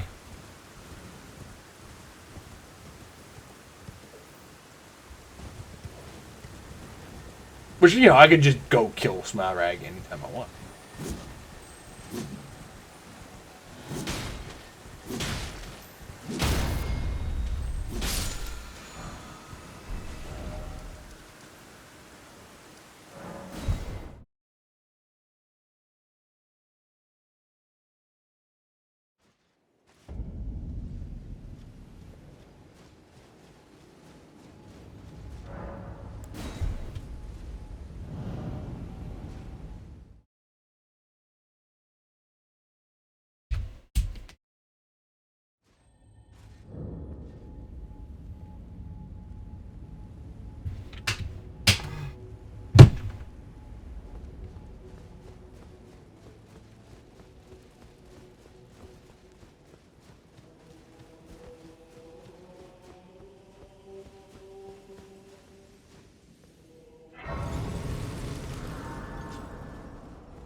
The festival.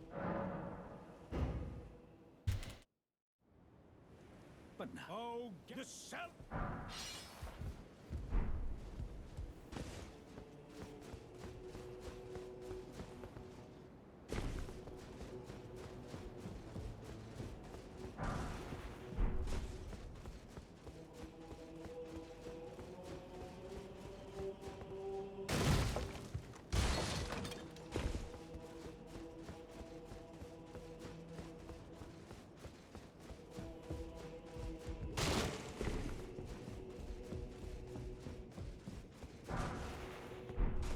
Who's ready for a festival? It's a party. Party up in here. Yeah.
Damn it, you got around me. Ow!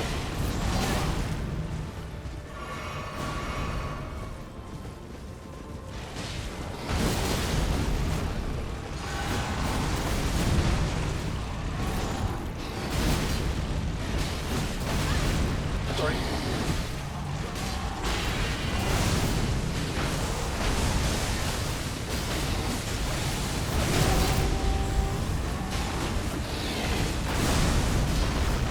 Sorry, Leonard. Gotta get him. Ah, fucking Radon Space.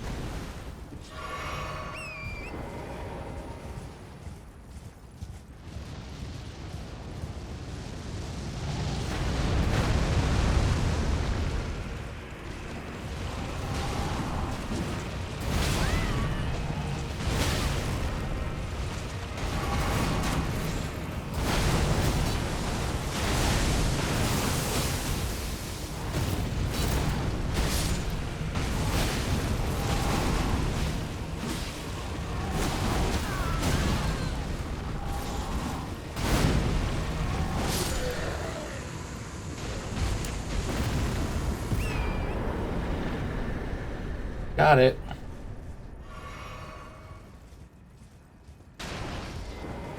I think he's just managed to weaponize it, if you think about it.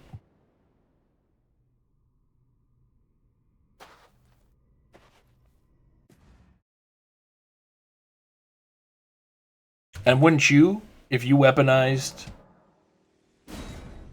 food like that, use it? What's that over there, guys?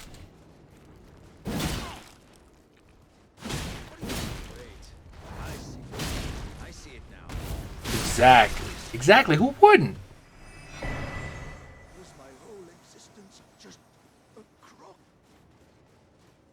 Okay. All honesty. Who looked when I said look over there? Who looked behind them? Hands up. I know some of you did. I know some of you did. I don't want to hear any liars in my chat.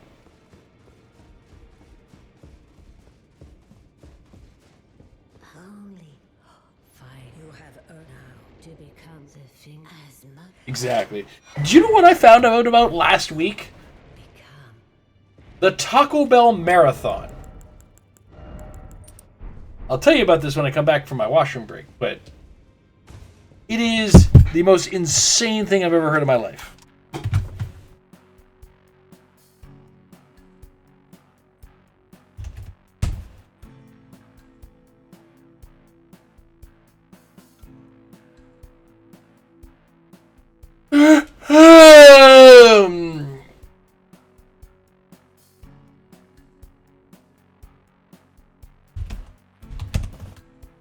Oh, there's only one eye.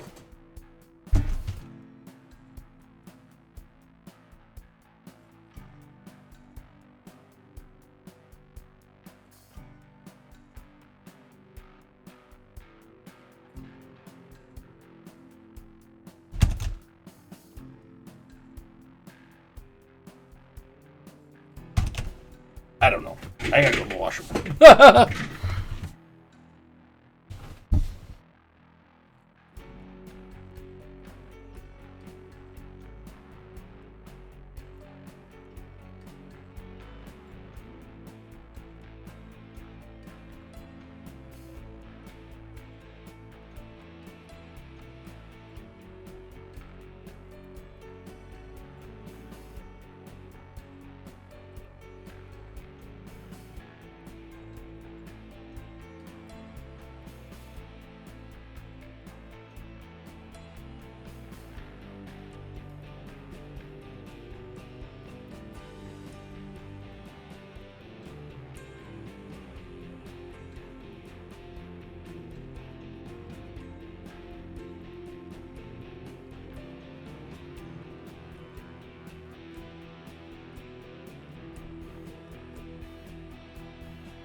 Sorry, I wolfed down an apple.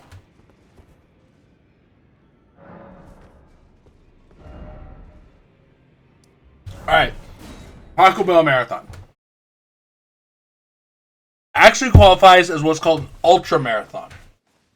Because there's more than like 30 kilometers or whatever the limit is. I don't remember where it is.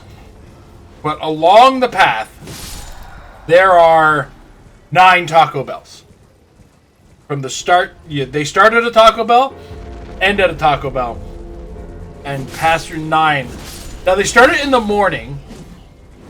Okay? So this is where things get complicated. First of all, in the States, Taco Bell has breakfast. It's also a very not organized marathon, meaning they don't block off streets or anything like that. So you have to wait at red lights and everything like that to progress in this particular marathon. These are all little details. But what you have to do is you have to complete the marathon along the path and buy at least, or get at least one item for each taco. Now, it doesn't have to be at each of the Taco Bells. You could get 2 items at one Taco Bell, right? But you have to have at least a total of 9 different Taco Bell items across the race. Like, one of the things I recommend is you go to Taco Bell the night before, grab 2 items to cover your first 2 stops, because, you know, in the early parts of the race especially, there's going to be crowded Taco Bells along the path, right? Because hundreds of people are doing this race. One second.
Off-stream conversation.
fell off my head. That's cool.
Ow.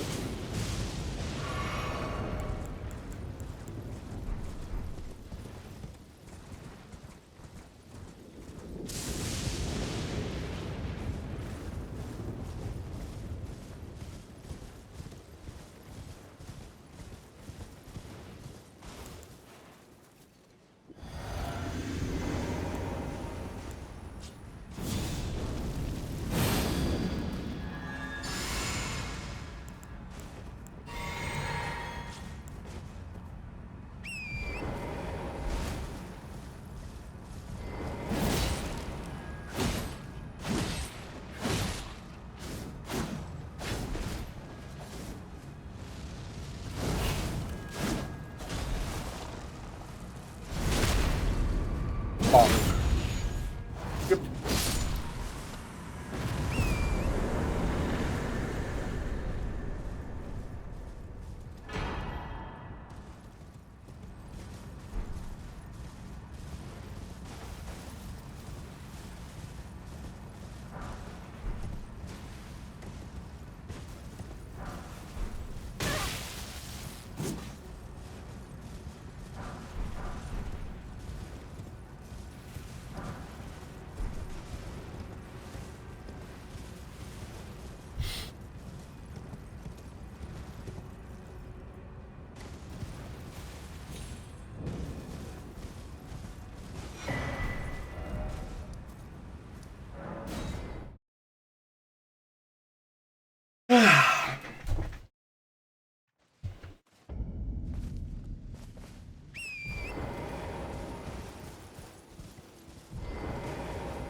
Nice.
That one.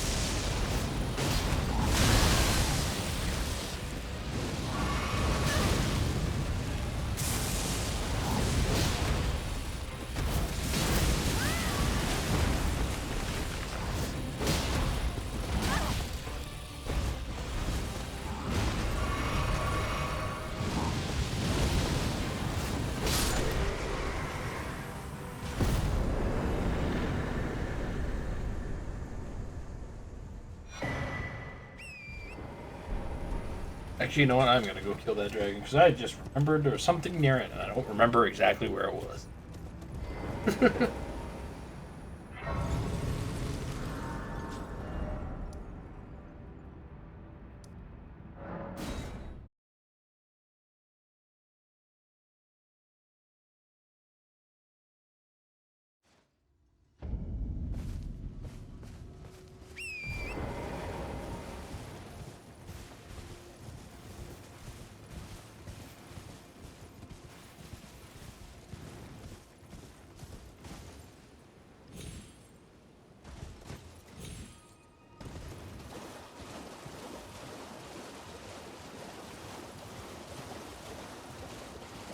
Leave it so.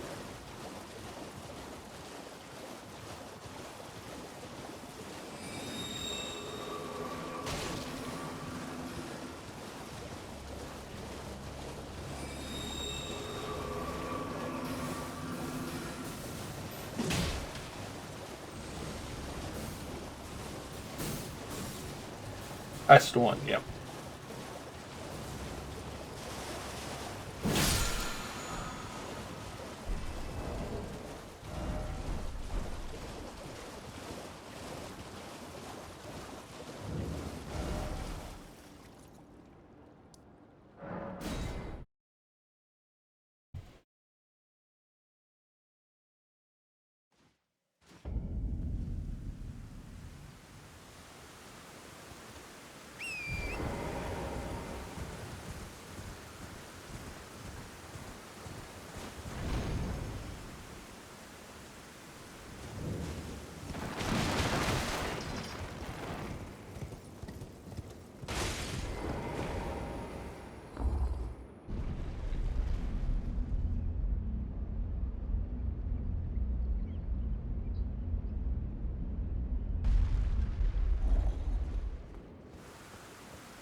Got it. Okay.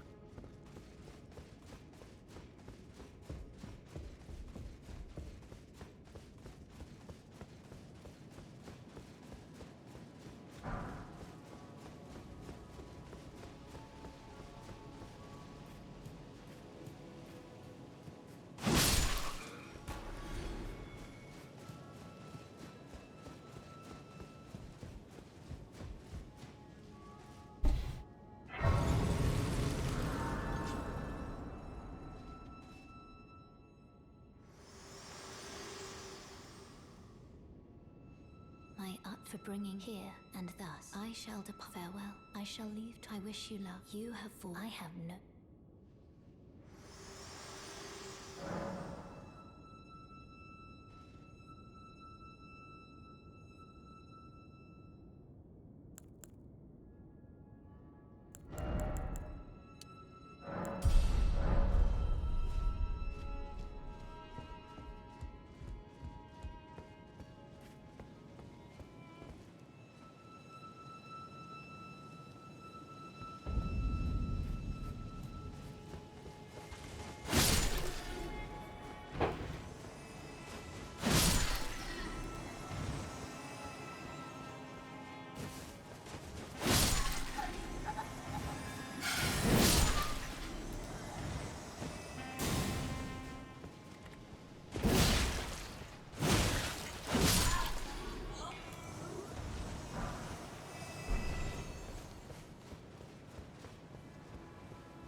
Okay.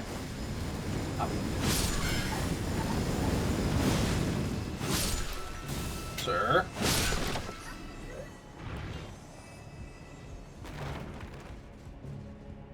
Guy over here.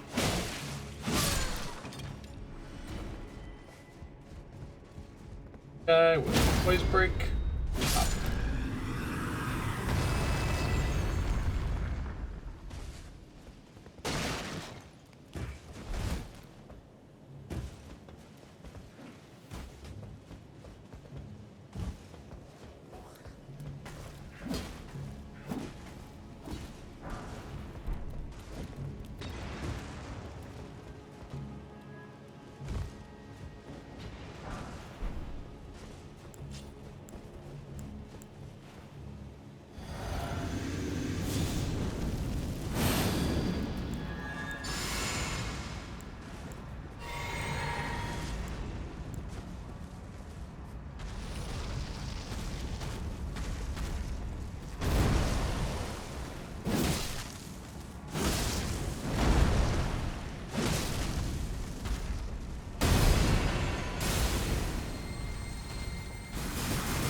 That was amazing.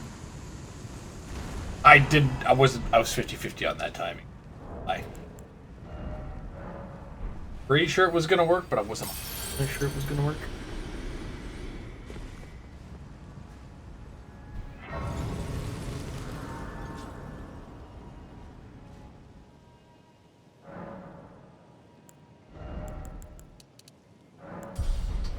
Getting one level off of Godfrey.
Whoops.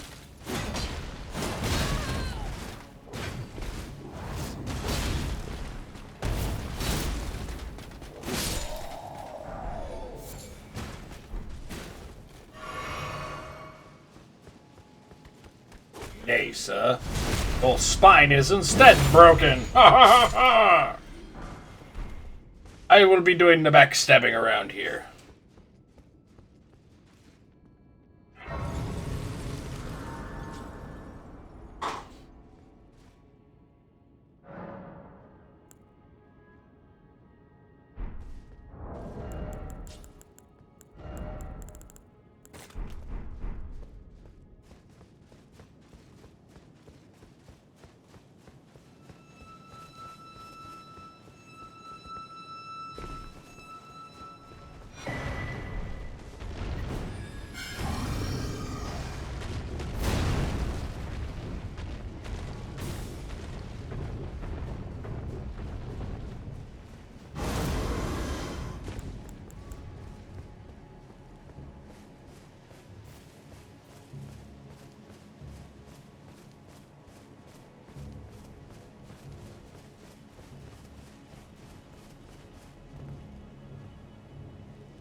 Off. Oh. Damn.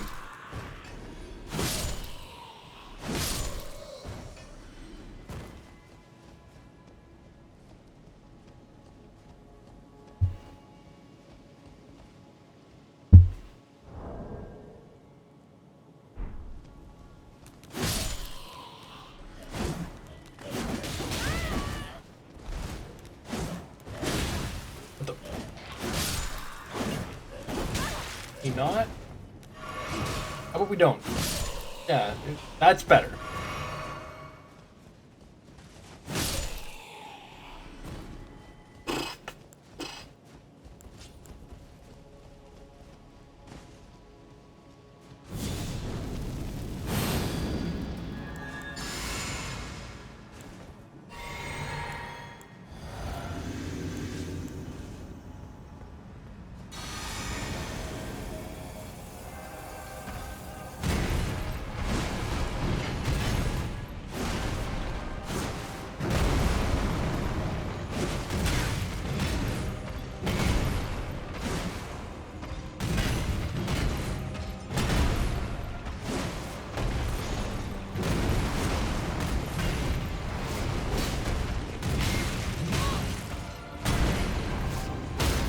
Doing a lesson I already learned. Don't try to Bloodhound finesse Godfrey.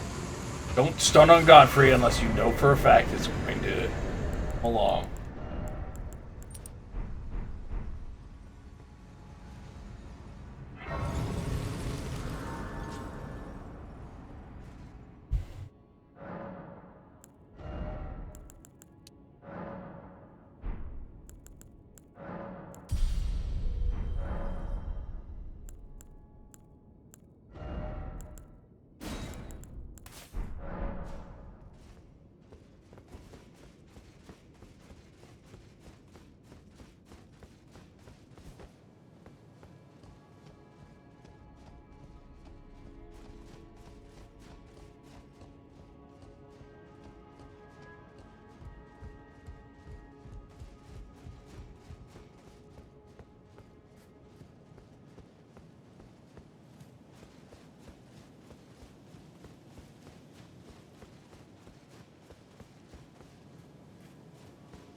Oh.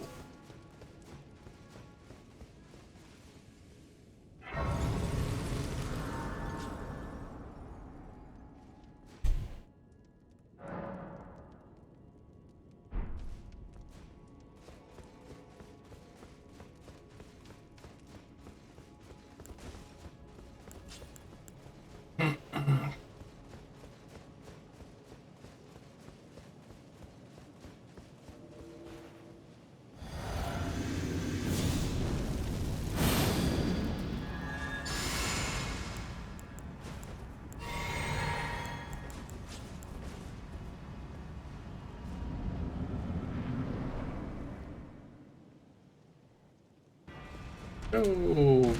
Bam. 1, 2. And nap time. Oh. Hit down.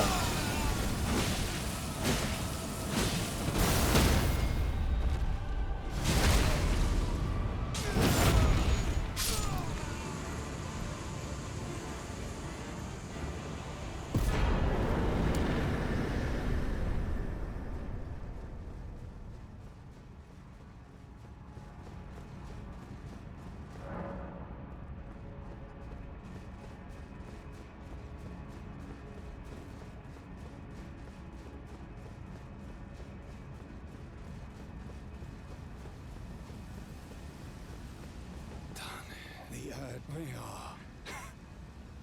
Not right.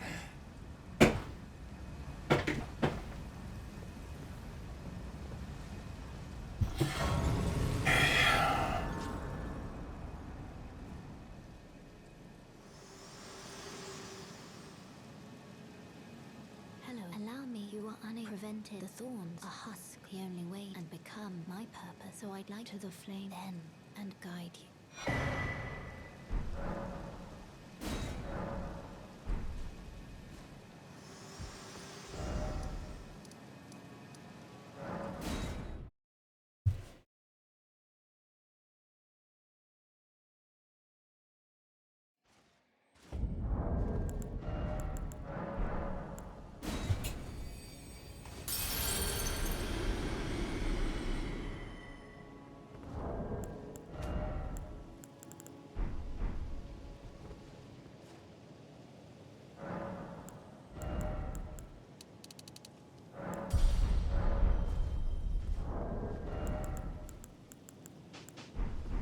Oh.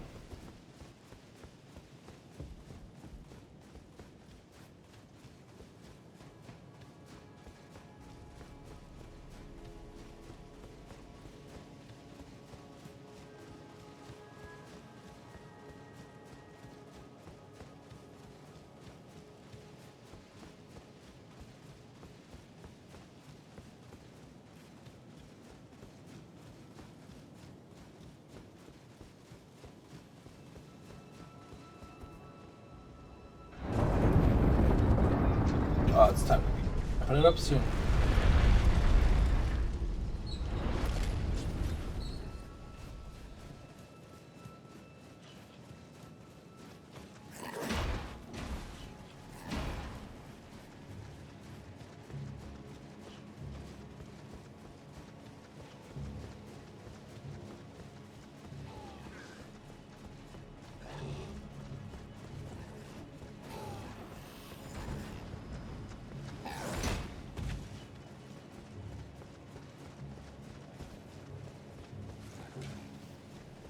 Oh, you.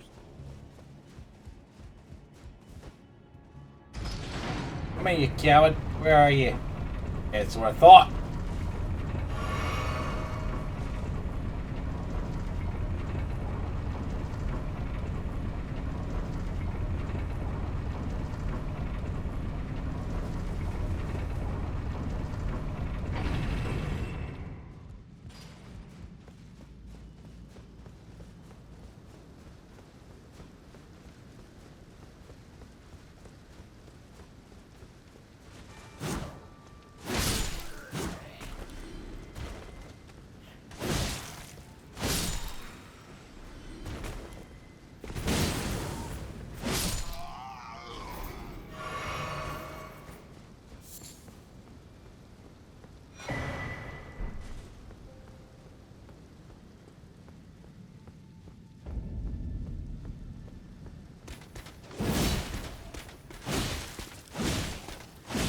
Adds in less than 30 seconds.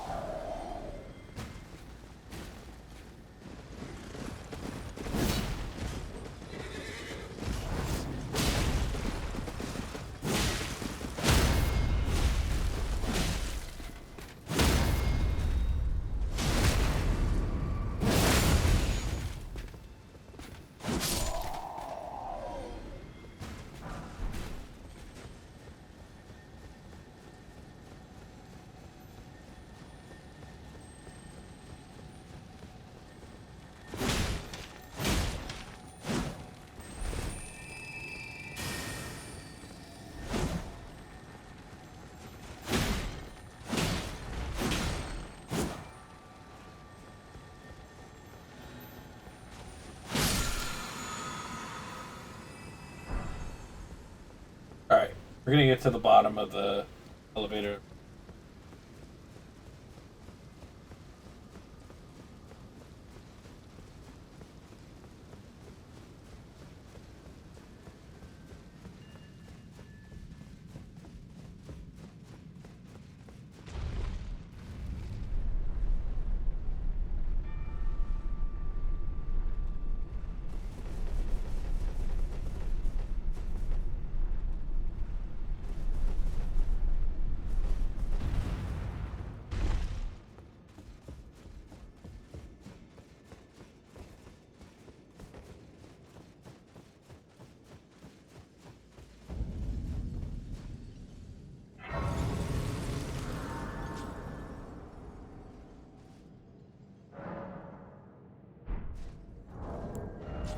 Alright, we're gonna call it here.